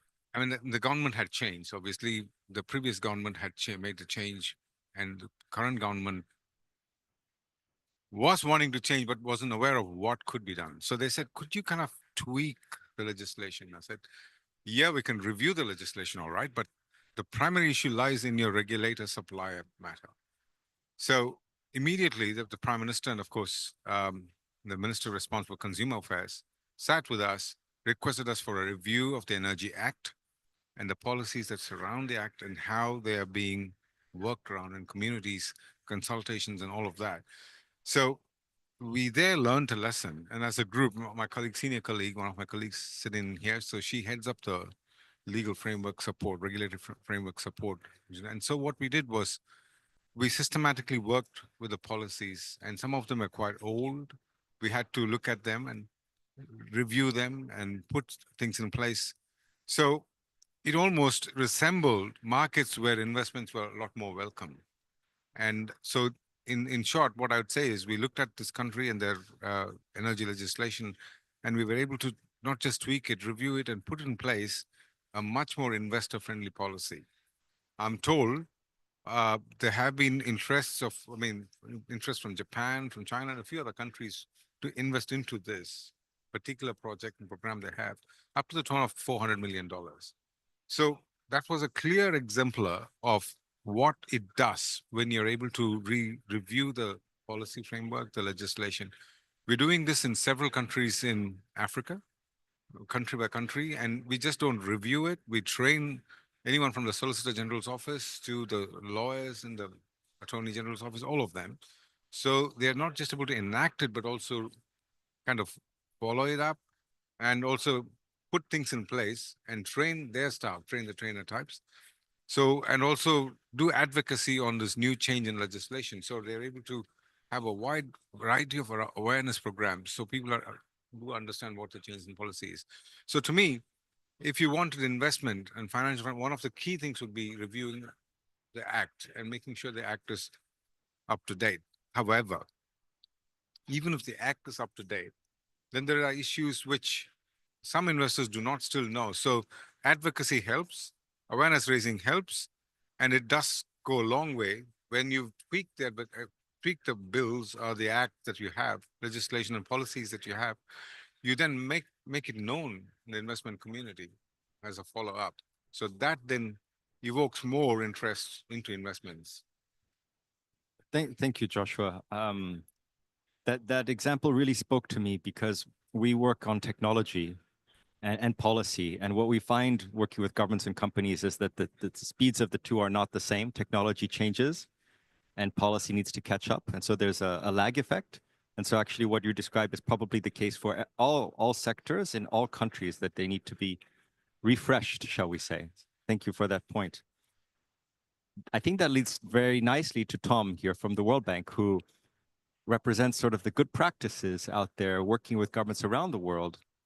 You have a bird's eye view, Tom, but of a different nature, a bird's eye view of what maybe works well in terms of good policy, good instruments across different economies. What are your thoughts, please?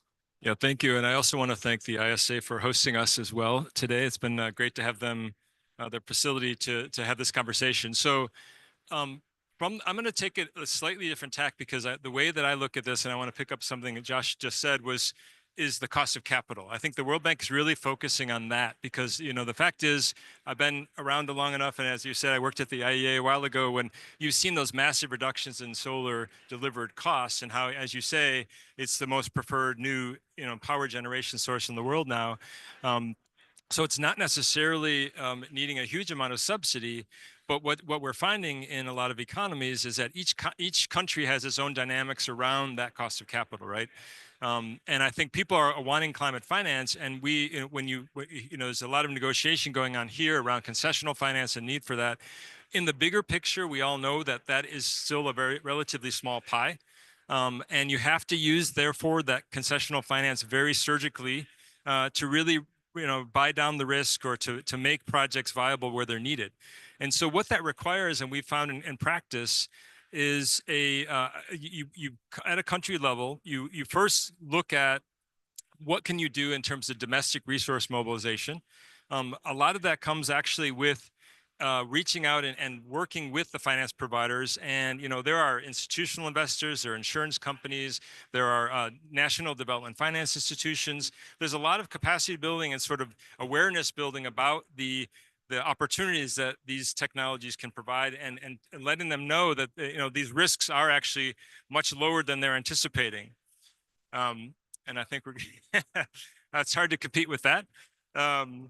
But I think what we found is that as you have these conversations, they start to see a change in the risk profiles, and these sorts of terms come down and get more attractive.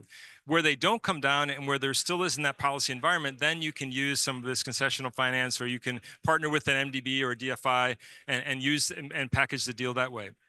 I think another set of policies that are very important is, and also don't often come up in the context of solar so much, is pricing carbon, removing fossil fuel subsidies. Now, these are critical policies that will generate new revenue streams. And in many countries, we argue it's not for decarbonization's sake. A lot of them are small, they're very negligible emitters, but it's more about leveling the playing field between the existing fossil fuel investments and these other investments. And, countries are looking for revenue streams. I was just at a session this morning in Pakistan, and they released a new climate finance strategy. We did some estimates that they could generate about $30 billion a year with a reasonable carbon tax. And so that's the kind of thing also that can go into financing these sorts of projects. So I think you have to look holistically at, I think we've gotten beyond, we need feed-in tariffs, or we need technology support in some countries. You need, good off-takers. A lot of that's been proven. And the World Bank has a scaling solar program that has sort of the list of policies that are needed.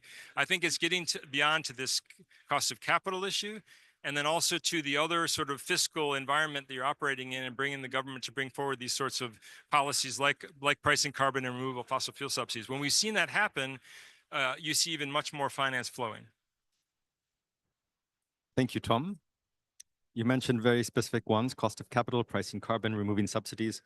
You also coined a term, I'm not sure if it's been used before, but surgical concessional finance. Maybe it has, maybe it hasn't.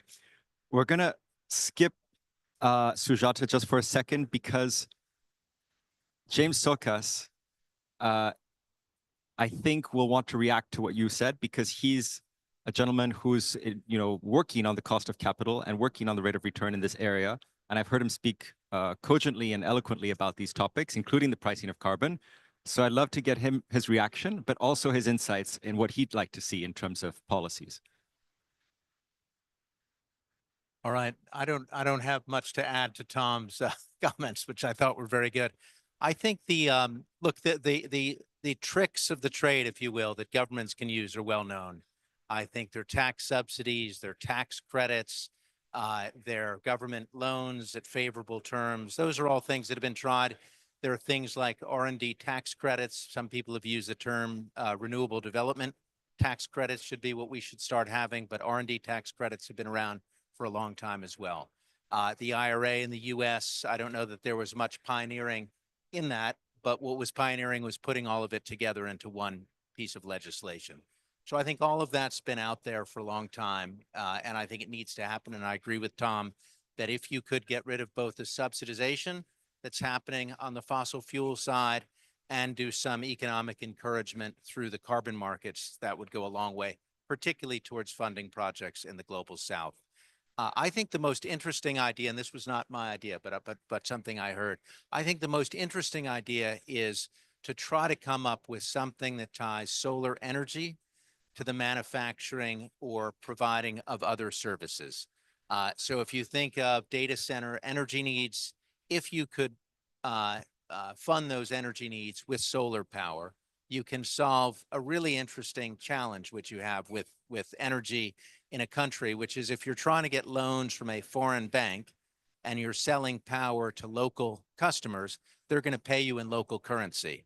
So you're going to have a mismatch, and you're going to have currency risk, and you're going to have a risk that you're going to need to mitigate. If you can sell to international customers, data center services to a corporate, or end products that might go battery production, I mentioned this morning, Chile doing end-to-end battery production that's sold on the international markets, you can avoid some of that currency risk. And you can come up with perhaps a more interesting way to fund some of the solar development that you need to do, a de-risked way. And of course, I'm on the money side of things, anyone on the money side of things wants a risk-free bet. There are no such thing as risk-free bet, but that's what everyone is looking for. So you have to try to convince them that this is, in effect, a risk-free bet, or as close to it as they're going to get. Thank you, James. And I know there's a lot of appetite in data center investment, both to have capacity, to diversify your economy, to stay competitive. I think if you can present your data center as a green data center, you can get around the criticism that it's going to be hard on your economy, creating a lot of energy use, but if it's okay if it's green energy. So I think there's something there, and the consumers will want to, get behind that, maybe pay a premium, or at least select that supplier that is providing green data center services. Let's go back to Sujata and then to Ismail. Sujata, you're from Invest India, global head of partnerships, but also net zero. India has been very successful in this space, and in fact has incubated these efforts. Would love to hear about India's approach and success stories, and what you think you'd like to share in terms of lessons learned that could be useful for other contexts. Thank you, Matthew, for that question. I can share, for the uninitiated, Invest India is the National Investment Promotion Agency of the Government of India. Our mandate is to bring investments into the country, and then develop trade, and also enable technology collaboration, which again will contribute to trade and investments. So having said that, I also lead the net zero opportunity at Invest India. So that means we try to present climate, clean economy opportunities to global investors. So that's where we find where some of, as you rightly mentioned, solar is one of the successful success story of India, mainly because I would say that the government has a very clear commitment. One is the net zero commitment itself by 2070, but also there is a clear-cut target of, say, 500 gigawatts by 2030 is the number we are chasing. So that gives a goalpost for all the line ministries. India is again as a complex governance system, multiple line departments, ministries handling the target. So to bring together all these multiple players onto the same plane. So there is a clear-cut goalpost which we have to reach 500, and solar has been leading the pack, definitely. One of the things what we see is that there is a clear framework from the government to enable both supply and the demand side. So when we are talking about supply side, we are talking about subsidies, yes, as Tom and James were mentioning, subsidies which has to go away for fossil, but then there is enough subsidy now being coming out for renewables.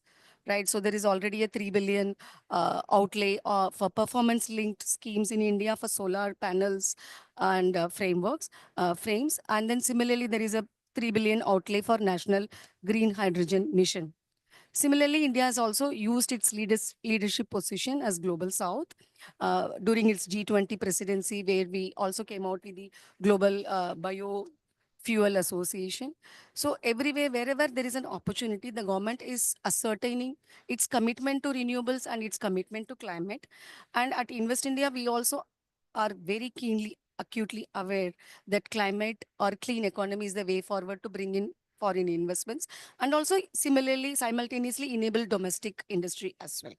So having a clear-cut goal and a strategy and a roadmap, and also enabling the local ecosystem. One of the challenges for emerging economies for us is how do we create the local ecosystem for, say, solar? Then how do we create that supply chain ecosystem? That's again a huge challenge for us.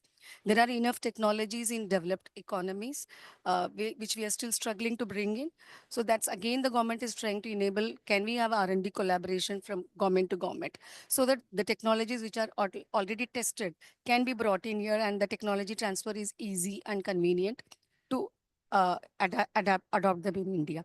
Similarly, innovation, Startup India, as you rightly know, that is also housed under Invest India. So we have enough opportunities and programs running where we encourage our local ecosystem and innovators to come with innovations which are more suitable for the home ground, which can also be then replicated to other emerging or global south. So that's where we see. And on the demand side, there is purchase obligation from the, like as Ankit was also mentioning, there are renewable purchase obligations which are put in place. Similarly, there are long-term purchase agreements by the government. We have Solar Energy Corporation of India, which orchestras these, commercially viable or VGF arrangements for these projects to come up. So we have a lot of interesting models which are taking off in India. We recently concluded a 4 billion investments in green hydrogen in India, where the plant is in India in one of the southern state, funded by an organization from Singapore, and then the viability gap funding is done by Japan and Japan government. And then there is a purchase agreement for the next 30 years. So through which Japan has ensured their energy security. There is some kind of technology collaboration between Japan, India, and Singapore. So all the countries, friendly countries, are benefiting out of this arrangement. I think going forward, not only multilateral funding, blended finance, but I think multi-country funding and multi-country, like aligned with the same interest, could also be leading the way forward. That's where we see. Thank you, Sujata. I think that's a very insightful comment. Multi-country finance. It speaks to de-risking because you're pooling your finance from different markets that may have different economic cycles. So in fact, spreading that risk, which is something that we really want to do in this space, and maybe something we'll get back to. So thank you. And one thing I'd like to ask you, but you don't have to answer now, but just keep it in the back of your mind, is I'm really curious, and I think many people here are pretty curious. I mean, India has been successful in attracting a lot of FDI. Are the investors that are knocking on your door, are they telling you, I I'd like to invest in India, but it's very important to me that I can have renewable energy sources in my investment. Don't answer now, just something to think about. But I think we'll all be very curious because to learn from your experience, because that's not public knowledge, but I think it would be very useful for this conversation. Ismail Bey, you've been very patient. We're going to go from the national to the global. So remind me, Ismail, how many members of WIPA, the World Association of Investment Promotion Agencies, please? I would say 130 if you asked me last year. What? But I think through the different global associations and collaborations, we covered the entire world. Okay, so 130 investment promotion agencies. And I asked him that number because I'd like to ask him about what he has seen across his conversations with investment promotion agencies in terms of the role investment promotion agencies can play to facilitate more investment in solar and renewables. He must have talked to many IPAs, and he's learned sort of, he can collate their experience. He sees the bigger picture. Over to you, sir. Thank you, Matthew. First of all, thanks to ISA and Invest India for the kind invitation. It's an honor for me to be here. Well, yes, we have seen a lot of examples around the world, but we also do know that, I think Sujata is going to agree with me, investment promotion agencies has also a problem that they have too many mandates. So they will have to be dealing with too many things, and less budgeted they are, more mandates they have. So that's a separate thing to discuss. But in any case, the basic 4 mandates of IPAs are to promote investments, to facilitate those, advocate those, and try to help the investors to make their lives easier. In any case, when we look at this renewable energy sector as well, it is not much different than that. I mean, they do need these services as well, and investment promotion agencies, by focusing this special area of renewable energies, by highlighting this specific area, we do see that they do really great jobs as well, because they do know the plus sides of their countries. I mean, do they really know the capacities? The investors are really aware of the capacities that the country is providing to them. The government is enough powerful to communicate with the investor community, or there's a need for an intersection. IPAs are actually filling that gap to make sure that they can speak the language of the private sector, and they can provide these feedbacks to the governments as well. So they can be the bridge between the two. So it is one of the most important mandates of IPAs that is not very much known. So promotion is one part of it. In my view, promotion is not that of the complex part of it in any case, but this part is really a headache, I'm telling you, because I think the communication between the governments and investors sometimes can be quite tricky. There's a need for a facilitator in between. In addition to that, they also promote some special investment zones, special economic zones in terms of renewable energies as well. So they put this into their agendas, they put this into their workshops, let's say campaigns, etc. So they also put efforts on this. I mean, while promotion is a part of it. In addition to that, they also create alliances with other countries, other regions, and that they can also raise their voices for this. Climate Alliance, Climate FDI Coalition is a great example for that. 16 investment promotion agencies came together to make their voices heard to the world of investment, that they do expect climate FDI to their countries, and they do promote specifically climate FDI towards their countries. Another example would be the subcommittee of regional investment promotion agencies that WIPA has created. These collaborations make the flag raised through different institutions as well. And finally, I do believe that they are also very useful institutions to support public-private partnership, PPP projects, because most of the investors, they do need investment that are ready to invest, projects that are ready to invest. Projects should be prepared in a manner like it can talk like the language of the finances. So IPAs can also help to create those projects. Bankable projects, finance projects can be also created by IPAs. I believe those are the most important 4 areas where we do see really good examples. Thank you, Ismail. And thank you for sharing, the big picture. I think we have time for another round of questions, but I'd like to ask first the audience if they have questions to make this more interactive. Then we can take some questions and we can have another round at the same time incorporating answers to your questions. Does anybody have anything they'd like to ask our distinguished panelists?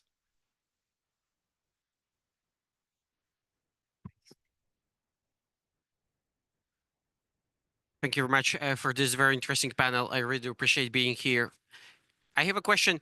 Do you take into account the country of origin of the technology, of a given technology, in running your investments? I mean, whether the country of origin matters. Thank you. Thank you very much. Do we have any other questions from the audience? The lady in the back.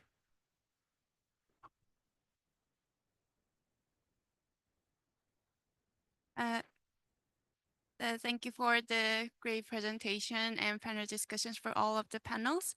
And I want to ask any of you if you have thoughts on it about the investment and finance aspects of solar energy, because like I'm not an expert, but I think the renewable energy sector is sort of reached a point where many private sectors are interested in to invest in and finance in the area compared to other sectors, let's say water or agriculture, in terms of like broader climate finance perspective.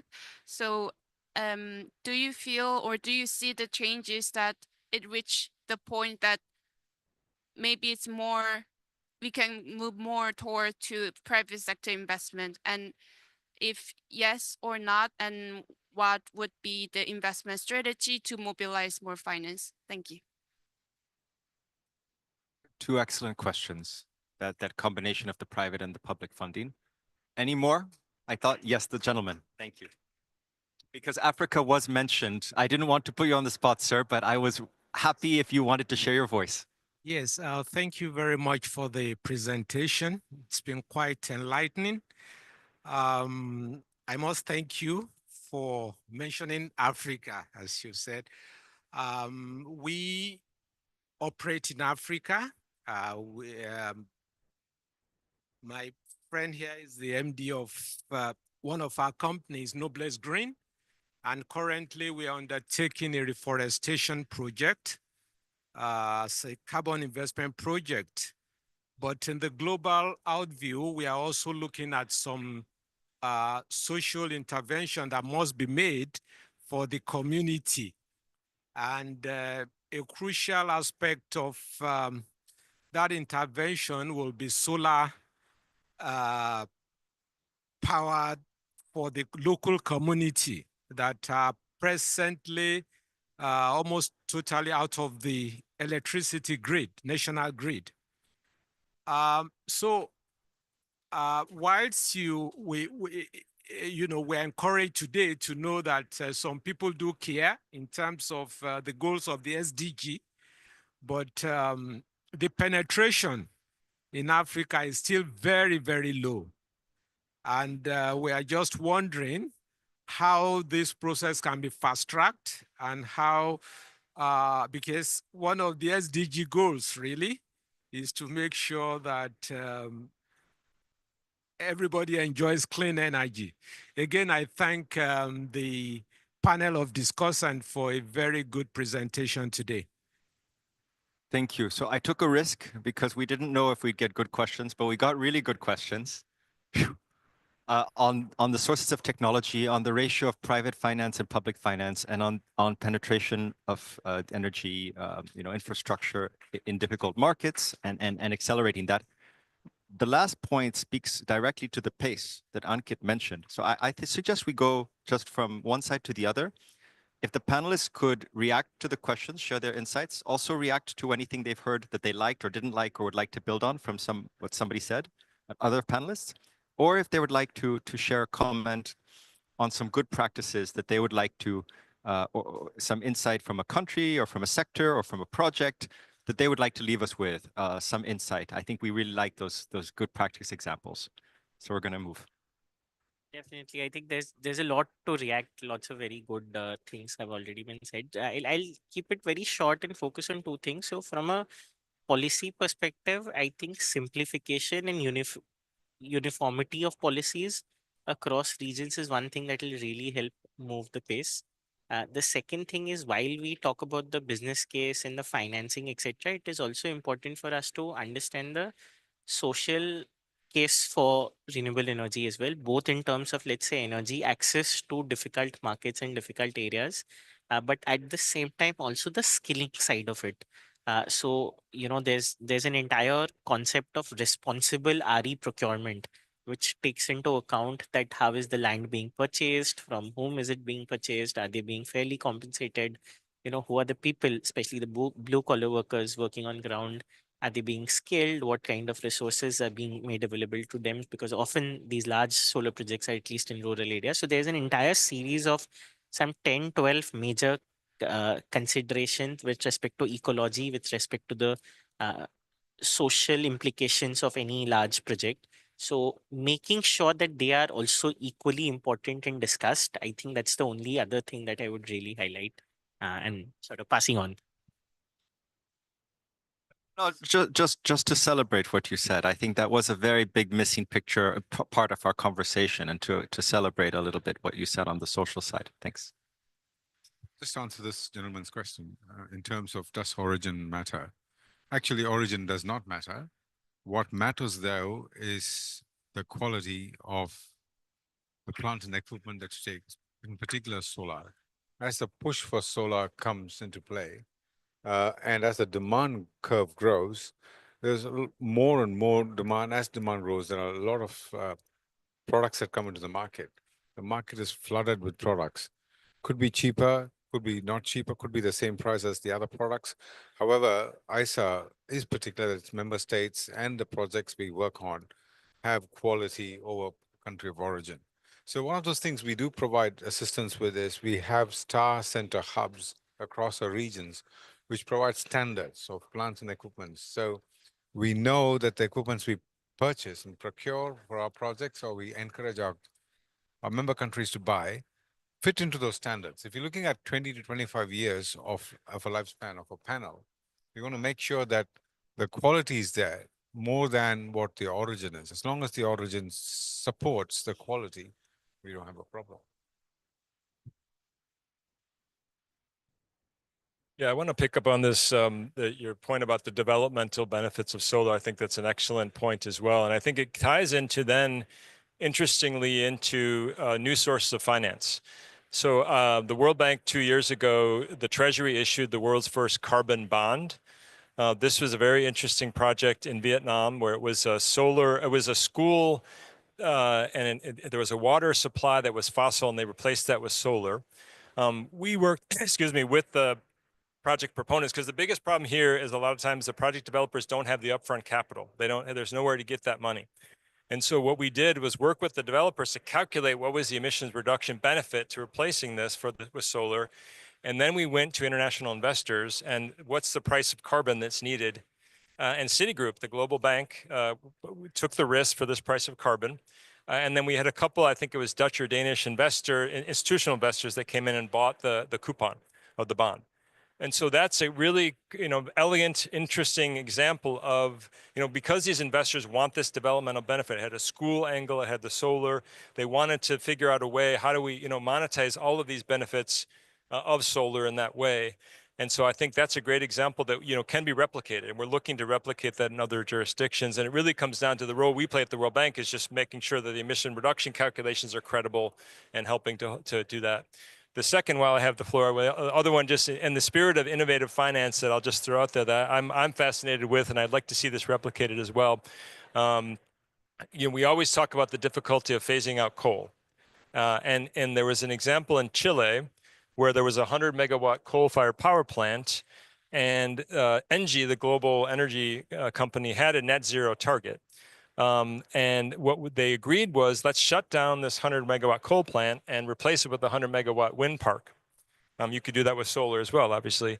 We calculated, again, we had the climate investment funds as part of the World Bank, calculated what was the cost of carbon to pay for this, and then the CIF paid that difference. And so that's one of the few cases I've actually seen when you talk about phasing out coal, replacing with renewable, having that carbon benefit was there. So these are the kind of things that, can be replicated in many different jurisdictions. It takes time, but we're also very eager to work with people on that. Thanks, Tom. And thanks for those real examples. I think that's very helpful. Sujata, please. One is just want to quote a successful model which we saw or which we are seeing in India. There is this Prime Minister's initiative, Prime Minister's Office initiative for making farmers less reliant on grid power. So one of the farmers, they created a cooperative. It's called a solar pump cooperative, SPICE. So what they did is the cooperative came together. One is they completely eliminated the reliance on grid power. So there was easy financial option and subsidy for getting solar pumps installed in their solar farms. So completely off grid, they created their own, so off grid and no diesel pumps as well. So they created this network. So it's a collective cooperative. Second is whatever surplus they created, they also sold it back to the grid. So they generated additional income out of the solar pumps which they installed. Third is they also, barren lands which they had, which is not suitable for agriculture because it's a cooperative. They could also manage leasing out those barren lands for solar projects and then sell it to, the grid, back to the grid. So it became a successful model and it is now being replicated across other multiple agri cooperatives in India. So that's one of the model I think would work in other places as well, where not only self-reliance, but also getting additional income for farmers. So I would like to stop with that and then probably continue.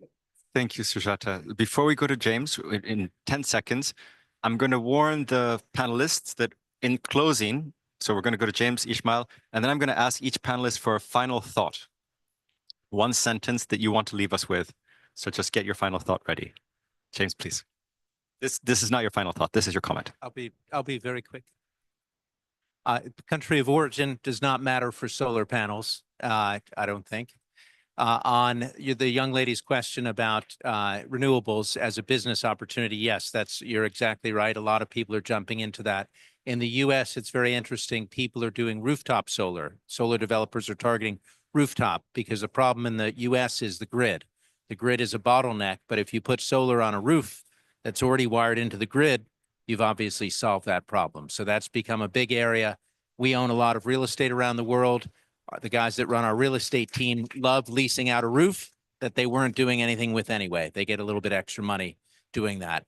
I am not running the Republic of Congo, but if I was, I would be building out a huge electrical manufacturing capacity around all of the wonderful natural resources that are there to help stimulate value-added industries there, and basically saying to people, if you want to take our natural resources, you have to put something in to our country as well and start creating great jobs around that. It's a huge benefit. Obviously, solar is a huge benefit in the global south more generally than the global north. And I think the balance of power potentially does start to shift around energy once we start getting away from fossil fuels.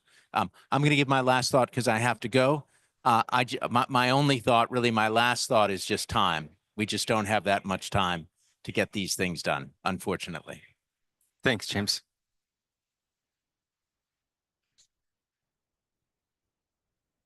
Great questions are asked and great answers are given. So maybe I should simply give the examples from my first part of the countries that we were speaking, let's say, regarding the facilitating policy and regulatory alignment. Apex Brazil collaborates with various government agencies to advocate for stable renewable energy policies and reduce barriers for entry for international investors, for example. And Saudi Arabia's Ministry of Investment, MISA, who is the host of our World Investment Conference this year by the end of this month, by the way, you are all invited, has aligned its investment strategies with Saudi Arabia's 2030 visionary goals, which include expanding the country's renewable energy capacity. Regarding promoting renewable energy investment zones, I believe that India and Morocco have great examples in any case. And regarding building partnerships, I gave the examples of the climate FDI coalition. And finally, regarding the PPPs, Board of Investment Nepal was originally a PPP agency and are now an IPA. They have done exemplary work in the bankable project space, especially with hydropower projects. And finally, South Africa, Invest SA promotes renewable energy PPPs through the country's renewable energy independent power producer procurement program. So IPAs are already in the business a lot, but I do believe that to be able to include more investment promotion agencies in the area, all of them cannot be in India, we should be supporting them. We should be giving them the possibility and advantages and budget and resources to make sure that they can play actively their roles. Perfect. Thank you, James. We know you have to go. Let's have a final thought, one sentence, because we can't remember all the good ideas, although there were many good ideas. We'll have one sentence or two from each of the panelists. Please, you know, we can't remember everything. So what do you want us to take away today? Ankit, we're going to go to you first. We're going to go down. Ishmael's going to close us off. Time is of essence. The idea is move forward as fast as possible. If you're looking at just transition requires just financing. So no one's left behind. I heard Congo. ISA does a blended finance mechanism in DRC with Nuru Energy, and it's been quite successful. And so we'd like trying to do that, catalyze this across the world, use the same model as Nuru Energy in DRC. Well, for me, I'll just repeat. I think it's, you know, as the question was, the technologies are competitive. It's really about the cost of capital in many of these jurisdictions. So don't forget to engage your banks, financial institutions, hold their hand, pressure them, work with the government to raise their capacity, because as they get educated, the risk perception goes down and the cost of capital goes down. Okay. For me, okay, Matthew, just to answer your previous question, yes, investors do ask us for renewable, especially now that it's going to be dictating what's going to happen further. And we are working with them, and that's why there's a lot of acceleration in the solar space and renewable space in India. And one final thought, I think, as Ankit was mentioning, we need to move forward. So now it's no more about what to do, but it is now about how to do. Nice. Not what, but how. Thanks. Thanks. Matthew, well, I believe there are around 84,000 people at the COP, many sessions, many events, a lot of talking. But I do believe that this is now the time to act, to cooperate and to act. Therefore, talking is good, but acting is better. And to be able to be more, let's say, actionable, I do believe that IPAs are going to be an excellent partners. So let's work with them, and all together, let's promote the investment for good. So today we talked, and tomorrow we act. Thank you, everyone. Thank you for the audience. These were great questions. Thank you to those who joined us online.